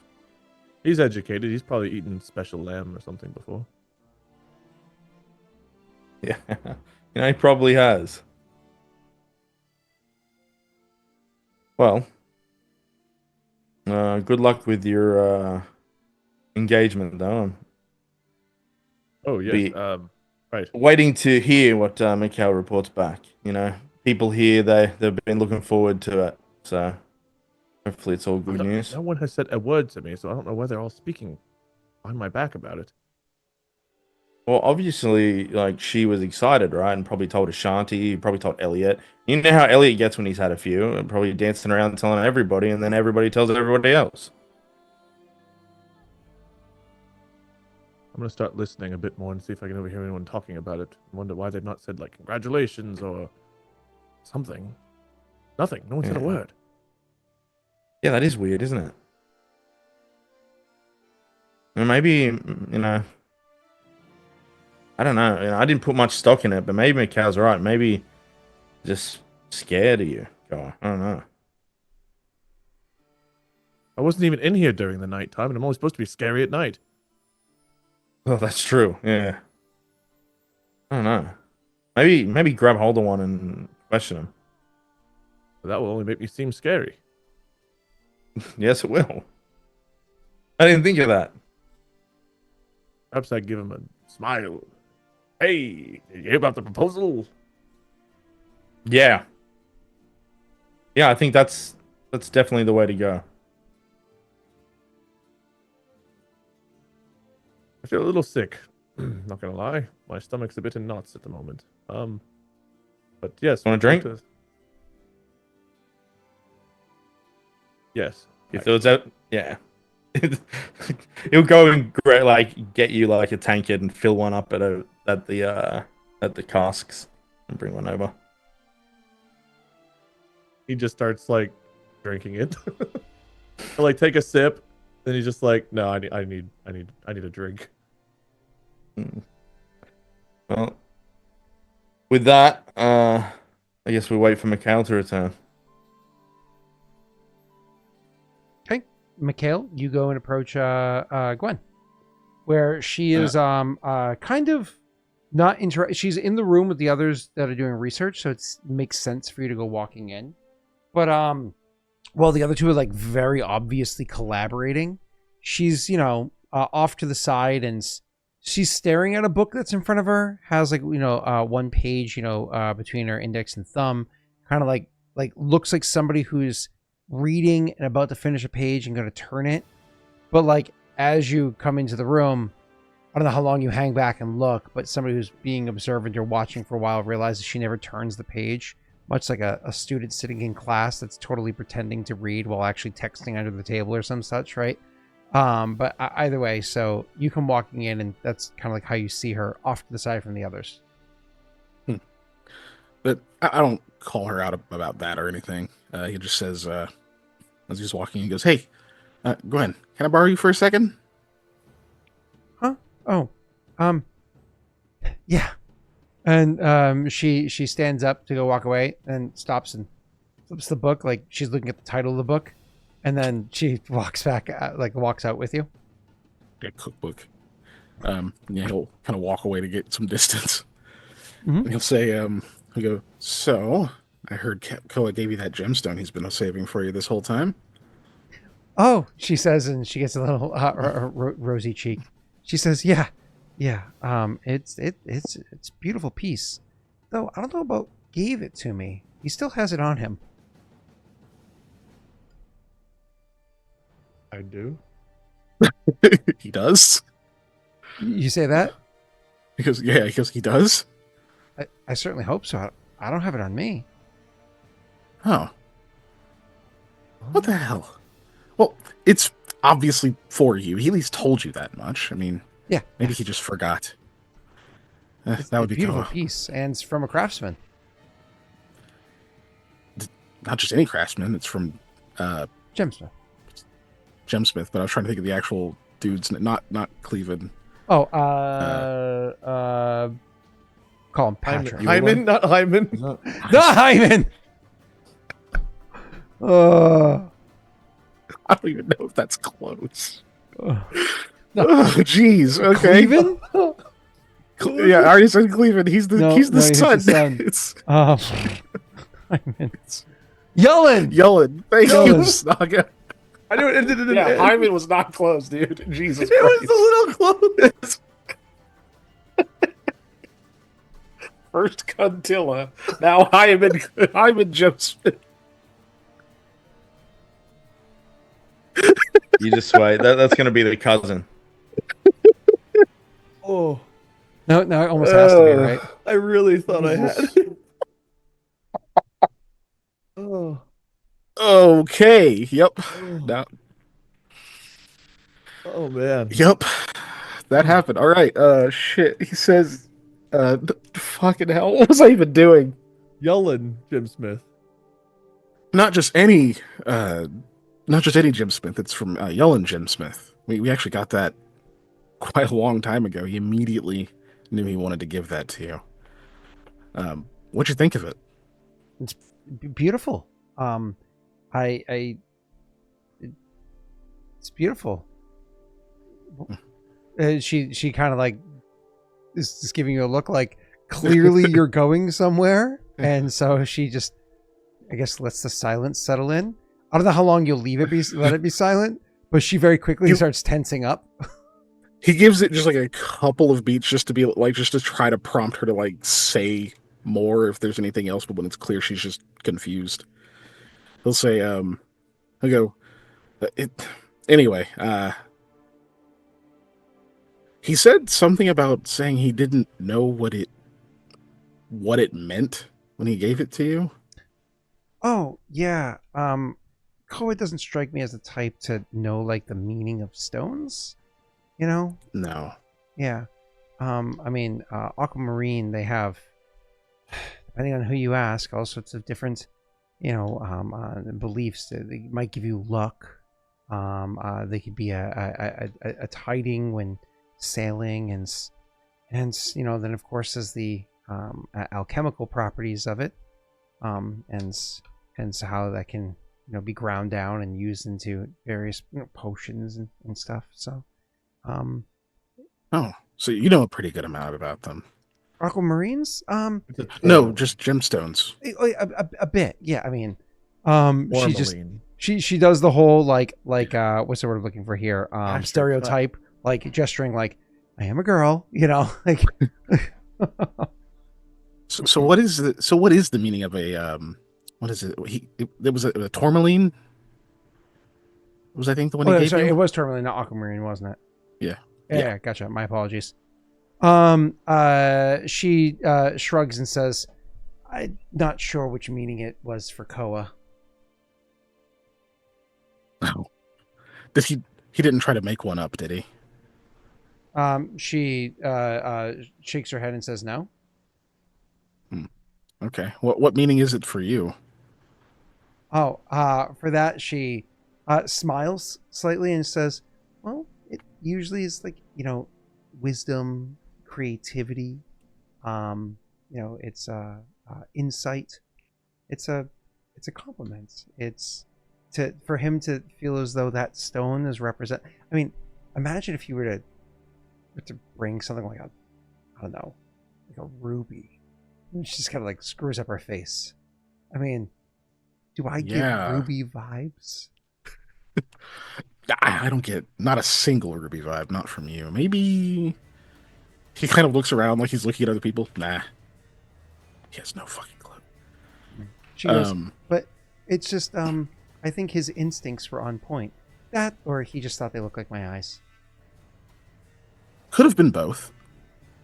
Now because I'm not from here, does giving someone a gemstone of that quality, does that have any deeper meaning in a deer? Because I thought it might be a bit much. And this isn't any judgment on Ko or anything, it's just to educate the foreigner. Is that a normal thing to do with someone that you're interested in? She knows you guys very well. She knows that you individually came over and are prodding. She is not an idiot. Fortunately for you, she's distracted because of the big conversation she had this morning about her past. You're going to have to go ahead and roll a bluff check. Sorry, technically trying to gather information secretly means you can take a -10 to gather information. Luckily for you, she's a lower DC because she's very friendly, but you are secretly trying to gather information. You take a -10 when you do that. Okay. Hold on. Let me just. I have nothing to assist me. I mean, we still have a +1, so Just don't roll a 2. I'll add the -10. Yes.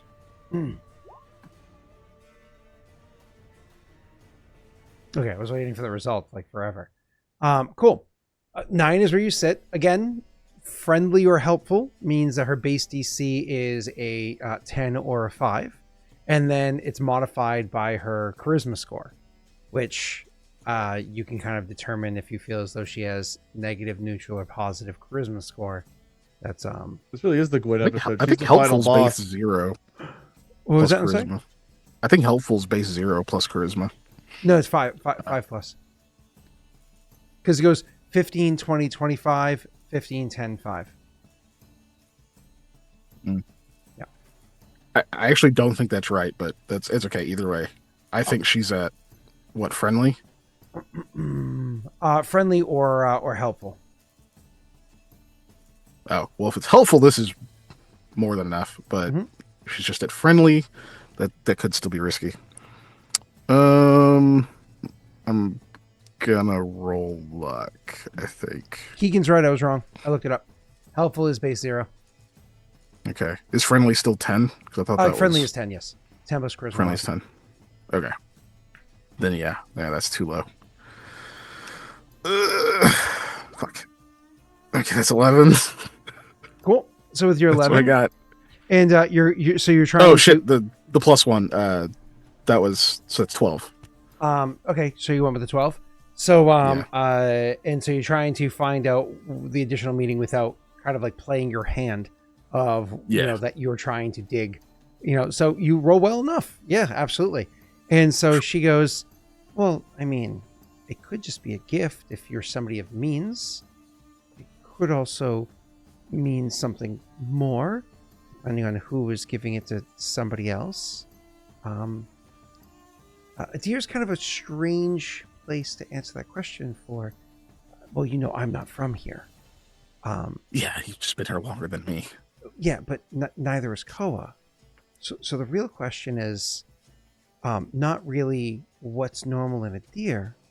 It's what's normal for either where I'm from or where Koa's from.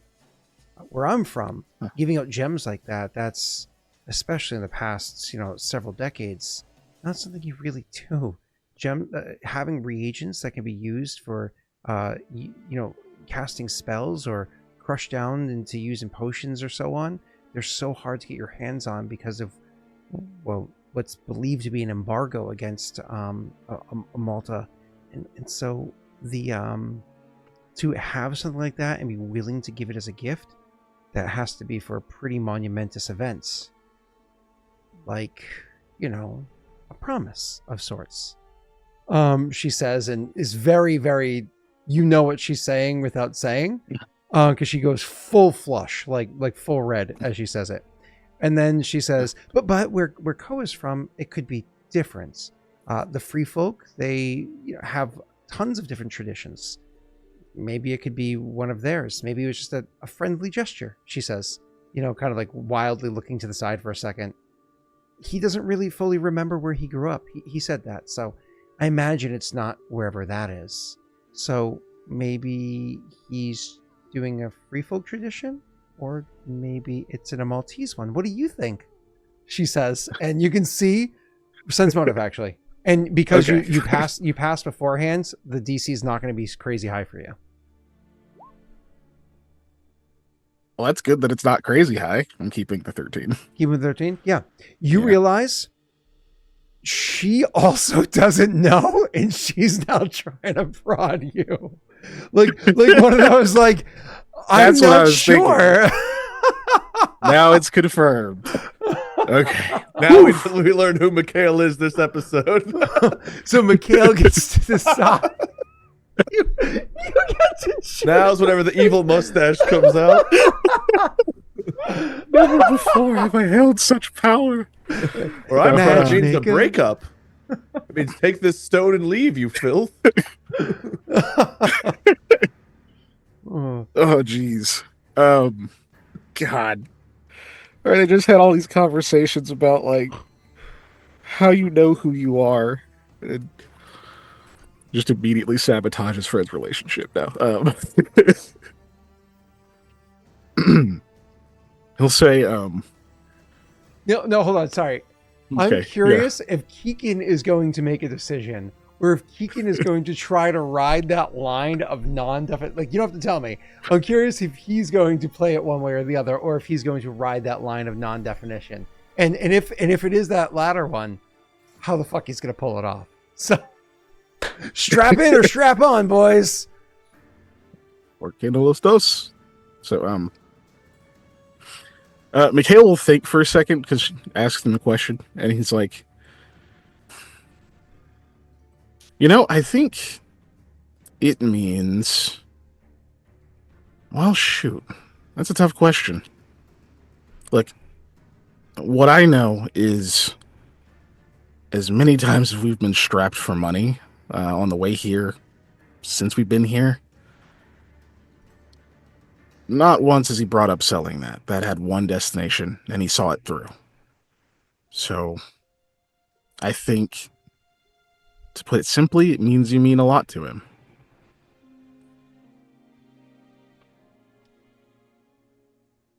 Yeah, but Koa plays himself off as being simple, but we know he's deep down way more complex than that.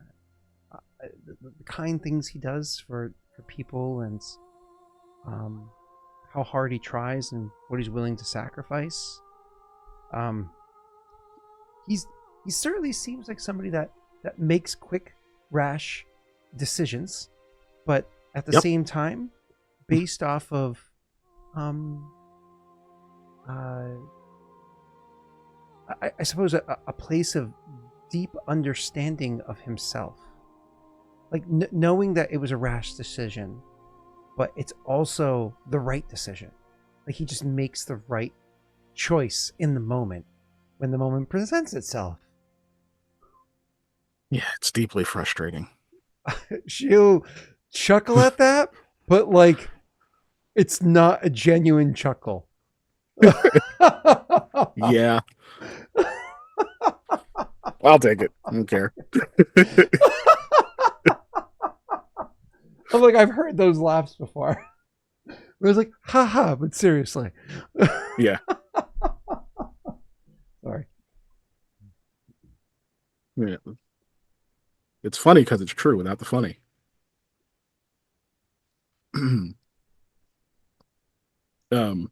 But yeah, he'll probably just follow that with yeah.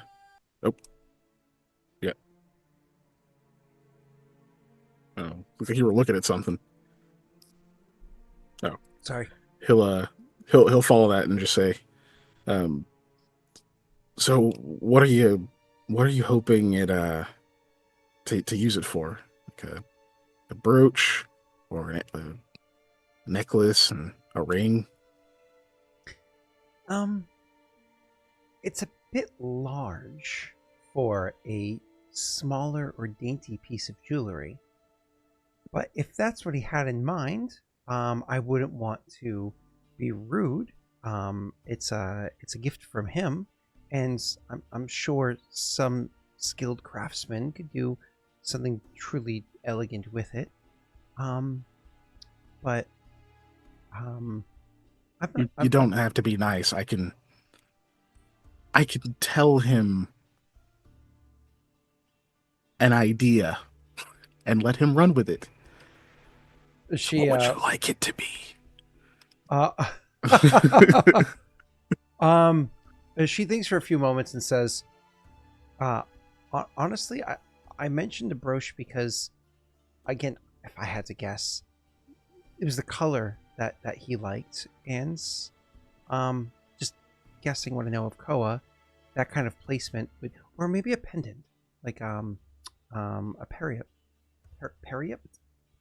Yeah, periapt, I think is. I always forget, is the P or the T silent, or are they both pronounced? Like, is it peridactyl, pterodactyl, or pterodactyl?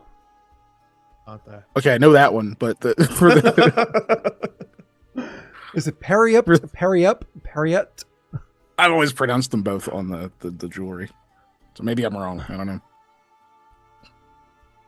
Nori says it has the T and the P. Yeah, see, I've always said periup, but again, it's one of those like, am I wrong? Like, you know how people mispronounce Like when you it don't as, say it out loud very much. Yeah, yeah, exactly. Because like people mispronounce it as like teethling or something like that, like teethling or something or something. I don't know, but Tiefling versus Tiefling. yeah, but obviously Tiefling, Yeah. right? So, you know, it's just one of those. Sometimes you get in your own head because other people say it so wrong that you're like, Anyways, go ahead. But she said a periapt. Okay, then he just kind of gives her a wink and says, "Okay, periapt. It's a good choice." Yeah. She nods and says, "What do you think he meant it for it to be? Just flat out." I don't think he knew it needed to be another thing. That would be my guess.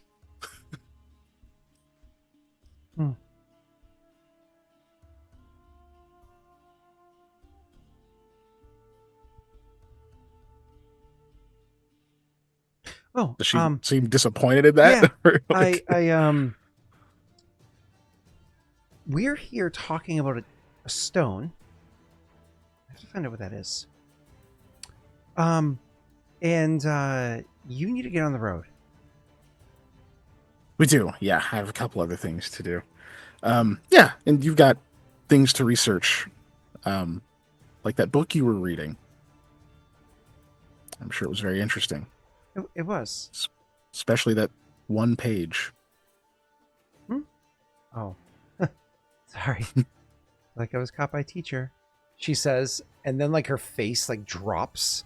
And there's like a bit of a look of horror in her face for like a second. And like, it goes on for like a full half second to second. And she's like, oh, yeah. Always nice talking to you, Mikhail. And she'll give you like a quick hug and then go scurry off. Yeah, okay. He will make his way back. Go up to Koa. Wow, Keegan. Wow. What? Wow. It's one of those things your buddy proposes to his girl, but you're like, they were intoxicated when that happened. I'm gonna go clean up this mess. So you guys had some fun last night, huh? Had a couple of drinks. You know, it isn't you drink. Kind of one thing gets out of hands, misinterpretations, bigger gestures than needed. You know. Back off, lady. He's still young. I mean, I told her that, I don't think he knew it needed to be more than a gem, but... Mm-hmm. It's understood. Yeah. It's understood. What do you think it means? Probably didn't mean anything to Koa. What you wanted to hear? Wait, is that what that came off as? Damn. I don't know, chat. Is that what that came off as? I guess so. Can we get a poll in chat? Anyways. What do you mean for it to come off as? Saying that I thought it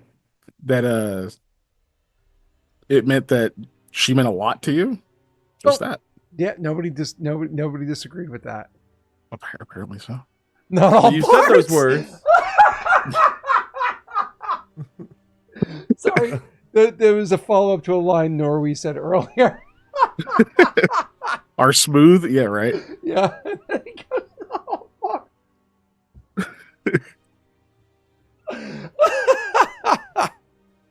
Oh, God. Okay. This is turning into the drama episode where you're going to come back and Koa's going to be like, Wynn's been telling everyone we're engaged. I'm so excited. And you're going to be like, oh, I told her it meant nothing. To be fair, I was not trying to tell her it meant nothing. I was trying to go neutral. No. Yeah. Again, as who said I was this just a moment basically ago? saying he didn't realize it needed to be set in a piece of jewelry.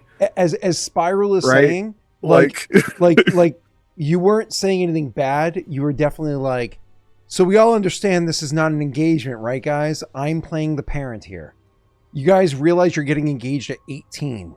Like, like I'm not saying that you guys can't live happily ever after. I'm just saying, why don't we wait? Whoa. She's like, what, 23? Yeah, absolutely. She's a plains cat. Yes, very much so. But, anyways. No. Swing and a miss. No. Yeah, again, either way, you don't need to keep defending yourself. You were I'm going not gonna. You're gonna go up to Koa. Yeah. And I'm like, okay, Koa. So, I don't think she really knew. She hadn't landed on what it meant either. Sure. So- That's why everyone's been talking about the engagement. What? Aldo told me he heard everyone talking about it. You've heard Say that again? talking about it. Yeah. Apparently Say it's that the again. Talk of the cave today. Everyone's been talking. No. about it. The who told you? Tell me that again. Aldo. Uh huh. He probably looks at Aldo's not there or like grinning from across the room or something. Mikhail just looks over at Aldo and he's like, he doesn't need magic. I swear. So wait, it doesn't mean that? It could. She doesn't know. I didn't ask why she said yes. That would have been too on the nose. Great, what do I go say now? I don't know. I didn't tell her that you sent me over there or anything. I didn't. You offered. Right. You can go clarify, or you don't have to talk about it at all. But Which one do I say? she would like it to be a periapt. Oh, You said brooch earlier, but Koa will look at you very obviously not knowing what that means. because Means to be wait, apt if you at talk to a periapt. jeweler, oh my god, when you talk to a jeweler, they'll obviously know what it is. But I'm going to sound like It's an like asshole a- when I go over there and like, oh, you very apt. Oh Is it like on the end Well, of it's a stick or something? no, it's like a pendant. But well, shit, what is the necklace. difference between the two? It's kind of like a necklace, but there's like a thing on it. There's like a pendant with it, and there's like a shit. Now I It's actually called a realize I don't know periapt? how to explain it. I think it's like a larger amulet. It's Right. you know who might know? Elliot might know. Oh, yes. Let's get more people involved so I can look even more stupid. Ask them what a periapt is. It doesn't listen. It doesn't matter right now. You still have to get it set. You can just ask a jeweler when you go to one. You don't have to tell her right now. Oh, I'm gonna make it a periapt. You just bring it when it's done. But she said, what did she want it to mean? Did she say that? No, I didn't ask her what she wanted it to mean. So other than the fact that she wants to make it into a necklace, you've got no useful information for me. And the useful information is she wasn't proposing to you or accepting a proposal. She was happy about the gift and is Didn't still want it to be a happy about it. proposal. I don't think that's... I think she would have been excited for it to have been a proposal. I should clarify and say it was one. No, you should do what you want to do. You should be honest. What do I want to do? I don't know, Koa. I'm not in love with Gwen. You are. Or something and figure it out. If I could cast a spell to just figure out complicated things, you think I'd have done that by now. Koa, listen, hey, you don't have to go over there and immediately tell her, hey, this is what that meant, this is what I want, all of those things. She knows we're leaving. She was hurrying me out the door effectively. No wonder. You have would've time to told think her about what it. to do. I didn't tell her it wasn't a proposal. I just asked what she thought it meant, and she asked what I thought it meant, and I told her that from what I could tell, it just means that she... Congratulations, Koa. Aldo will slap him on the shoulder and go, that is great news. That is the best news I've heard all year. I can't wait to tell everyone. And he claps his hands together and he's like, to the crag. Oh, yes. Right. I told Aldo you were going to throw the lights down there. Okay, I guess I'll do that. You Aldo don't have walks to past do Gwen anything. at some point and yells out, congratulations, Gwen. Great news. From like where? So because she's not readily available in the you'd have to do it. I seek her out. Oh, okay, yeah. Oh, I was gonna God. say because you can. But I totally don't go walk to that talk to hallway. her. I just yell at her across the room like I'm walking by. Yeah, like from the hallway. Yeah. And so, huh? You keep walking by. It's definitely like he does. Like when she's like that, huh? She looks at him and he like steps back in the doorway and he's like, I just heard the news. Fantastic. I can't wait. Congratulations again. And he like bows at her and leaves. And so he leaves, leaving her Yeah. like He tells everyone he dumbfounded. sees on the way. Congratulations. No, he just tells them, oh, there's a marriage. It's Koa. They're engaged. Jesus. Oh, I had room for Okay. interpretation. I do not know. Okay. Wow. Aldo's revenge. Fair. He's either the best wingman of all time or the Listen, best I know villain. what he wanted. All right, he wouldn't be umming and ahhing so much. He's been smitten with this person. Let's skip the small talk and the 3 hours of going RP and let's move forward. No, I listen, man. I feel it. I love it. Koa is No, mortified. it's good. It's very Koa important for the is character. mortified right now because he's like, so it isn't like he's not even paying attention. He's probably not even facing the hole when Mikhail goes to cast the lights. Mikhail goes to cast the lights. Kel hasn't done that yet. He's fucking mortified. Oh, we're all here. Okay, good. Cool.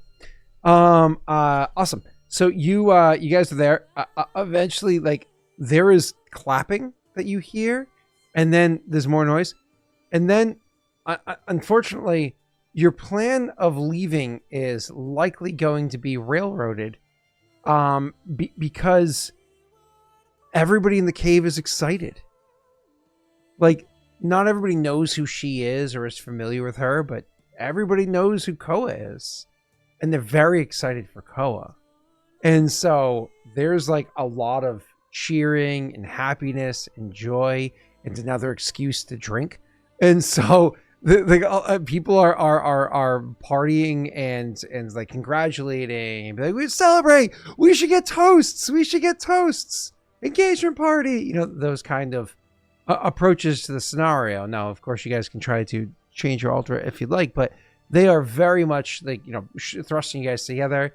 And she's like looking at you and she's all red faced, you know, because she's like, He's doing everything he can to get her and have like a moment away from everyone to talk to her. you can imagine it's not something that happens immediately. No. It takes like, God, maybe an hour before you finally have like enough attention away from you and on the barrels that that you can slip away, and then finally you guys can step to the side.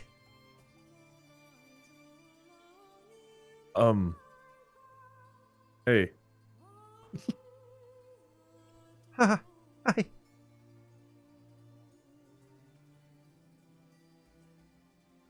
I figured we should talk and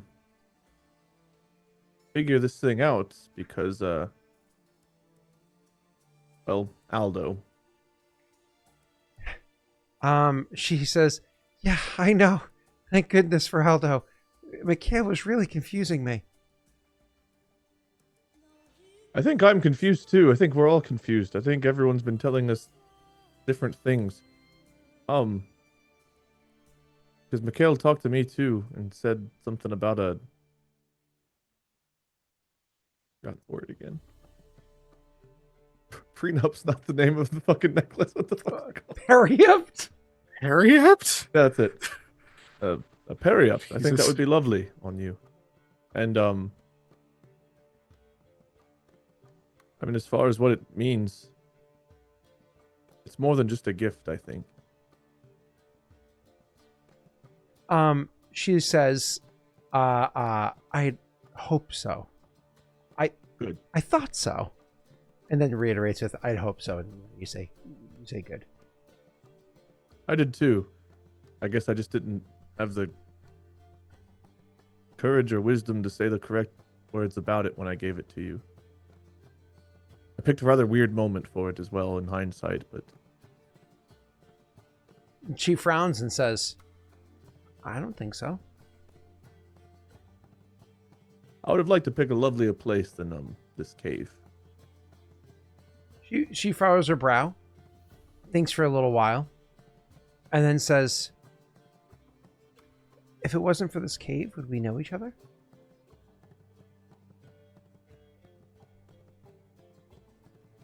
That's for the gods to decide, I guess. I don't know. I think they already did. They'll smile at that. And honestly, I think that's probably clarification enough. They can have small talk or whatever, but I think we've Yeah, kind of played it out. probably had enough of that. She does let you know that she found the stone, which I don't know if... I don't think Mikhail told you that she had lost it, but she's like, oh, I found it, by the way, so you don't have to worry, and neither does Mikhail.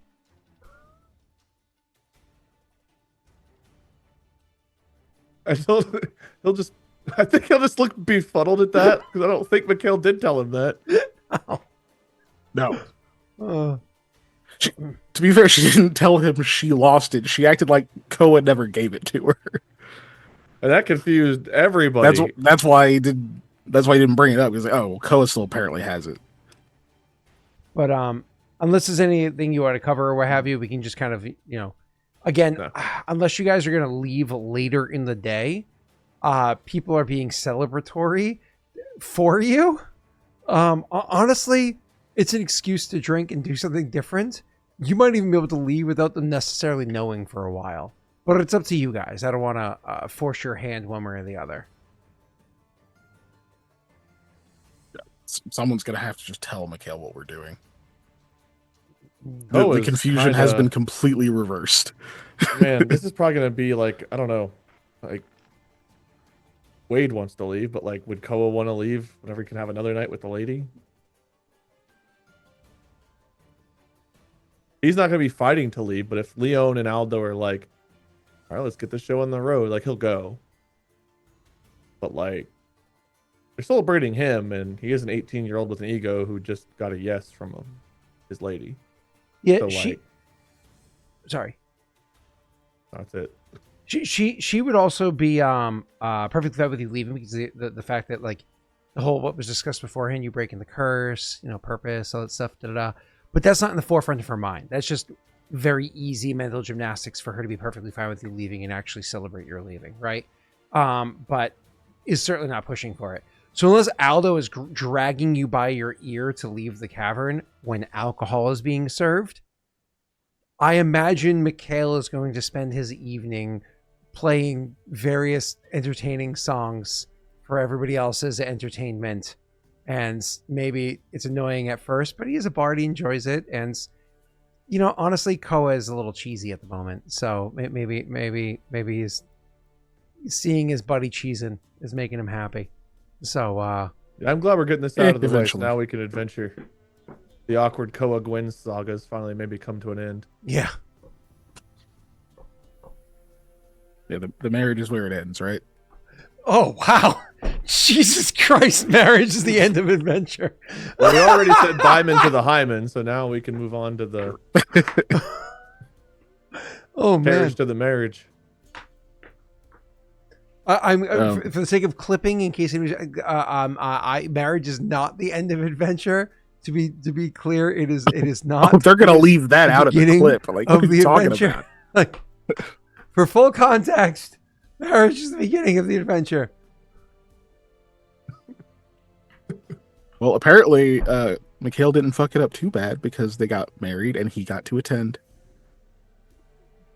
I mean, he's not married yet, but Are they getting married? Is that what's Okay. happening? engaged. Yeah, you're Okay, free all will. right. Thank you. You ended All up right, being the credit. best wingman ever. Yeah. Oh man, We all So seen what the, now? eventually the Are we writing on the staying- wall. It Are was we there. staying and enjoying the celebration, or are we hitting the road? no, you have to be the best man, so her friend can be the maid of honor because Uh-huh. I'm assuming we're staying. So Yeah. I need Mikhail to look down the thing. Yeah. Right. Please. Same. Please, Mikhail. Yep.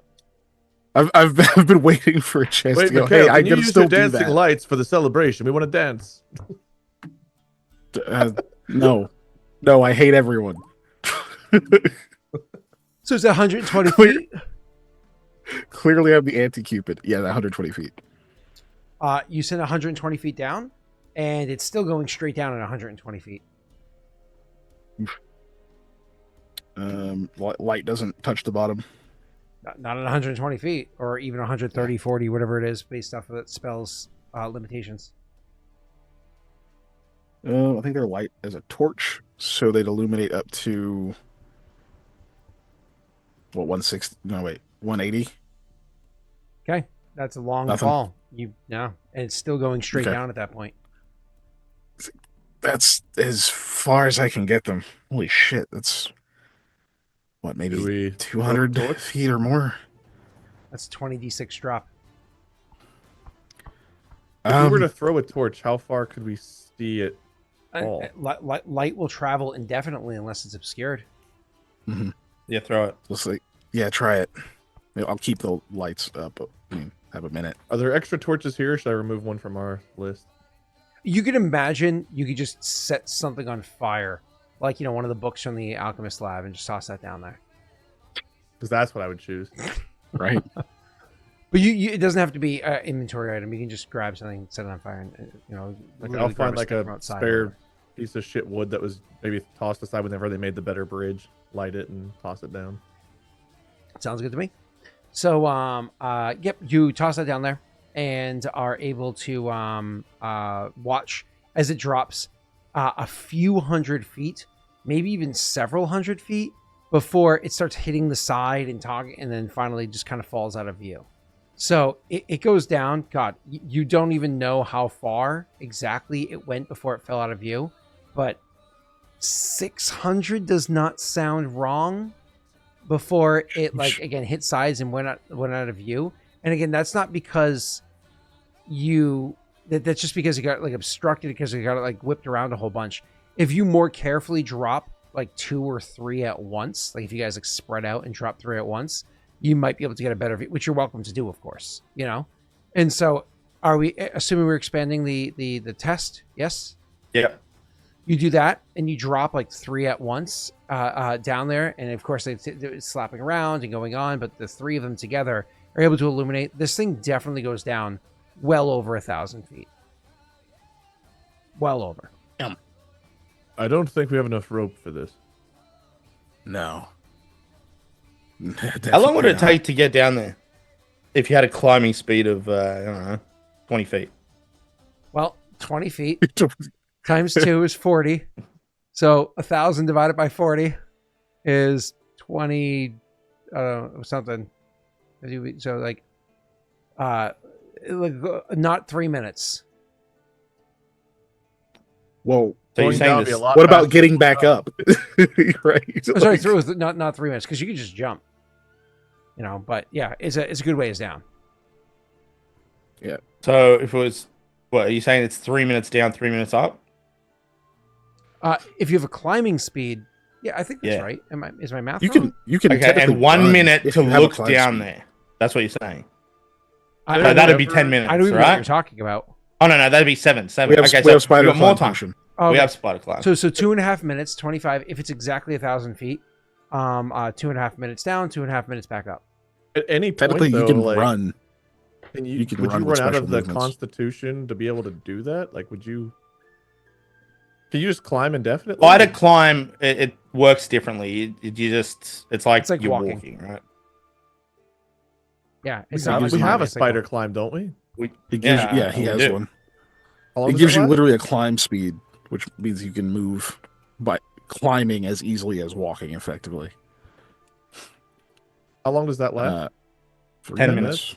10 minutes. Ooh. 10 minutes. I mean, what would be better is if you gave him spider climb and what's it called, featherfall, because then he could go down, and after he's fallen, over, say 2,000 feet or whatever, assuming it goes that far or further, that's when you're like, fuck this, I'm out, and you start climbing back up to make sure you have enough time to get to the top. Do we have a featherfall? Unfortunately, I don't think so. Because featherfall allows you to go, is it 60 feet around and it lasts? Is it only 1 minute, or is it a minute per round? Sorry, minute per level. I think it's a minute per level. It does scale, I think. Yeah, I think so. Look, Would Otherwise, be it the stops best at one for 600 this. feet. Koa's the fastest one, but Aldo's definitely the scales most distance too. dexterous one. Yeah, if something. Well, I think the limit ain't of your quite right climb down speed there. is based off the spell. The Yeah, spell, it's 20 yeah. feet. Yeah, so your speed weight doesn't enhance that. You have the better climb check though. If The spell I runs do have out. I have a need it. +6. yeah, Yeah. and this potion gives you a +8 on top of that. Hmm. Koa gets engaged, goes down the crack But- to hell, never comes back. Yeah. I was gonna say, if you did just get engaged, I don't know if you want to crawl into the fucking crack right now. It's up to you. All right, well that's good to know anyway. I don't think we should do it now. There's too many uncertainties. Unfortunately, I'd like to, but yeah, too There's a far. lot of. It's way fucking down there. Like, If we had 2 spider climb potions though, that's when we're right. Yeah, absolutely. Yeah, again, and if he no, makes a it's featherfall, one round per level. because the cool thing is like, Featherfall is one 'cause round you- per level, by the way. oh fuck, that's crazy. All right, So well, so the that's- yeah. cool thing is that you need more than one, because the cool thing is like you fall normally with gravity, was it 32 feet per second, right? So you fall pretty fucking fast at first, and the first several hundred feet are safe. Then you drink a featherfall potion, and you slow down, and then line yourself up as best you can. Then, drink another one quick. Oh, ooh, slow down. But you just don't want when to. it You just don't want says to Homer Simpson. 10 you're minutes, like, 10 minutes a level. Is that spell level or is that caster level? Caster level. Yeah. But it says you So need the, to be. It's a second level spell. What So is- normally It that'd be depends who third it's made level, from, But, so, but yeah. where did the potion come from? This isn't one of the mole potions, right? I think this was a flat. I think you gave us a flat 10 minutes on this one, didn't you? Okay. Then if I give you flat 10 minutes, it's flat 10 minutes. Maybe I don't have it on mine anymore. I know I don't Spider even Climb remember where we as got a it from. spell is 10 minutes per level. So if it was a cash level 3, which would be the minimum, then it'd be I a know I 30 gave you a minute. bunch of them with modified cast time. That's mold spells specifically. If this was Yeah. found, it depends on where you found this. Like if you found this on the balcony in the Mountain Keep, then no, this would probably just be 5 minutes, or 5 to 10 minutes or whatever, right? Oh, so you said 10 minutes per level, then it'd be 50 minutes. Mhm. 30 Well, this minutes? wasn't one of the ones that the corpse had on it. That was like the No. animal one.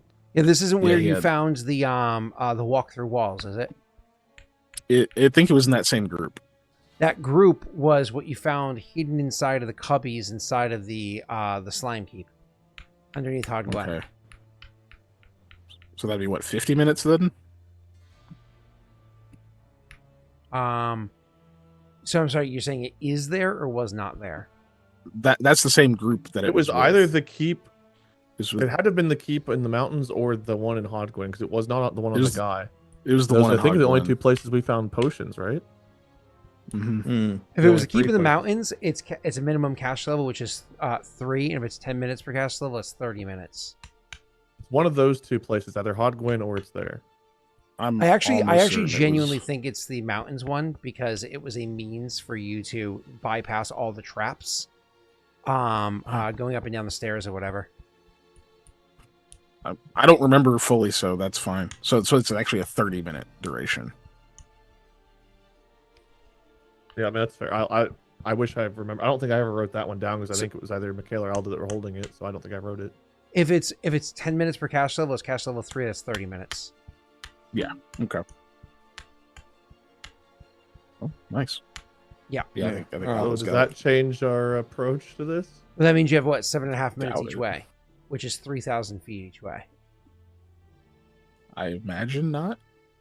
No, I don't think we've got the because only one of us could go down. If for some reason there's something down there, you know what I mean? We just screwed. So I'm okay there's- with there's that. no I don't helping. like the idea of going into this crack. Not alone. Yeah. Yeah. There'd be no helping you Alright. or anyone who goes. You know, You Yeah. throw stuff and Wade's wait thinking 6 giant rounds for it hole to- that's seemingly bottomless probably doesn't mean nothing in a cave that also has a whole bunch of references to the plains. There's definitely something down there, I'd say, but we just Yeah. don't have the means at the moment. Not yet. Yeah. That'd be a whole expedition. All right, so God, yeah, fucking Mikhail's pieces playing of his wood would that loot. We'll have an engagement party, and then we head off in the morning. Yes. be? Sounds like it. Sweet. Okay. With Leon, who also congratulated you, by the way. You know, it's one of those, his congratulations is along the lines of, congratulations, you've acquired what so few ever get the opportunity to do. He'd thank him and just say, I gotta try to keep it. There's probably a line of wisdom or warning or what have you, but he is also wise and kind enough to not share it now. Well, he says Now it it's with time for definitely says it rejoicing. with like a laugh, but also like thinking about what lies ahead for their futures. He's like, there's a good chance I might not survive at all, but yeah, no. Koa kicks back and laughs and enjoys himself. I imagine if we were fast forward into the trip to Loshev, Mhm. he's probably a lot more reserved and like introspective on the way. Yeah, not just fast forward to the trip to the Chev. Unless there's somewhere you guys are stopping, we can just kind of fast forward to Loshev.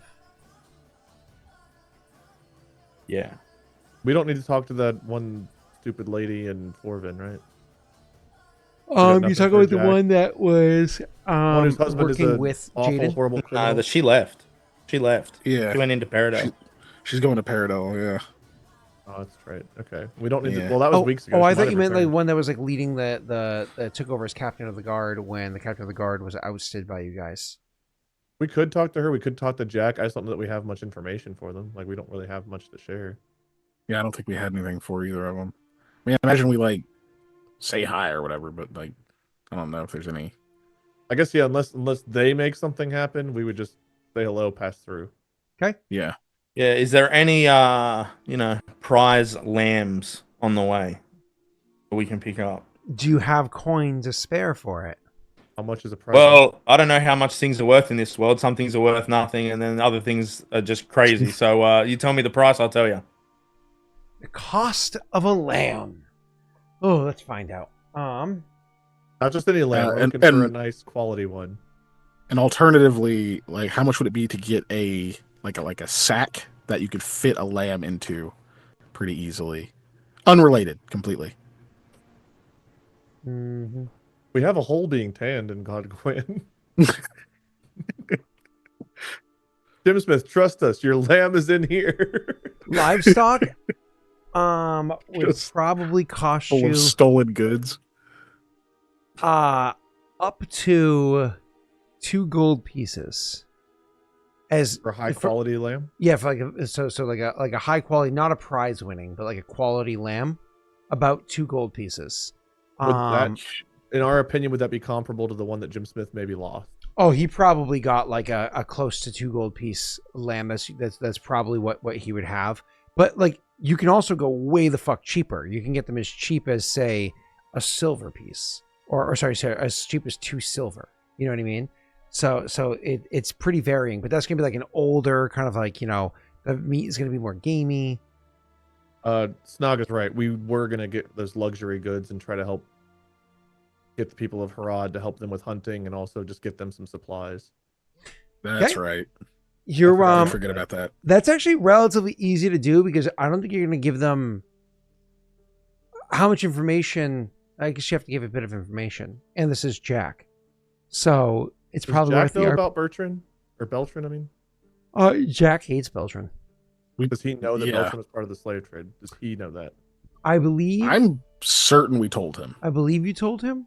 Okay. Hmm. Yeah, I'm Yeah, sure we would did. have, if we did tell him, he would have no reason not to tell him that there's a resistance forming and that people are hiding out at the crack. Well, okay, Gadgetar. Technically speaking, the prices I was looking up was around sheep. I understand lamb is young sheep. I get that. And treated a certain way, so and so. I was just. Yeah, I thank you. I know. Our luxury goods aren't for Draazstone. Luxury goods. Snog. I don't think we weren't giving our luxury to Draazstone or anything. Some of them were. Leon was It Leon was was- whatever goods you had left behind. It was suggested to use those to trade with Draazstone. Yes. I misunderstood that. I thought That we was were using it to Leon help. saying you can use some to trade here, but you should be predominantly using this to trade with Draazstone to Get acquire weapons and stuff, supplies. That's right. Okay, that is right. I okay. did forget that. Okay. I didn't write that down. I forgot. There we go. Okay. All right. Well, I'm gonna get that lamb. All right. How much are you spending on the lamb? 20 silver. Oh my god, he's spending 2 gold pieces to We'll get a quality apologize. lamb. Yeah. Hopefully. Or A oh, quality God. sheep, which is probably lamb. This is like the day after the Grinch steals everything and he comes back and like it's, as Aldo comes into town. I got my buddy all shacked up. Now I'm gonna lamb you down. Did we take the cart or did we leave the cart? If you're taking trading supplies, you're bringing the cart. But if you're leaving the supplies behind, you're leaving the cart. Well, if we said we were going to do that with Leon, we're going to do it. So we'll take it. And Yeah. bring the Okay. goods. So the cart's with us. Okay. Oh. I would have had to get Daisy back too. The horse. Yeah, from Jade. Mhm. I don't know if that okay, that didn't cause any issues. Good. Yeah, I would have done that. Oh, Jaden was super happy for you guys as well, by the way. But Yara gives you that one line. It's like, I get it, you know. But anyways, so you guys go to see what's his name in Herod. You can explain the situation to him, but you're also trying to convince him to help out your people.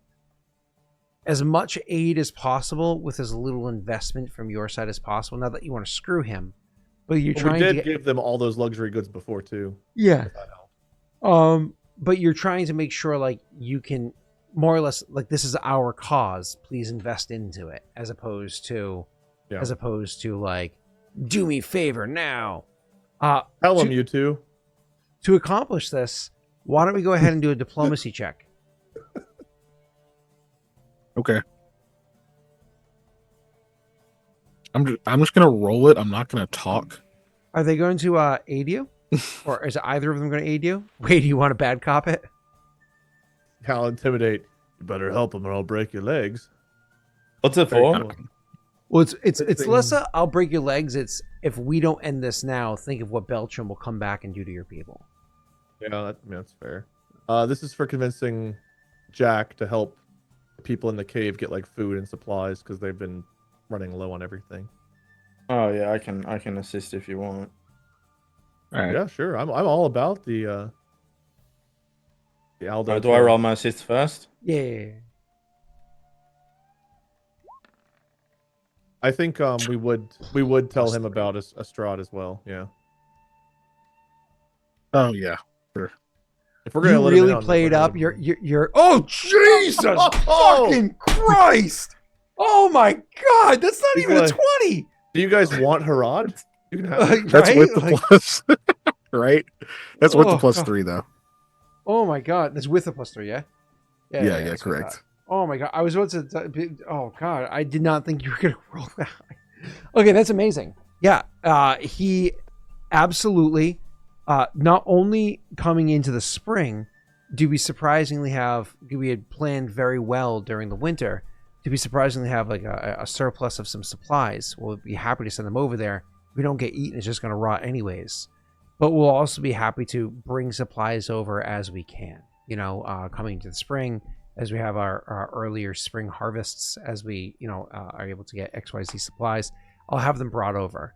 I actually don't want too many people to be involved in this, so we'll get. I can't remember the guy's name, but the guy that runs the bar. That is the One who ran all the messages around for us. yeah.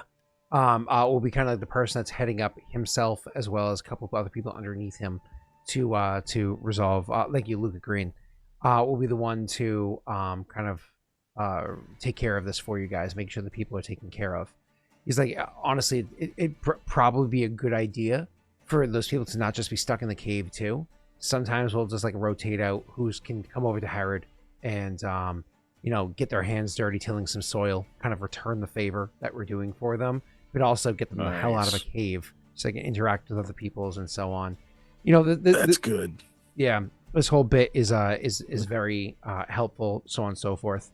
Yeah, very, very happy to help out. I don't think there's anything else to kind of go over. Like, they will. How do I care start of it. a rumor? There's a separate check, but you're welcome to do so. Do you have Rumor Monger? Did you ever end up grabbing that or no? I get it next level. Ah, you can wait till next level. What rumor are you trying to spread? That Hodgwen are trying to claim that the body of water is now the lake of Hodgwen, and everyone should be, worried about that. It's a river. The That river wouldn't of the matter. Hodgwen River. No, they're That going to build a lake goes- and make Paradel pay for it all. Yeah. Has the additional effect of the facts not matter. Sorry, Yeah, right. The addition of facts don't matter. my bad. Facts don't care about your feelings. Oh man. Oh, so funny. Wow. Since it's a meme, we're just gonna ignore it and move on. All right, yeah, you guys fucking crush it. They're gonna do everything they can to try to assist you guys as much as possible. Now that doesn't mean that they auto succeed, right? But they will put their genuine hard effort into accomplishing this this task for you as best as they're capable, right? And then from here, you guys are gonna head out and head over to Forvin. Popping by Forvin, you want to talk and check in on the whole meeting, check in on his trial. Yes. His being the former captain of the guard. Yeah, it took me a second. I don't remember his fucking name though. But yeah. Cool. So you go to check in on the trial to see what happened there, and you get several layers of news. First and foremost, Julian. Oh, sorry, not the captain of the guard. Ha, good call. It was the guy that owns the warehouses, right? Oh yeah, the captain. He's like an adventurer in the fucking woods or some shit now, right? Yes. Yeah. Julius. So you get several layers of news. First and foremost, you find out that there was an attempt to infiltrate the guard unit to get Julius out. But the people that were hired to do this infiltration, they're out of towners. They were coming into play. They were identified. How were they identified? These are not associated with that organization that, whatever. How were they identified? Well, apparently the captain of the guard, how he ran into the woods. Well, he ran into the woods with a couple of his friends. There was the mage and the other one that he ran into the woods with. At some point in time, a few people showed up into Forvin wearing robes. Not wearing robes, sorry, wearing like long cloaks, like draped heavily over the shoulders, kind of covering up a good bit. Tall, large hoods pulled, mostly covering their heads or what have you. But there's described as distinctly having the sound of armor moving underneath their cloaks. So clearly, whoever these fucking people were, they had armor on them. They returned with two of the people that had run out of here, specifically the captain of the guard and specifically the mage. Now, the mage had every one of their fingers broken, so they wouldn't be able to cast magic, and they were gagged. So the mage had all their fingers broken, and they were gagged, so that they wouldn't be able to use magic. The captain of the guard was they were informed to put up a fight, and they fought hard against him. He was very heavily injured, but obviously their wounds were treated to make sure that they were, not going to, die or anything like that. And then they were brought here, and they were told, it was rumored that they had fled from here, and so they were returned for trial, to be brought back here for trial or what have you. The other person unfortunately got away. Now, how did you know that there was an infiltration that tried to get out? Well, apparently that group, the three that got away, were communicating with the individuals that they had hired to try to get Julian out. But once they got captured, they didn't have any more communication. And so they had to then try to communicate with one of the prisoners to be like, hey, what's our plan? And that's where another upstanding guard overheard what was going on and was like, oh, fuck no. And they tried to bribe him, didn't go for it. And so they captured the people that were infiltrating. So now you have Julian in prison with way more damning evidence now. You have the captain of the guard in prison, you have the mage in prison, and you have the two other people that they hired from outside to come in to try to infiltrate, to break Julian and then them out. So 5 people are there, and their trials are all set, and the vibe of the situation is, oh, ain't nobody getting off easy. So, kind of a massive W. What is their potential sentence? Forvin doesn't really do death penalty. That's not really a thing that they do. So it could either be life in prison, so many years in prison, where they're going to lock them away, so on and so forth. Or if they have crimes elsewhere after they're done being sentenced here, if one of the other city-states wants to hold them accountable for crimes there, they're willing to sell the sentenced person to another city-state. So if, like, Jim Smith wanted to punish them for helping move Cullen, they would go to, like, Loshev for that? Loshev could make an offer, be like, we feel as though our punishment is more important than them serving it out there. Does Loshev do a death penalty? Great question. Yes, they do. Yeah, I was gonna say. Yeah, I was gonna say we kind of know they do. Yeah, I was gonna say they do, and they also have other more severe penalties than Harad does. Okay. Sorry, Forvin does. Does that mean that Hod Gwen could make a case? And that is something that Hod Gwen could do, Jake. Hod Gwen could theoretically also make a bid. Huh? Yeah, I mean, I guess it would be between Loshev and Hod Gwen if that were to happen, but well, the thing being is they've got a mage there now, and that could be attractive to Beltran to have in his back pocket as well. I agree. But if we talk to them and agree to tell Loshev not to bother bidding, knowing that might end up with him getting out, if they gave us word on Beltran, do you think they'd rat him out? I don't think they know. I mean, they know a little bit, but I don't know. I don't know how far removed they are. If Julian's well connected, he might know. I think the best thing you can do is pressure Jem Smith into trying to get them brought up there before Hod Gwen. We don't want Hod Gwen to get them. Yeah. Or to bid high. Okay. Well, I mean, Hod Gwen won't be. I mean, they won't be able to outbid Hod Gwen. It's just maybe talking to the guard captain or whoever's responsible for the sentence and being like, "Hey, just give us some time." You know what I mean? Blah blah blah blah blah. But it also depends what they get sentenced with, right? They're not going to be put to death, but they get life in prison. What do they just immediately sell them? Also, to be clear, this is what's the word I'm looking for here? They don't have to go for the highest bidder. You know what I mean? This isn't like this, while very obviously is transactional. Let's not pretend like it isn't.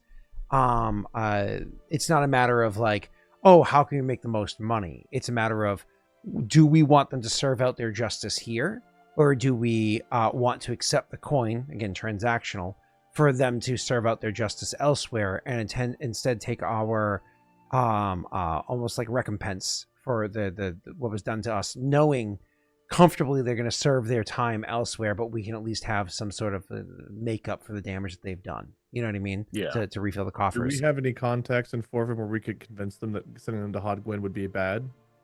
So when it comes to the what are they called? The council, you've had very mild interactions with the council. So you don't have a ton of influence there. But the new, we'll call them captain of the guard, or at least not de facto. Yeah, I guess it would be de facto, right? It would be de facto. Yeah, de facto captain of the guard. She very much would not want, like, if you told her about the situation with Beltran, that they were a part of this, she would not want them to go that way. And she does have influence. We can RP it out, or I mean, Koa would vote to tell her in that case. I think I mean, we should tell her. Yeah. We ain't in RP RP it out. Scott, we will tell her. Yeah. Okay, sounds good to me. You guys want to just go ahead and roll for this to explain everything and try to convince her? Okay. Good news is she's already friendly. Oh, sweet. You want to assist again, You Aldo? need the assist then? If she's already friendly. Right. It will make it. I mean, Oh, sorry, I'll Jake. You do roll. have to click the button. Yeah. Oh, that's a Yeah, plus that's two. plus. That's a plus I'll two. take Thank it. you. He tried to not help, Uh, but you're still helpful. Yeah. That means where the hell did my sheet go? There it is. +2. All right. 16. That includes the plus two. Are you happy with your 16? You said she's friendly? Yeah, I think 16's enough. Yeah, because it's a matter of do you think you can beat it by 5 or more? Not whether or not you succeed, it's do you beat it by 5 or more, which actually can increase them from friendly to helpful. Unless she has a charisma of +6. That I, Plus 6? or not +6. Plus Unless 2. she has +2, yeah. Yeah. It's up to you.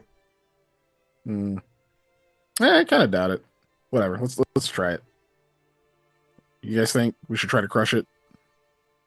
Even if I get a 1 on the luck die, it's Yeah, a the low likelihood chance. of I having think more right than- now, the more allies we can accrue, the better, because we don't know who we might need for some of this curse stuff, as well as like whenever anything after the curses happens, and we don't really have anyone in Forvin, so having someone really helpful that's higher up in Forvin could be helpful. So if this increases our relations with them, then maybe. Yeah. Do we still have the +1? But no, we No, use No, I we use used- that Okay. Yeah. All right. Then For yeah. the- Lock it. for the thing that meh. +3. Nice. So Cool. 19. Awesome. What was I going to say? her name Quick is- question. Did we ever name her before? Because this isn't a character I'm- I don't recall ever giving a name to before. I think it's somebody that maybe chat had named. Oh, actually, chat's literally talking about name right now. Haha. I can't remember I who think- named it. It was like, I think she ended up with a name. yeah, but I think it was like somebody in chat gave a name, like a somebody unimportant, like Kajatar. You know, like Yeah. you know. Bam. Damn. No. Damn. Either way, cool. So let's so yeah, so I she don't know 100%. She's like, when you explain the situation to her, she's like, those fucks. Wait a second, and his parents are, and like that whole thing is like, and that name. I mean, I don't know them, but I know that name. Like clearly they have the money to pull this off. So if they're just trying to tie off their own loose ends for their own safety, or if they're trying to, no. Not only that, but they're building up a military and going and conquering other towns to take their goods and stuff. Like they're already. She's like, Yeah. She's like, yeah. If they're trying to collect them, I'll tell you now, they can collect their corpses. You know, you don't know if she's the kind of person that would actually follow through with that kind of a threat, or if she's just speaking big. But she's very much agrees with they absolutely should not go that way, so on and so forth. And so she's going to do whatever she can to try to stop them from being able to go that direction. Should that be something that's posed, so on and so forth. But then you also, throw in the idea, well, who definitely wouldn't be willing to sell over there. We have very strong ties up in Loshev. You've already heard rumor of us at Loshev and so on. 100% we could go that direction, and may even be able to convince them to make an offer. Then you guys can get some sort of, and then you don't have to worry about convincing your council not to do the transaction. It would already be out of your hands. And she's like, oh yeah, actually that's a really good idea. Like if you truly, blah blah blah. Clearly she trusts your judgment in this issue. This is somebody you exposed and went after and da. Like obviously you're not like, we're playing you.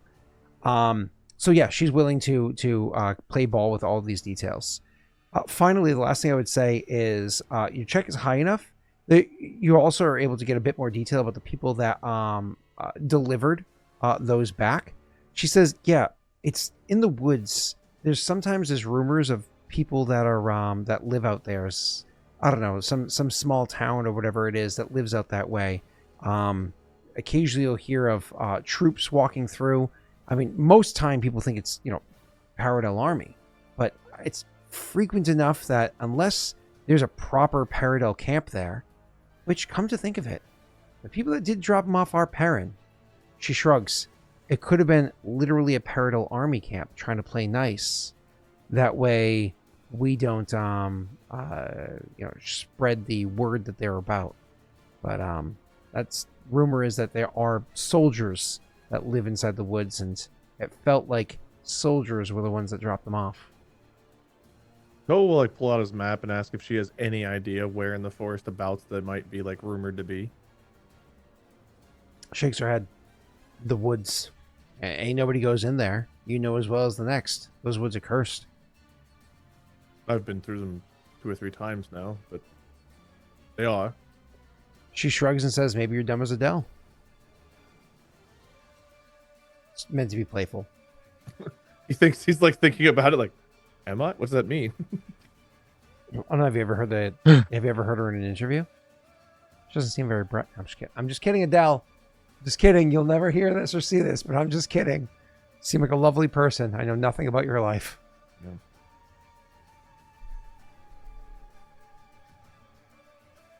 All right. Yeah, Leon. I mean, we're done in Forvin? I think so. Okay. Nice. Yeah. There was nothing else here for you two. They were actually captured, which is fucking incredible and completely closes a loop for something for you. One did get away though. But he wasn't the one involved in the slave. That was just his friend, right? No. It was Yeah. she and no. Yeah. While Yeah. noteworthy, I don't think that's like if Beltran's not a priority right now, a friend of a lesser person involved in this trade that we shut down is probably definitely not on our to-do list. Yeah. We just know she's out there. Maybe she'll swear vengeance. Who knows? Do we know what we knew what they were good at, right? She was a bard. Oh. A flutist. Flutinaire. Or what did Doxy call him? Flute dude. Flute dude. Well, we called him Flute Dude. I don't remember what the heck. She named him something. I thought she Jeribald? called That's what it was. Jeribald. Jerbold. That's his fucking name. Gefilte fish. I'd ask her what the so that she also gave them a title, He's which, a flautist. but I think she's too busy googling flights to Sydney. So, anyways, you guys can move on from here. I think you're pretty done in Forvin, which is nice. Yes. And heading your way up to happy that fortunes have fallen in your favor. How much money? The baddies were caught for you. Oh. And so you guys head north. The one that got away was that Freya. The one that got away was the name of a boat from a campaign with Mathis. No. Focus. We must The, remove him. What was it? the person in the group that got away was that Freya. Yes, I believe that was her name. Yes. Okay. Oh yeah, that's a good question, Lance. Do any of these towns have they had anything with gnolls? Oh. Yeah. Remember, this place saw Knoll. You were here when the Knoll thing transpired before. Oh no. Pause. Wrong. They're on the other side of the lake/river, so they did not experience Knolls. Okay. Rod either. Harrod did not Harrod? either. No. Okay. It was only Loshev. And like small Okay. little thorps or whatever around. Do we have anyone send word to Varen about them? I don't remember. I don't think so. No, because it's far off the river. I don't think we did. The furthest down we warned was Hodgwyn. Yeah, I guess we were kind of surprised when we got the Hodgwyn and everything had gone to shit. Yeah. Okay. Cool. So you're able to finish making your long trek, elongated by the 1 to 2 day stays that you have in each town and so on and so forth, just to find time to meet with the people in charge and then have conversations with them, which are many hour conversations, so on and so forth. So this is like a longer journey, but eventually you find your way all the way up to Loshev with what's his name? Leon. And it's funny because out of all the towns that Leon was kind of like with you guys, not though that he wasn't necessarily in with the meetings or what have you, right? Because that was your own personal business or whatever. Loshev is the first time where he doesn't seem to just be following you. He seems to know where he's going.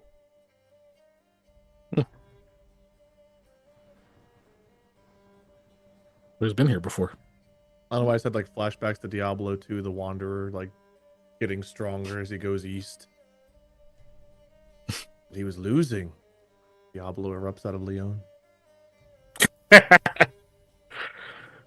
Cliffhanger. That's obvious to us all. Yeah, it's pretty apparent. At least if you're paying attention. It's up to you if your character wasn't paying attention. Been here before, Leon? Yes, several times.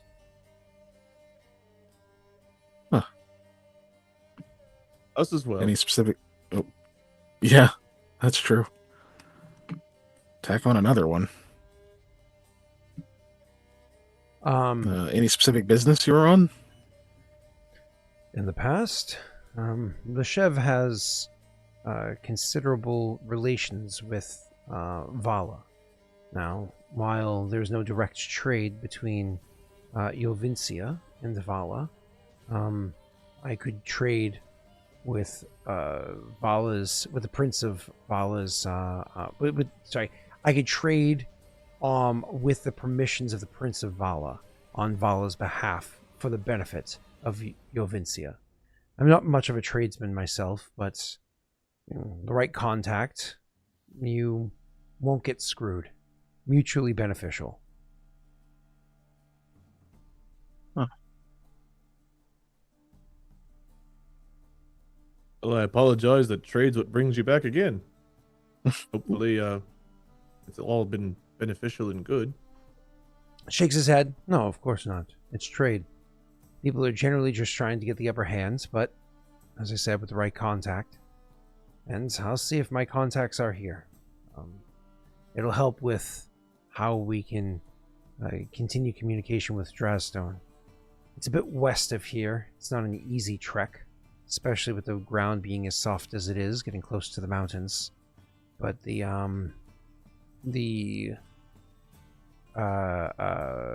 we can handle the trade with Draazstone through Loshev, it'd make things significantly easier. I'd more about the plains cats throughout the year. Nods. He's like, I've only ever encountered them twice, but it didn't matter because there was a considerable number of us. They usually try to avoid that. Are they an issue in numbers as few as this? They're rumored to be different times of the year. They travel in larger packs, especially as you get into like the fall and such. In spring, I wouldn't expect there to be as many, so probably not. But you never know. I never actually got to fight one myself. I've only heard the stories. Seen a couple. Well, if we head soon enough, perhaps the grasses will be a bit lower and safer. Yes, he's like coming back down to earth a bit. Yes, we wouldn't want to fight them. Yes. And so, Koa is like, I'm looking for the next challenge. Leon is the best battle. The best battle is the one not fought. Anyways, cool. So, you guys can go your separate ways, allowing you to go and have your own various conversations here. So we gotta go to Gemsmith first. We have a fucking lamb in tow, so we might as well get rid of the lamb. Yeah. I mean, did you bring a live lamb, or are you going to bring it to a butcher first? We'll make sure Leon knows where we start, where our place is too, just so he has a spot to go. Whatever. I'm also going to chat GPT an apology, and I'll send that and the lamb ahead of time before we get there, so we're not just like turning up to his doorstep with the lamb. Oh my god, you just said that and my brain immediately went, ChatGPT is the new name for Magic Mouth. Hi, Raiders. Hey. Hello. What is up? That is hilarious. Which one is the one that can actually you can actually embed it with a persona? Is that Magic Mouth or the improved Magic Mouth? It's been a hot minute since I cast either of them. I think Magic Mouth can do it. I don't know. It's been a minute. Whichever one it is, that's literally ChatGPT. So I like the idea of like, that's awesome. All right, Yeah. cool. Moving on. So, you brought the best viewers ever. Whoa! Crazy. Nice, Wade. Thank you. You set the bar really low, so you can't disappoint them any more than they already are. It's true. Yeah. Content creator That's funny because I was thinking the best viewers ever. I was like, oh, is that family? Like, I was gonna insult our viewers first. And I was like, I do that all the time. Might as well give us the insult for once. oh, Yeah, okay. switch it up a little bit. My mind immediately went insult the new viewers. I usually do that too. Yeah, I was like best viewers ever. Oh, you brought mom? Oh. All right. Anyways, so where were we? You guys are going to go and speak with Gemsmith because you have a sheep with you. Well, Aldo sent the sheep ahead with his note. Yeah, with a handwritten, Oh, okay. Yeah, my apologies. authentic apology. So if you do that, I don't know, is the protocol then to wait for a response before we go, or do we show up anyway? we should Hey, did give you it get that letter a we day. sent? You know what I mean? Yeah. I didn't hear you over the. We just- He said, "Wait." Okay. Yeah, we should just settle in because I don't know what time we get there, right? But just say we get there, like take the night or whatever. Yeah, Plan we don't send want to ahead like, and we'll speak to him the next day, the morning or something. If like that's text the an case, apology and then show up 10 minutes later. Like, hey, did you get my text? like if it's just the three of us and we go out to like a tavern or something, Koa will 100%. Aldo, the lamb. Yeah, you only bring this up now. It's been traveling with us the whole time. I didn't want to bring it up in front of Leon, and we haven't really had a whole lot of moments of just the three of us. But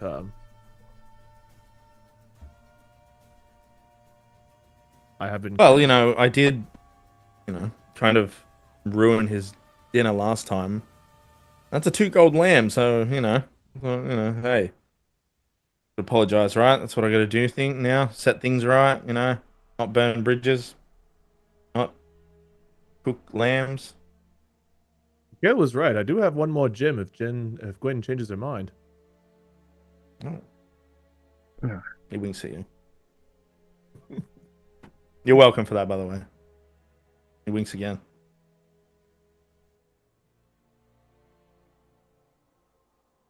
For once, you have me at a loss of words.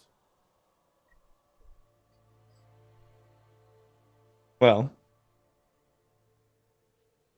I wonder if you'll take a look at these gems too. And Aldo pulls out a bunch of gems from his pocket that we got from. Remember, I found them in that storeroom where the slime attacked me. That definitely didn't happen, and nobody knows about. Yeah, Oh we don't. shit! Right? Yeah. I don't even. Do you We even got know face what happened? huggered. Nope. Yeah. Nope. He knows he reached for them, but he got face. He doesn't know he got face huggered. Are we Yeah. even bringing up something that never happened? Exactly. Exactly. We have gems. He is already looking at one that What was it called? A na gem? How he called it? Is that the name, Scott, that Jim Smith called the? I think I wrote it down. Yeah. A Nar gem, yeah. Is the Nar gem similar to the? Okay, the DM's gone. Yep. And he's gone. Jim Smith is What already is a looking at Nar the gem? one. It's the one that we found in one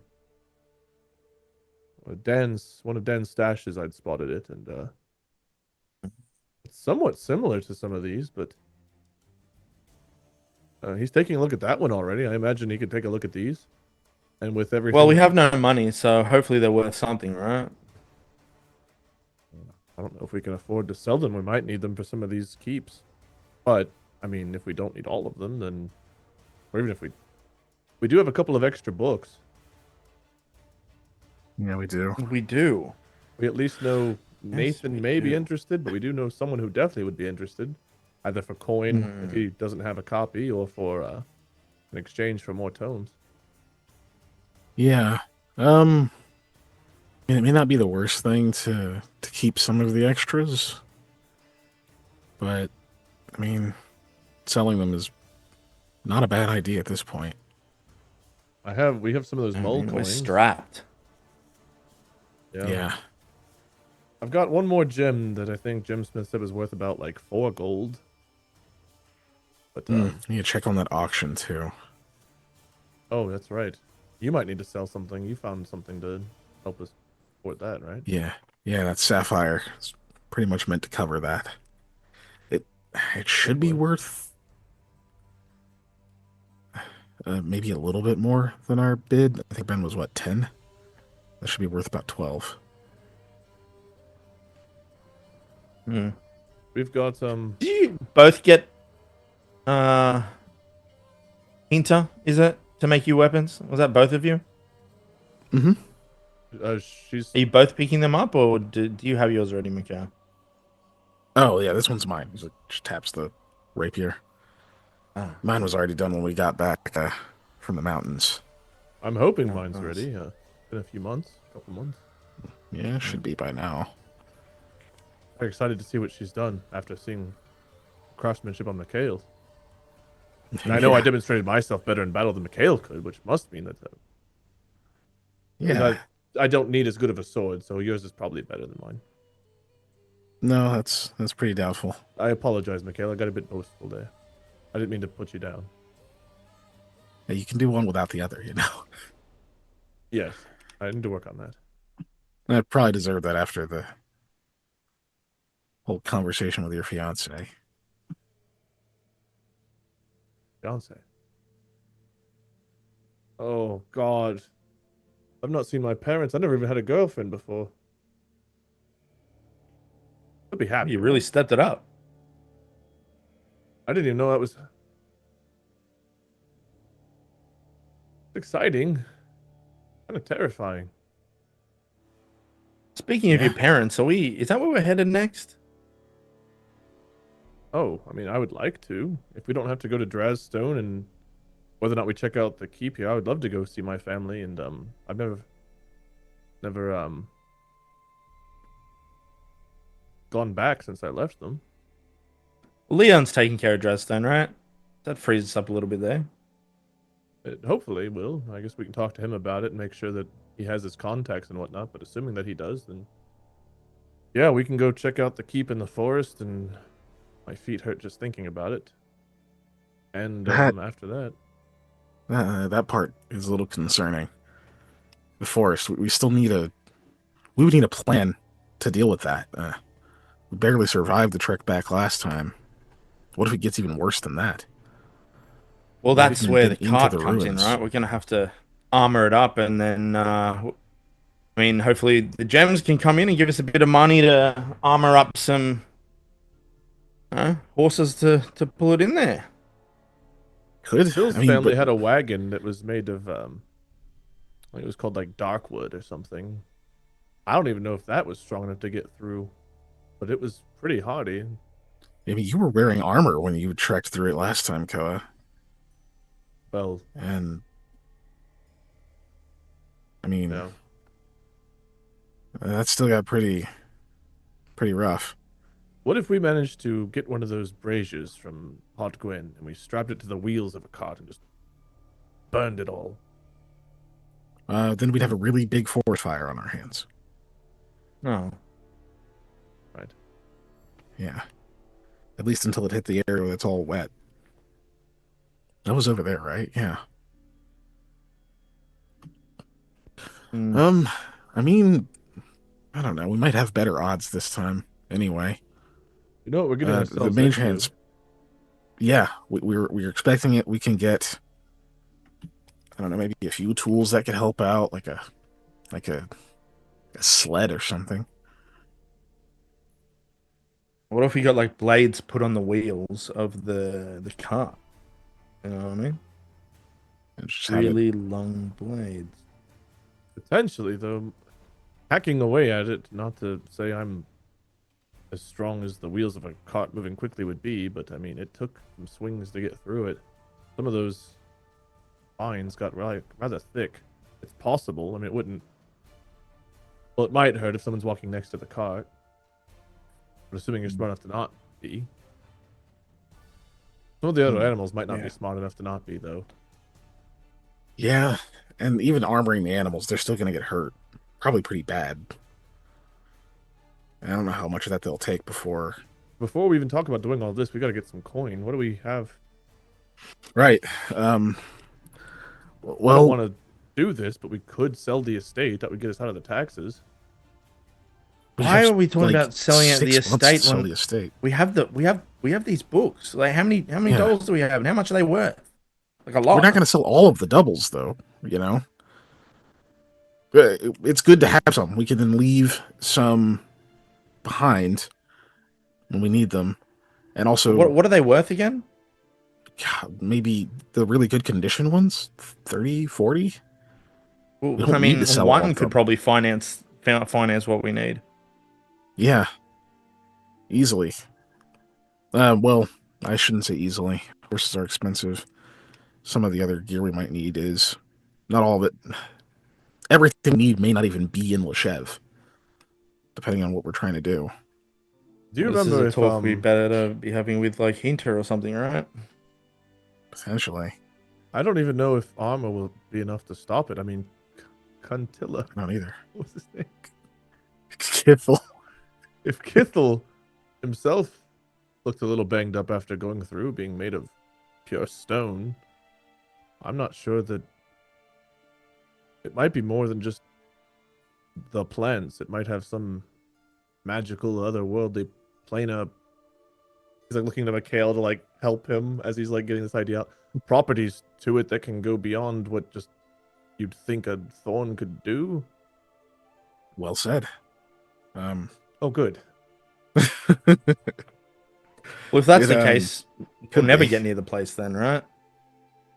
But we got No, it's just near it Unless we be just before. smart. fly. We found a way through it before. It just surrounded us while we were there. It's almost like it was. But it also didn't go onto the stone that we slept on, right? Right. I thought it was encroaching on the stone. It Like, even up surrounded and it, but on I it. don't think it came up on it. Correct. Yeah, it was getting closer. But it didn't Hmm. quite get up onto the stone. Which is a mercy. I feel like things could have got a lot worse if it did.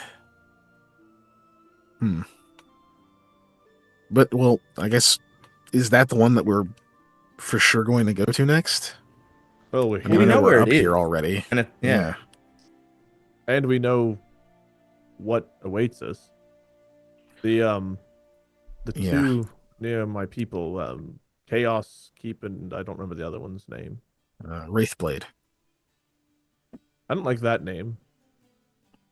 None of Well, these names are good. They're all pretty. I didn't mind bad. the name of the one in Hodgwin because it didn't have a name, as far as I know, and it was just the Keep. That one didn't bother True. me. We could pretend none of them have names. Maybe that'll make you feel better. So It is okay, face hugger keep. we're here, and this one's here. We know that Chaos apparently can, affect your mind or something? Yeah, make you turn on your allies and that kind of thing. Yep. Well, And Leslie we're getting brings- Koa a new sword before we go there. Sure are. That sounds like a recipe for disaster. But what if we each bind ourselves before we go in, and then we're all bound? That doesn't help. I Perhaps mean, we could go in with... I don't know. I almost said no weapons, but I don't want to fight you barehanded if you try to kill me. No. If Koa turns, you can sleep him, right? Not very Well, the last effectively. time I tried that, it took about 5 or 6 attempts that none of them worked. And I'm very fast. Well, You'd have to do it that's filling me quickly. with confidence. I was able to daze him eventually, though. Just don't go for the thighs, please. You don't have any other weaknesses. Mikhail, I have a question actually. Yeah, they were talking about the mage that they've got over there. They broke his fingers. So does that mean if you broke a finger, could you no longer do magic, or would you need to like break all of your fingers? I don't. Please don't break my fingers, first of all. But I And we have to use a never dream of sock. it. You can't talk with either. one, right? All spells, well, not all spells, but spells have the potential to need specific components. You call them. Some are verbal, some are somatic, meaning you have to move, and some are even material. Like sleep requires fine sand, which is why I always have it in this bag. And if I had broken fingers, the exact motions to cast spells would be more difficult, but not impossible. There's just a higher chance I could screw it up, and then no spell happens. So if you turn on us, we do have to Okay. break your fingers and gag you. I think you could probably just restrain me, given my build. Fun fact, also effective against mages, especially verbal focused mages like bards. Peanut butter. It's like a big wad of peanut butter. Like, That's Love your thumb. Zita. Mortis. that would be the weirdest thing. It's oddly on point for something that happened to me earlier this week. Oh, Yeah, my whole Ate too much peanut my butter? whole office was a mess because of Girl Scout cookies that I got from Aurora. oh, did you? Oh, thanks. I didn't even see the Brittany post keeps about it. track of who orders what, so nice. Yeah. But podcast recording gone right for the viewers and listeners, wrong for me. Ended up in a big cookie, very peanut butter filled mouth mess. Oh, did you order patties or sandwiches? The Red sandwich- container or orange container? orange. Orange, so sandwiches. So the ones that are like, so those ones are very dunkable. The patties are the ones that are like wrapped in a sheath of chocolate, not very dunkable, but I went fun through an in the flavor. entire sleeve of Thin Mints and those, like a sleeve of each, during the one episode. It was a mess. I mean, Damn. how did your belly feel afterwards? Not great. I'm not as young as I once was. Yep. We That was buy. after like a fried chicken sandwich for lunch. It was a bad combo for acid reflux, man. Anyway, Damn. I think we're getting a bit ahead of ourselves because that we're not even focusing on that keep at the moment. Wraithblade, Right. just out of curiosity, what was the bad thing there? Probably wraiths with with blades. blades. With blades, yeah. Yeah, sword wielding wraiths. It's What was the actually, name of the keep in the it's mountains? actually before? Wesley Snipes returns from the dead. He's got that sword with the, you know. Wesley Snipes would be kind of Yeah. terrifying to encounter in this because he would be higher than level 6. I mean, Wesley Snipes himself is a short little man, but that character would be scary as hell. Right. He's apparently a pretty highly trained martial artist too. But anyway, me the player got it wrong. Wraithblade is the turn on your companions. Chaos Keep is it just drives you insane. Hmm. Yeah. What was the one in the mountains called before we went there? Valley of Doom. Valley of Doom. But it turned out that was just the knolls. Knolls. And then the Yeah. place itself was just very trapped. Hot Gwyn had a goo. Were there even any traps in Hot Gwyn? You could all argue right. that the goo itself was a trap. Yeah, not the way that the Valley of Doom Keep was trapped, but I mean that goo definitely could have killed us. Yeah, if you couldn't read those sigils, that we'd be gone. Right. I'm just. Yeah. They're different though. They would set up They're different. different. And the thing Different is, traps. not all of the curses are. We can't say that they're all hyperbole or exaggerated or misguided, because Twisted Grove definitely does what it says on the tin. No, but I'm more so Rumors were just thinking true. like me with a sword. My sword itself hasn't been useful in any of these situations yet, other than the weird hole outside of the one in Hot Gwyn. But I think that was more coincidence, unless I What don't do think you it was mean? there for 700 years, planted by them all. What? The creature we killed, the weird hole. That was the only thing I was able to fight with a sword in any of these keeps so far. In the keeps. Yes. Yeah, I guess that's sort of Well, true. I mean, the Valley of Doom When you one did does kill have the fire you need to thing. fight, though. Right, true. yeah. Fighting the gnolls was really important. And I'm just- you did kill that fire elemental by hitting it with a sword. That wasn't really intended for us to be there as a defense mechanism. We were just stupid and released it. Still useful. I mean, I'm not disagreeing. I'm just saying that so far these places haven't exactly been inhabited with beasts or cats or, mold monsters. It's True. I mean, they are. Part of it is, they're so damn old and they're usually sealed. So it would be hard for most things to exist in them. Maybe some kind of vermin or something could still be scuttling around, which, unless they're really big, then might not be swinging a sword at them, I guess. But there could Twisted be Grove. other things. We've not even been into the keep there, Right. just into the grounds. It's the only place so far that we know of that it's got to be the curse, right? That has the plants acting like that. It's evidence of it. Do you know what I mean? Yeah. It's possible that itself isn't the curse, so to speak, but is maybe a result of whatever actual curse is there. It's just what we'll have seen.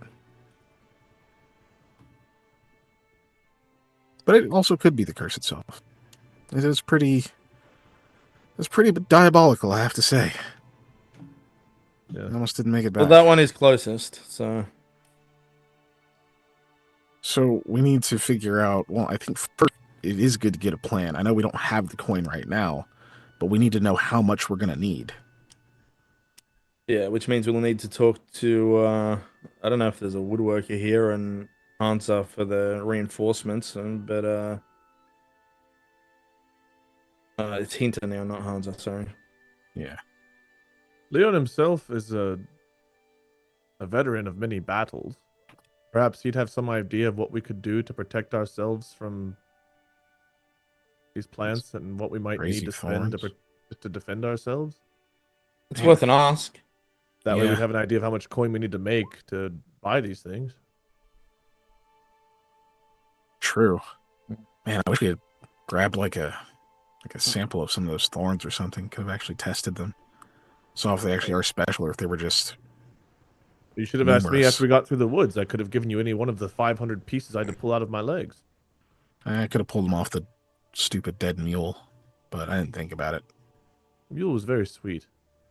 He bit me with his last breath. I disagree. I think that says less about the mule. I tried to comfort him, and he bit me. Keep All trying. right, well, what's on tomorrow's agenda then? We're seeing Jem Smith in the morning, and then I'd what? like to get my Stopping weapon. by. Mm-hmm. Jem Smith. And to speak to Leon, perhaps we can even speak to him tonight before we turn in. And we need to talk to I guess Jem Smith kid would as be the well, one to talk right? to about The auction. Yeah. I think that's it. Might be, yeah. Oh. Ooh, you know what? Isn't... Wait, Scott, correct me if I'm wrong. The auction is about... It's like the whole fucking group of shit, right? Whoever wins the auction, it gets everything at the auction? Or just the stuff we Oh, wanted? that's only if people could have bid for the everything. If that stuff wasn't put on the, because like some things were purchased like before around the auction, which shouldn't be allowed, but happened. And then Yeah, that part was confusing me. Yeah, and then there was you could bid for everything or the individual stuff, right? And it's it was a whole convoluted thing. Okay. So yeah. Okay, Yeah. cool. So we're only worried about the stuff that we're getting. Cool. Did we ever that look wasn't at me the waving scrolls you off, Aldo just- got out of those items? Yeah, we did. We Are those the identified scrolls them. that are in there? Yeah, they're ID'd. Yeah. I think all but one Yeah. were. Yeah. Let me check. Do I still have that one that's not ID'd?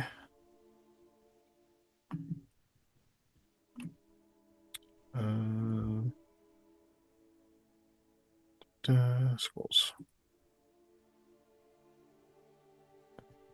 Okay, no, I mean, I think, yeah, all the scrolls are ID'd.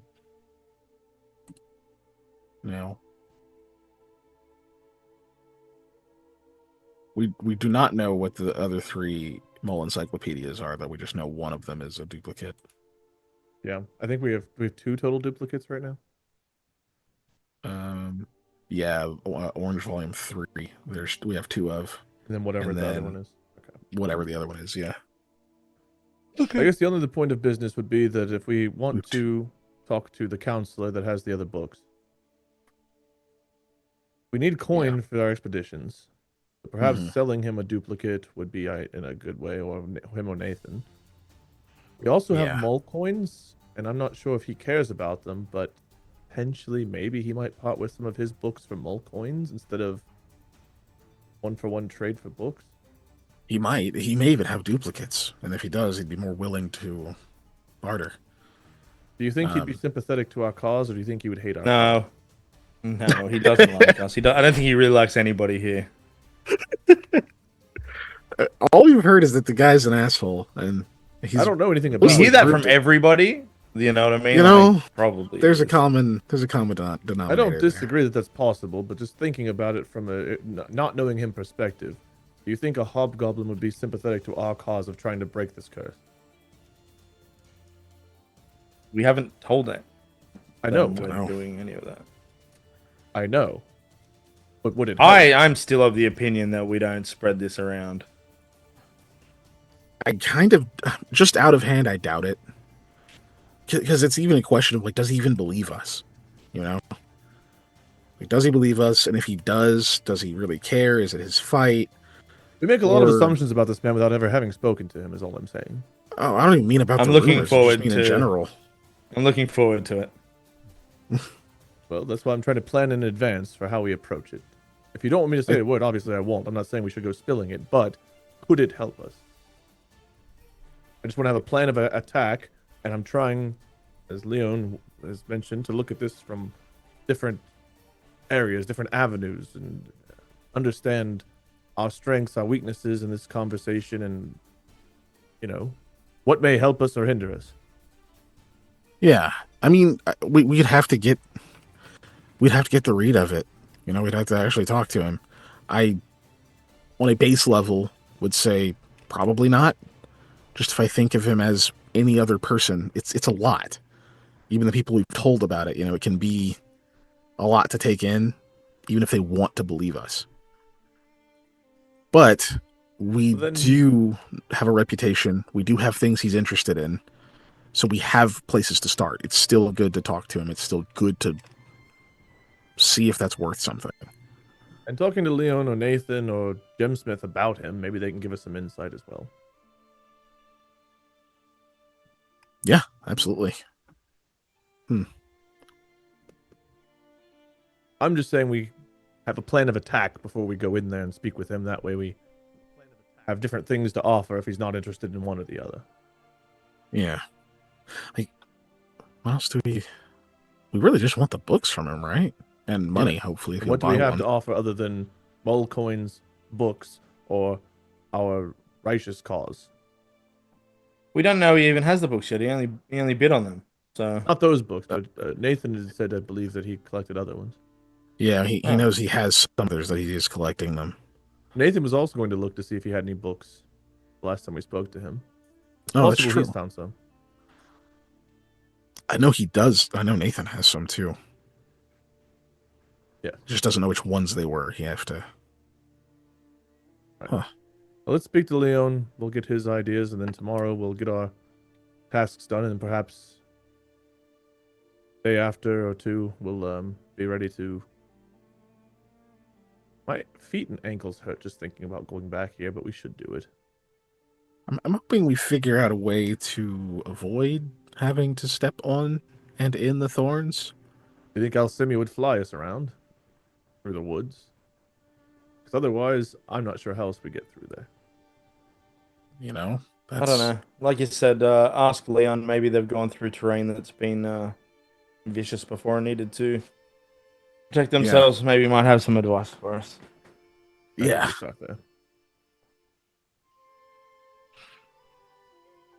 All right, so I think our first plan then is to talk to Leon tonight, right? Yeah. So you guys are talking or whatever it is, you know, people coming, going inside of the tavern. That's just what happens, of course. And then kind of like as this conversation's petering off, somebody that had recently come into the place and gone over to, you know, where the bars or whatever, happened to look over in the direction of your crew a couple of times. It wasn't super obvious to everybody because you're not all you're not all facing in a direction where it matters. But it's specifically Aldo that sees that a young lady has looked over at your table. No, that's not accurate. Has looked over at Koa a few times now. Like, definitely looked over at Koa a few times now. It better not be the fox girl. Aldo just keeps it to himself. Okay. And so the conversation eventually ends. And as your conversation's petering down and you guys are like clearly giving that vibe of about to get up, maybe you're starting to shuffle around your seats, grabbing for things, whatever it is, planning to do whatever it is you're doing. Eventually she pushes away from the bar and comes over and goes, "Excuse me, it is Koa." And then you look up and you see Philomena. Oh, he will stand up and like just give her a big hug. Yeah, of course, very happy to see the surprise for the obviously a very warm embrace was nice because it's been 8 months or whatever it's been, 7 months, whatever it's been. So it's like a nice surprise. And so, you give the warm embrace or whatever it is.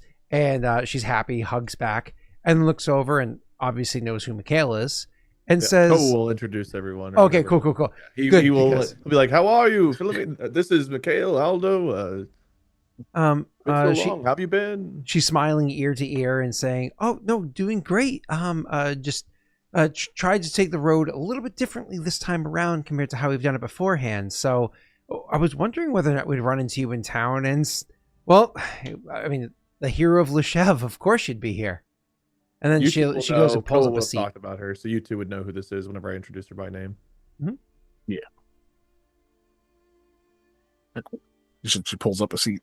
Yep. She sits down and says, settle back in. Yep. And says, "So, have you been doing anything exciting lately? Come on, must be some grand adventures that you're going on." Oh, about to be.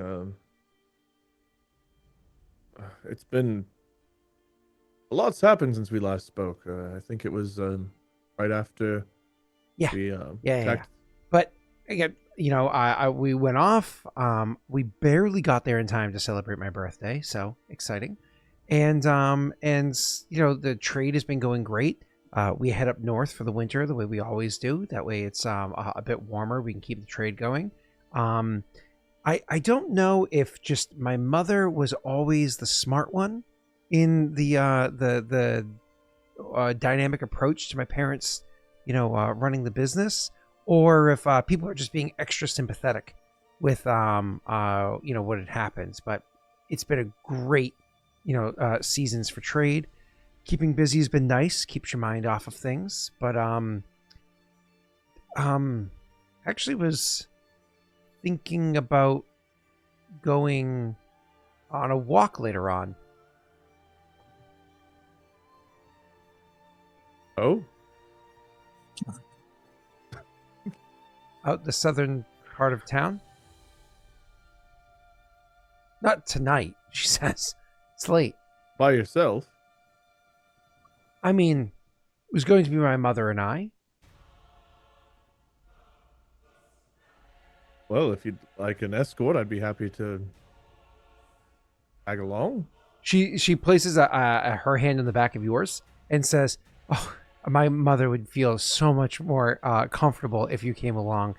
It would shoot, with what happens, and obviously they're having such different feelings right now because Koa's like, oh God, this is about where I failed them last time. Am I like, I hope nothing bad goes wrong. I can't let them go off by themselves. What if another arrow comes flying in? And she's of course saying like, thank God my mother would feel so much more comfortable with a strapping young person like you to keep her safe or whatever, right? So Koa's like, I must protect them. Oh no, what was that? I must remove him. It was remove him. Okay, yeah. I was like, what's the word? It's happened 2 or 3 times in chat tonight with that reference. Yeah. Oh really? Oh, I didn't even notice that. Oh, that's funny. I know. All right. Back to so anyways, so she says this, so on and so forth. Like I said, she puts her hand on the back of yours, and it lingers there for probably about like 5 or 6 seconds or so before she pulls it back, And she says, well, I popped in just to make She's sure like I a kid, right? She's still like 16, 17. she turned 17 several months ago. But yes, so a kid. And Koa She's is like a year younger than Koa because Koa's about to turn 19. yeah, I don't but- know when Koa's Yeah. birthday is. He might be 19 now, might still be 18, I don't know. But they're less than 24 months apart. Or sorry, in this place there's 13 months, less than 26 months apart. Because months are shorter. Anyways, moving on.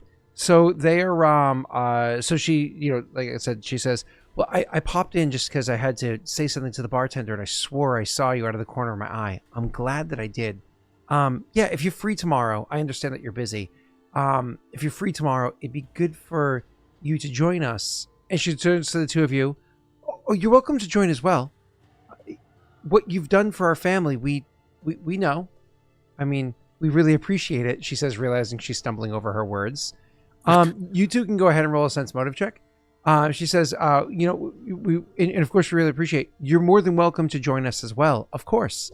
But we're not going to be in Loshev for very long, 2, maybe 3 days before There we it have is. to hit, before we have Right to as hit you the said road.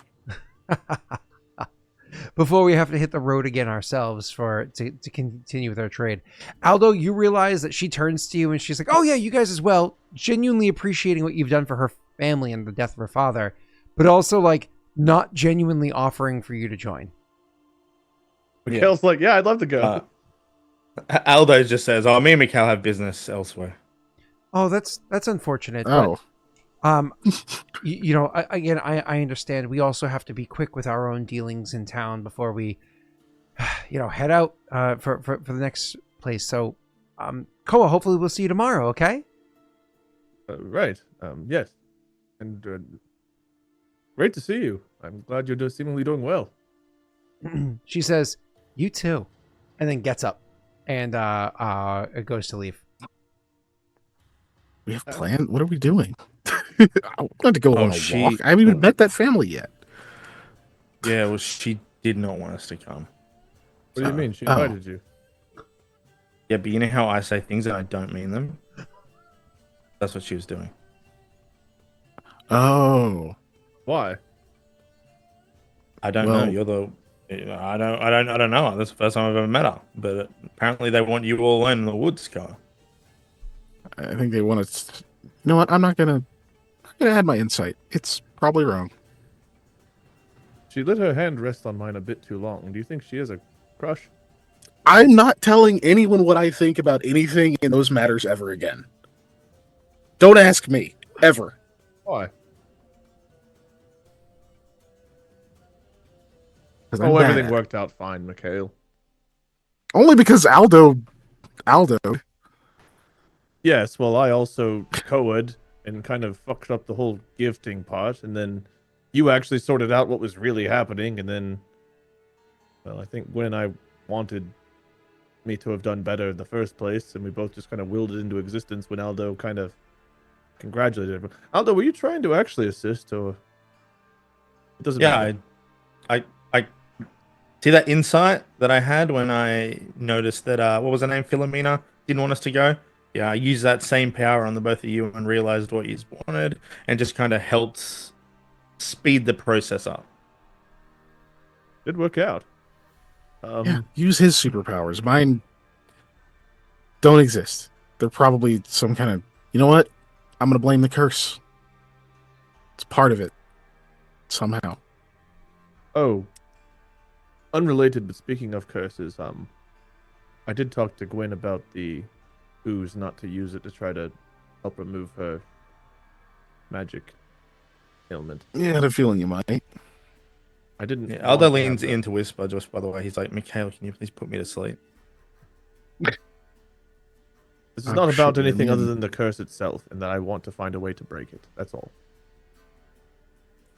Wait, are you serious? Let me see where this is going first. I'm just Okay. saying we're looking into magic. We're looking into secret codes and different alchemy books. You yourself have training, and we're meeting people from all over the place that maybe will have some insight, that maybe we can find a way to Mikhail, I'll talk to you more about it later because Aldo, clearly you're not interested in all of this, but I'm very interested in the curse Koa. Sorry, I thought it was going a completely different direction. It will later. That's why you're not going to be a part of that probably, unless you want to hear more thank you. about Gwen. I think Gwen is great. I think you are great. I think yous are great together. Yes, but you don't care to hear about what she's going through. Oh, I can hear about it. It's just the amount. You can say no, Aldo. I understand. Jerta's crack. Yeah, maybe best for me to leave. I'll just talk We'll to just Mikhail talk about it about later. it later. But anyway, point being is I want to keep our minds open and look for solutions to that problem that don't involve people goo. Yeah. Yeah, I kind of Apparently, figured, it was but good to say it. Gwen believes it might have been cured once, but that cure was lost. Wait, like Again, what we'll do you talk mean? about Like that. by the right? Yes, this is what he was getting at. Okay, It's not a simple Yeah. story. And right. Okay. Yes. Fuck. Anyway. now I'm okay. Yeah, no.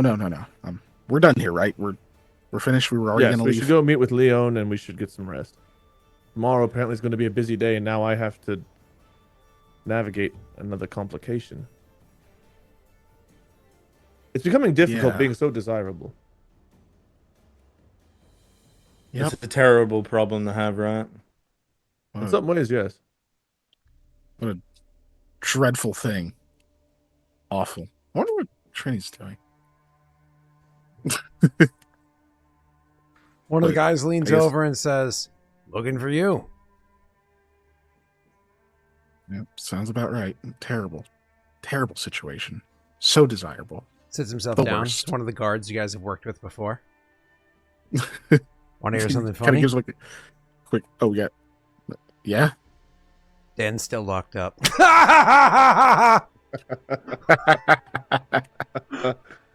Good. Fuck him. That's one of the best laughs I've had in a while. Oh. Oh. Life can be Yeah. pretty good sometimes. Every time anything's going wrong, you just got to remember that he's still rotting in a cell and a little bit brighter of a day. See, Aldo, there's some gossip that you might enjoy. Some reason I missed it. What was it? Dan's still locked up. The guard came and walked over. He's like, "You want to know something funny?" And he's like, "Dan's still locked up." That's the whole joke. That's it. Nice. That's what we've heard today. Do you reckon we should go visit him? I think you definitely should. Well, will have some free time tomorrow when I'm off on a nice walk. Yeah, Mikhail, bring that loot. Private performance of Dan. Poor Dan. You just see his eyes light up as that clicks. He's like, I think I will. It's the opposite of the private performance of Jane. Like, Jane, the man they call Jane. Perhaps you can invite Jerta to fill in for me. Yeah. He's still around? Huh? Who? Jeribald, guy with the flute. Oh, he pissed off. He said he was sick of shit around here and he was going back to his college. Oh. And he's going to talk a lot of shit. Okay. Well, that'll be fun.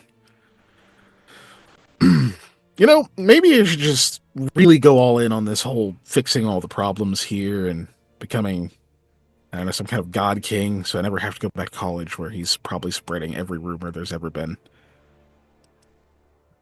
Oh. Yeah, Change your I mind can see about how that learning would be things, easier to accomplish. It might.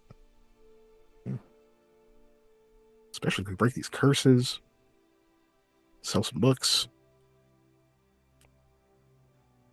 Anyway. Well, let's go find Leon, hey? Yeah.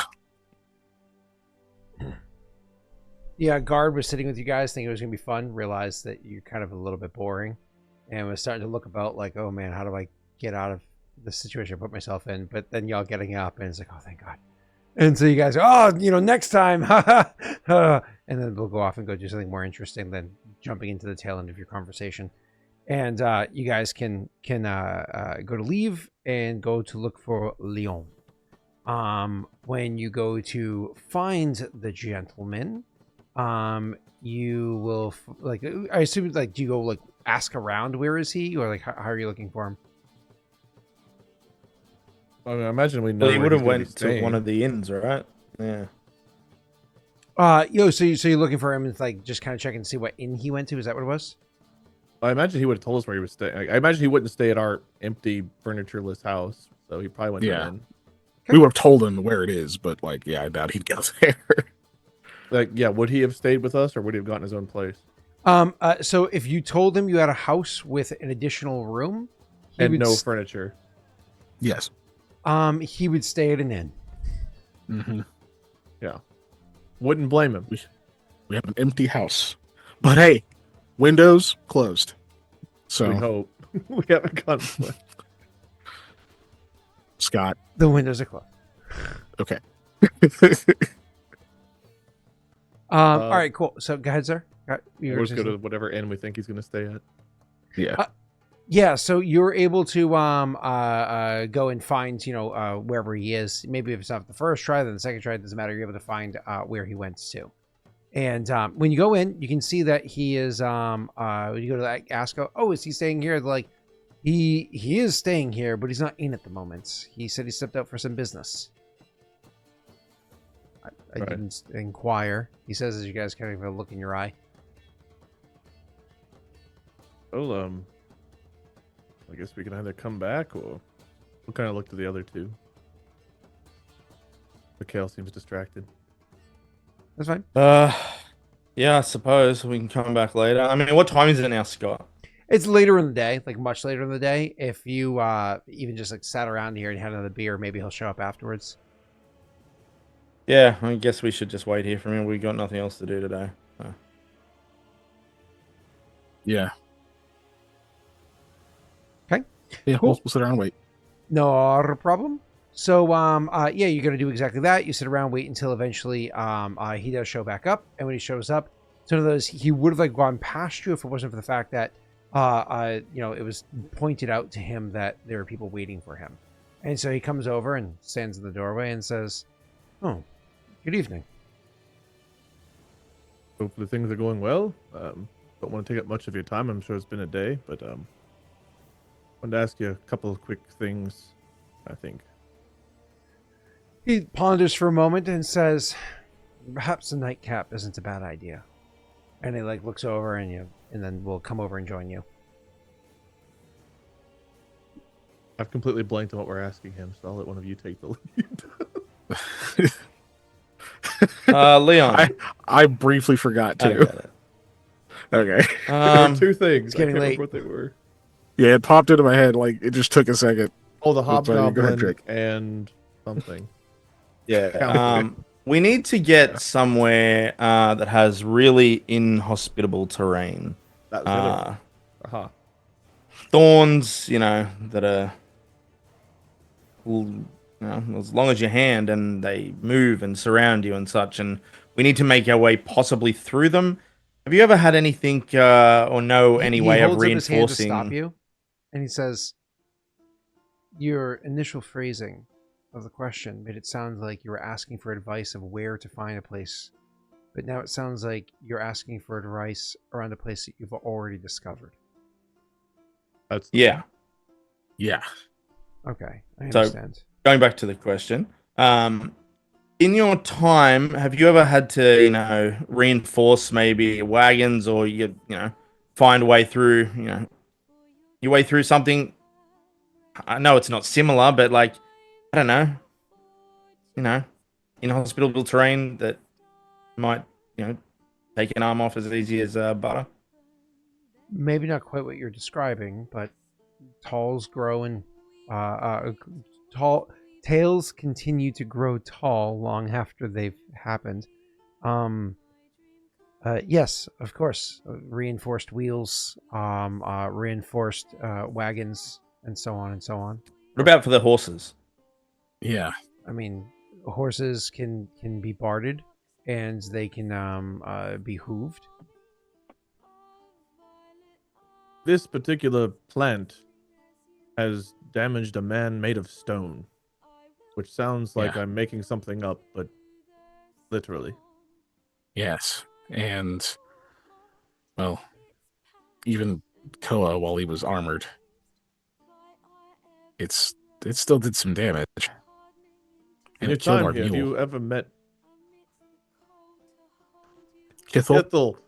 Kethrel? I'm not familiar with the name. No. He's the stone. Ever seen a man who looked like his skin was stone? I believe yes, but not anywhere around here. It's different story, different time, but this is what you're describing. It sounds fantastic. Perhaps there's some magic involved. I know very little about that, but I do know if you're trying to make your way through a difficult area, reinforced wagon wheels, banded. You imagine wheels that have been literally reinforced with iron or steel Yeah. fixed to them, and then you would have a wagon that itself would have maybe a thin layer of steel or something on it to give it a degree of protection. The issue is it's going to be heavy, very heavy, so it's going to move slow.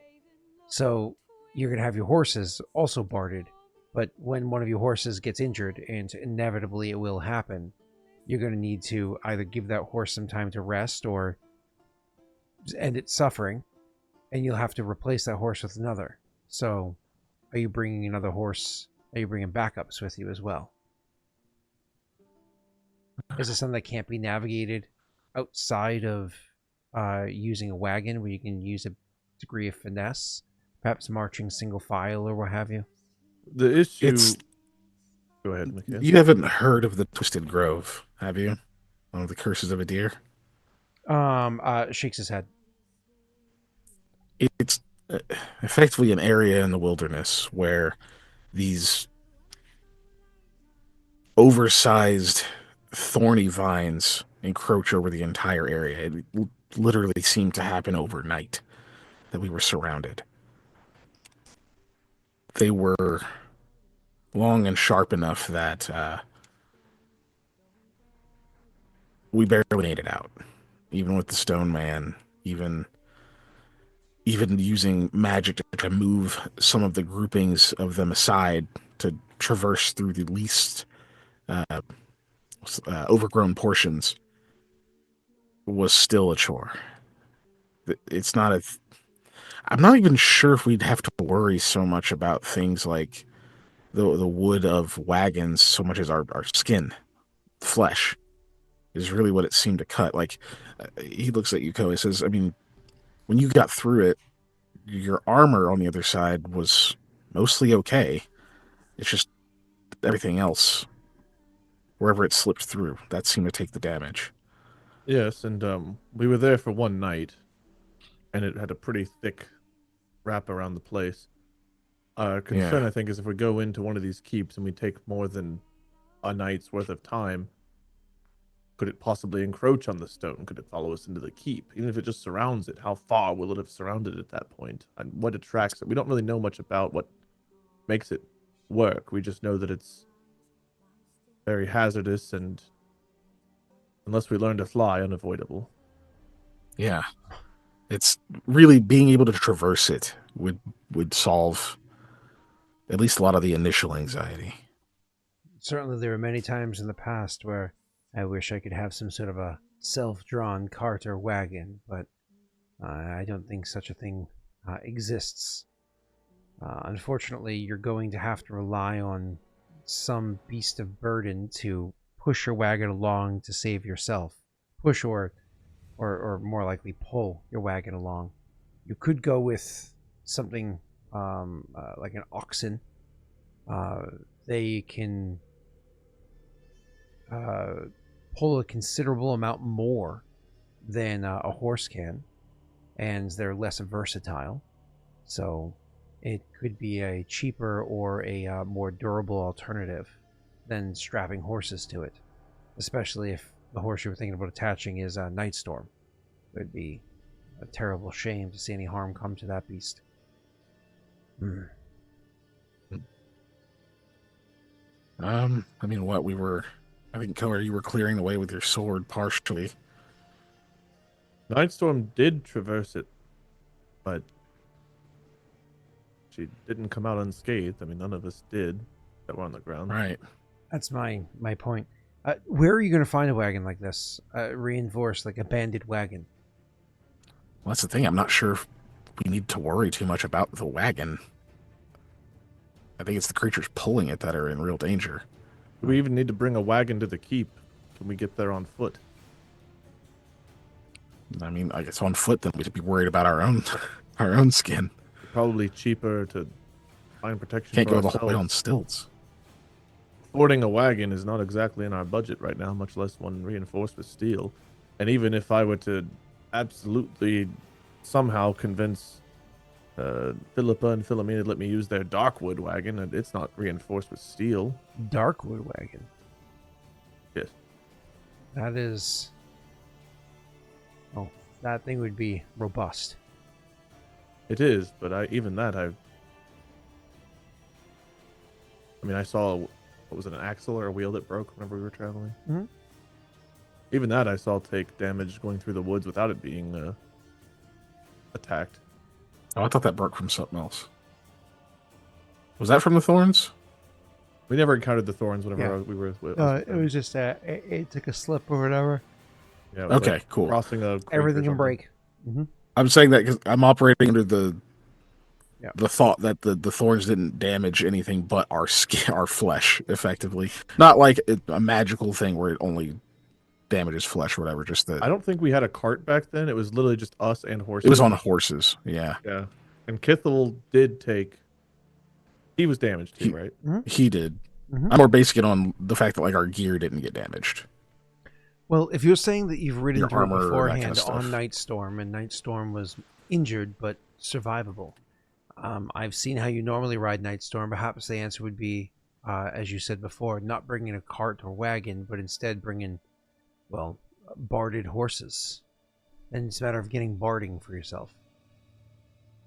And do you have an idea of how much that costs?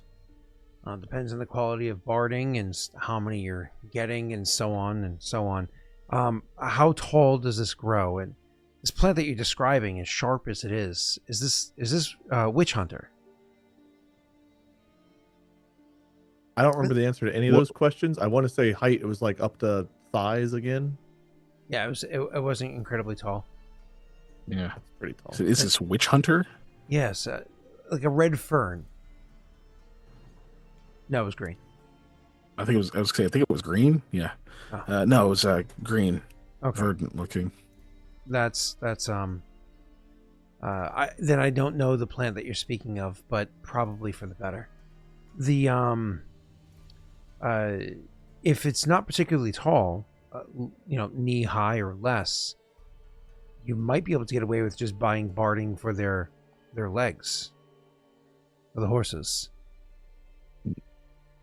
Generally speaking, when you buy barding for a horse, it's to reinforce around their face, their head, their neck, and certain spots, their shoulders, their sides, and anything else hangs as like almost a skirt or dress that hangs down the side to give them protections.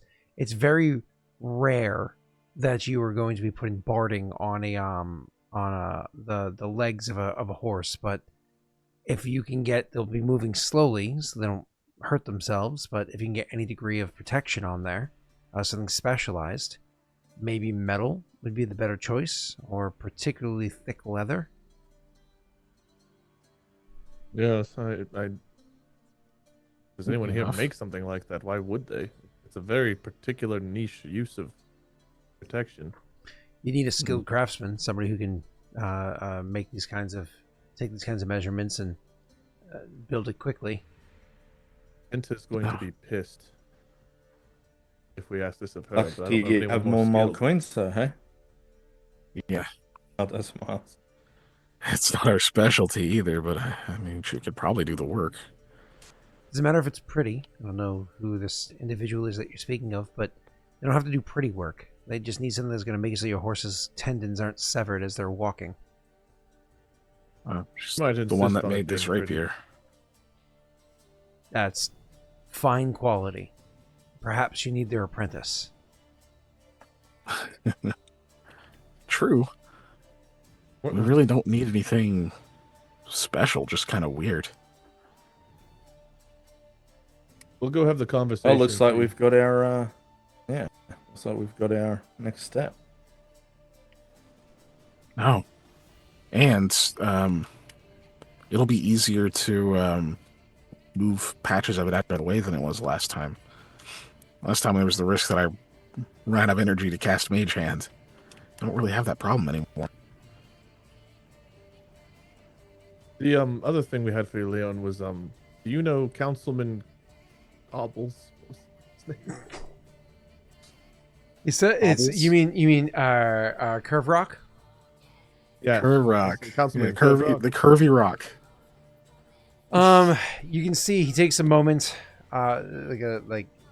it's a practiced moment, and then he says, "Yes, I'm familiar." Good We guy, did a right? sense motive to get the fact that he was not Really happy. to friendly. hear that name. What did you, I heard what Wade said. What did you say, Jake? I said, good guy, right? Really, really friendly. It's he was discussed this evening. Oh, I spent my evening meeting with some old acquaintances. Are you familiar with the Crestborns, the two councilmen and council lady Crestborn? Other than probably just seeing them at the hearings, probably not, right? Yep, seeing them at the hearings. not particularly. Seen them. Well, I'll save you some time and give you the simple version. Their family, the Crestborn family, and the Curve Rock family have been at odds end for generations. I don't know the full history of it, but generations. Anyways, with the recent, shall we say, freeing of slaves, Curve Rock took the opportunity to dig up. I don't know if there's truth to it or if there is fabrication. I'm not here to judge one way or the other, but apparently there is some familial connection between the Crestborns and one of the members of the organization that you have dislodged from that cave, and has used that to smear the Crestborn name.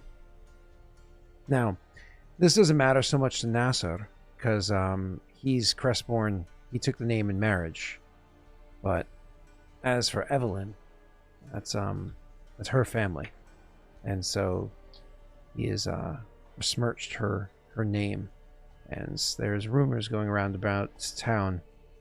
Anyways, it was nice to speak with old acquaintances, but they were pretty upset that they had recently lost some contracts that they had before. So I told them that I would fulfill one of the contracts and carry that with me to Draazstone. Do you happen to know the one that they're supposedly related to? He shakes his head and says, I didn't press too much for details. It would have been impertinent. There might be an opportunity there, is all. He again, he's used to dealing with similar people. He says, not every opportunity is one that you take. No, but it could be the right one, especially for clearing any misunderstanding up there. Well, and not every battle is yours to fight. I think we're getting a bit off topic here. Curve Rock,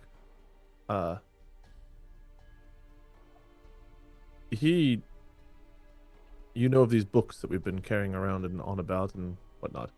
He's a collector of them, from what we know, and he may either be interested in purchasing one of the duplicates we have, or possibly bartering and selling us some of the ones he has, maybe duplicates of, or doesn't need anymore, for maybe mole coins or something. We were hoping to speak with him about such, but his reputation always seems to precede him, and we didn't know if you might have any insights on how best to approach that discussion.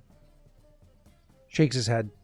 I've had interactions with him in the past, but I'm not particularly fond of him. So it's I will leave it to somebody who is more skilled at such negotiations. Mm. Right. Oh, worth a shot. But I can tell you that the Crestborn family, they're well known for the quality of tailoring that they do. Their fabrics, fine quality. The garments that they're those in the employ are able to fabricate, incredible. And so they will be well received items to bring west with us. Did they make our clothes? The nice clothes that we have?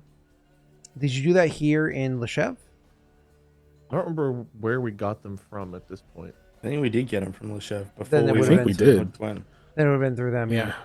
Our first set of good clothes. I think it was like a gift or something. I don't think we bought them. Yeah, no, someone gave them to us. Yeah. In that case, I think Don't remember. I don't know if you guys would speak up before Koa, but Koa would. Technically, Crestborn and Curve Rock are both families that have the competing merchants. But anyways, continue. Mm. We are familiar with their work, as I believe we got a set of clothing from them piece. It is high quality. It is good stuff. Well, I put I put in an order with them. It'll take a couple days for them to prepare it, but it is some 400 gold in garments to bring with as a sampling for what it is that they can offer. So I'm hoping that we can use that to drum up interest in Draazstone. And you said that you needed to begin trading, and so I told you that it would be more beneficial for us if that trading happens here in Loshev rather than over in Draazstone. So putting the strong foot forward and would be beneficial for us all. In order to facilitate this trade, do we need to make a trek over to Draazstone? Or are your contacts going to handle that, or how's that going to work? We're trying to plan out we have many destinations to hit, and we're trying to make a plan for that. I can handle Draazstone for you if you would like, but I don't know the parameters completely of your own dealings over there. I don't want to misstep anything that you have prepared. I intend to go to Draazstone. It would be best for me to meet my own contacts there. They are not currently familiar with the contacts I have over here in Loshev. I used to work with them directly. He pauses for a moment. Again, same way as he did before when he first told you that he had contacts over there. And he says, there's a easy route between one of the locations I used to oversee and Draazstone. So Do we need I a roll would, sense motive or anything, or is it just kind of obvious he's just like determining what he can share with us and not? yeah, exactly that. Wade. Okay. Yep. Even that's, I'm not saying it's too much because he's pretty guarded, but it's definitely walking the line of what information non-members of his military should know, you know? But anyways, he says, and so I would frequent there to ensure the quality of the shipments that I would receive. Right. Well, I suppose this will be a discussion then. Obviously, if we have you go on our behalf, we'll give you as much information as possible, but I think the three of us will have to determine whether we should be there in person or not. And we've taken enough of your time, I think, unless you two had anything else. No, I think that was all our questions, or at least mine. Thank you Well. again for all of this. Even up to what you've done already, it's more than very, very appreciated. He nods. He before he stands up, when you can see like leans and he's getting ready to stand up, he says, "One more thing, actually." Leaning back, if you are coming to Draazstone, that is your decision. But if you are coming, decide: are you the warrior, or are you the traitor? They can respect either, but you should not be both. Individually or as a group? Not like a Individually. trader. Oh, thank The God. way that they do things over there, Nice. they dedicate themselves to a craft. It's not too dissimilar for how the Paradome military trains their supply chain. Those are the two choices. Oh yeah, he says he kind of like takes a moment to recognize what you're saying. He goes, for the sake of your interactions in Draazstone, is there anything else that is of greater interest? Do they like music? They'll say, like, kind of smiling, looking at Mikhail. Yeah, pretty much. I'm sure they do. However, I don't like their music. Perhaps they won't like ours either then. Mikhail, looks like you're a traitor. Always wanted to be one. Aldo, what do you say? With me? Or are you trading too? I'd go with you on this one, Koa. Right. Wait, what? No, you know what? I can be a warrior. Don't try to push me One out. of us needs to be a traitor. Leon. Yeah, we'll let Leon do that. He raises an eyebrow. He's like clearly joking. Oh, I think they're all kind of putting on a front now. yeah. Mm-hmm. And he says, just make sure you dress the part. It makes communication easier. It's Fair easier enough. for them to know that to expect what they are going to be dealing with as simply as possible. Okay. Something to sleep on. And he can leave, more or less letting you guys know, like, dress accordingly. Because if you look like a traitor and you act like a traitor, they'll be like, this makes sense. But if you look like a warrior and you act like a traitor, they'll be like, you don't make sense. We don't like you. They're like, Wanted hobgoblins. We have the death sentence in 12 countries. you are not a stereotype. I don't like it. I don't like it. We're just innocent men.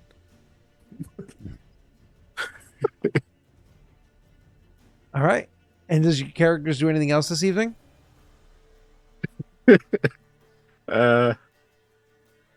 No, probably. It's already late. Cool. And I agree. Oh, It is late. I gotta make notes what we're doing next time because I will 100% fucking forget. No, Are you ready? I'll start blasting it off. You write it down. You ready? Here we go. You want to make sure everybody has the correct outfits for the role that you're going to play when you head to Draazstone, assuming you're going. You're going to decide whether or not you're going to Draazstone. That's up to you. You are going to speak to Gemsmith about the many different gems, including the one that he was hopefully having cuts for you. You're going to speak to Gemsmith about the lamb. You're going to speak to Gemsmith about the crossbow. You're going to inform Gemsmith about the engagement. Clearly, you want that family to be invited, when the time comes. You also want to speak to Gemsmith about the auction. Gemsmith Jr. About the auction and the results of it. You also want to talk to Gemsmith Sr. about the trading. Any amount of trading that can be offered over to Draazstone. You had inquired about that beforehand. This is you following up what they can do. I think that concludes everything with Gemsmith. Moving on. There was Curve Rock. We have the stone cutting schema and all that stuff that we have to bring up to him. Oh, yes. Oh, yes, your findings. Cool. Yeah, the gem cutting stuff.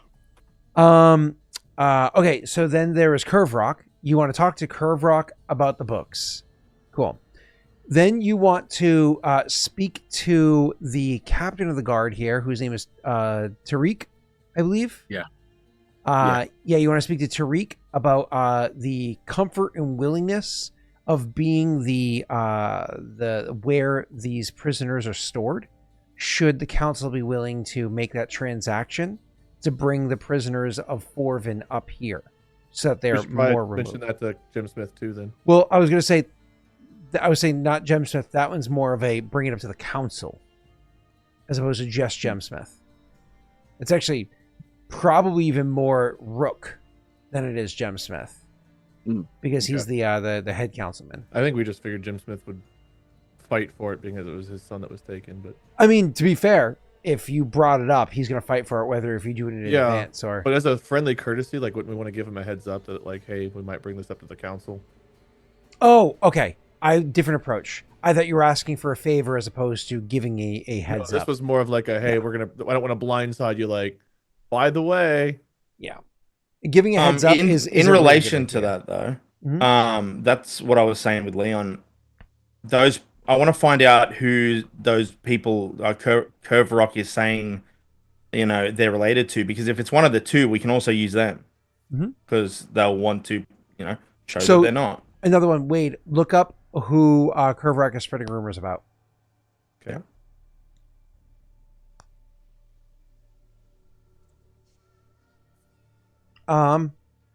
Let's see. Mikhail wanted to go see Trinity,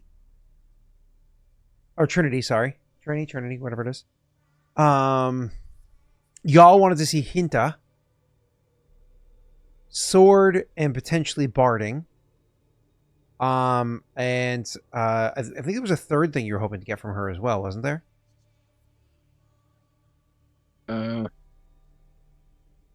Was there? I don't think so. Okay, well, Okay. Sword and Barding. Yeah, we have Mole Coin, but that's what that's for. Was We there already paid her for the sword. Was there anything else? Oh, and obviously if you went to Draazstone, which isn't here, they have a lot of armorers there. So it'd be way easier for you to get your hands on Oh, the auction. We already know we have that. yeah, that's on there. Yeah, Yep. it's on there. Follow up on this is just more general questioning. Follow up Nathan on the books. fire situation. Oh, Nathan, you also talked to Nathan about potential trade. So that's a good Did we one, do Nathan. Koa's walk in the woods as well? I did not put that on there. Go for a walk with the lady folk.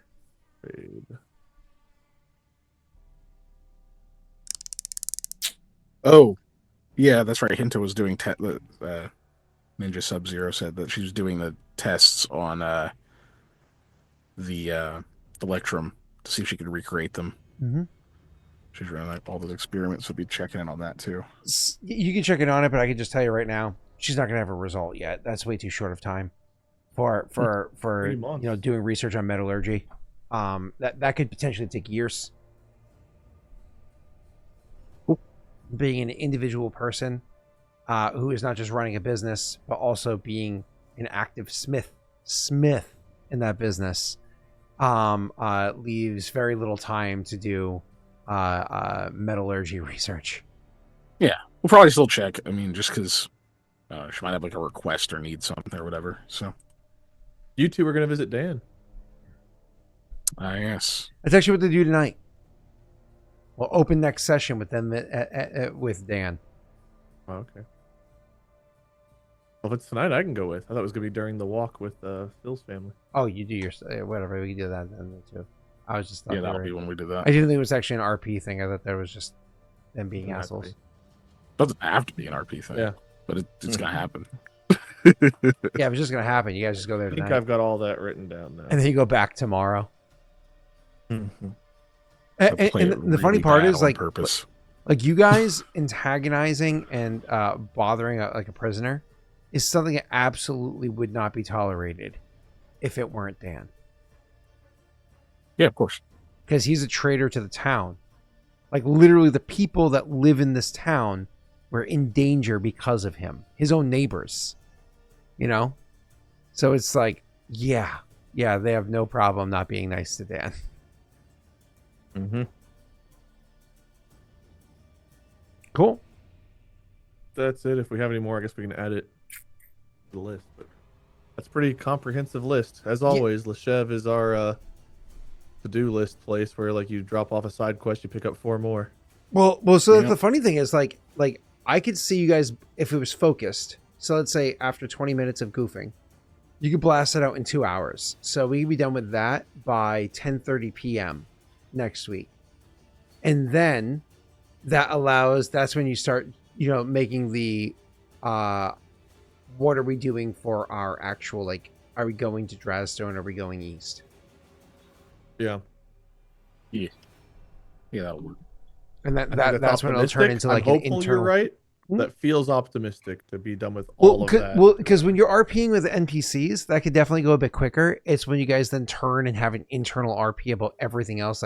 So I would say, actually, so being a bit more realistic, if you will, that could take all the way till midnight, just because the RPing with me and getting all the details with me would be, I think, 2.5 hours, including the goofiness at the beginning. But then all the internal RP between stuff, and then to cap it off at the end between yourselves is another 1.5 hours. Boom, there's 4 hours right there.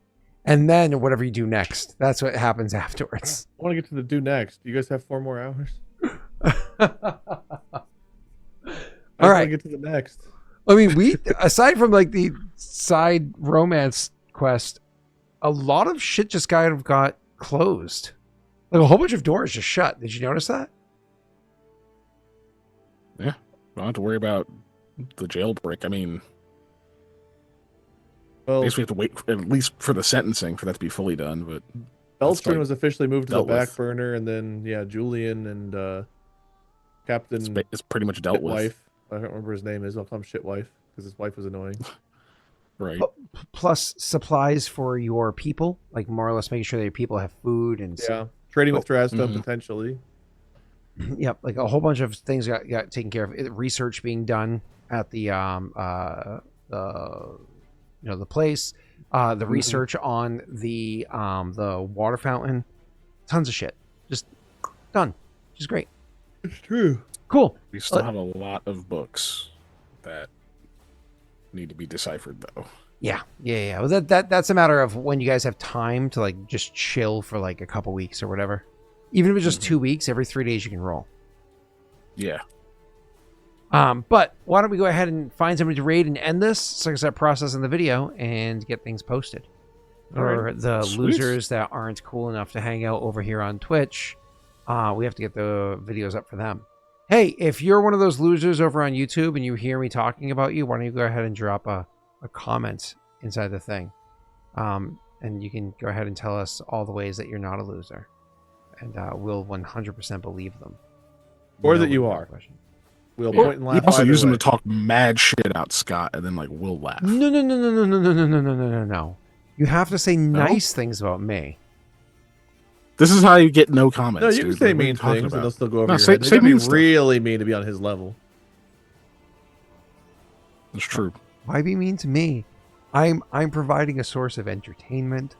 You know, I'm charming and witty. Because you're a heel. You're a heel, and we're all faces. Wow. You're the butt of the bread. Wow, Keegan. All right. Let me see a away screen while the thing's loading up. Oh, you're right, Greg Rex. They could tell the truth about Scott's height. That would be I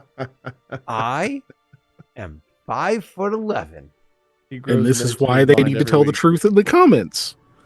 because they need to make sure people understand that I'm 5'11". Sure. Well, you keep saying that. Nobody needs that. Listen, who has actually met me in person? Let's see. Wade has. V-Sword Wade has. said you were short. Wade said you were short. Compared to him, he's 6'3". He's like Thumbelina. Bullshit. Is that a timely reference? I don't know. Let's see. I met V-Sword in person. I don't remember who else. This conversation's not even gonna make it, man. We're reading. The artist that did our art, I met him in person years ago, like 6 years ago. Ooh. Formerly Who known are as you Prince. trying to convince? Is- Bye. I can't remember. and who there it else. is. All right.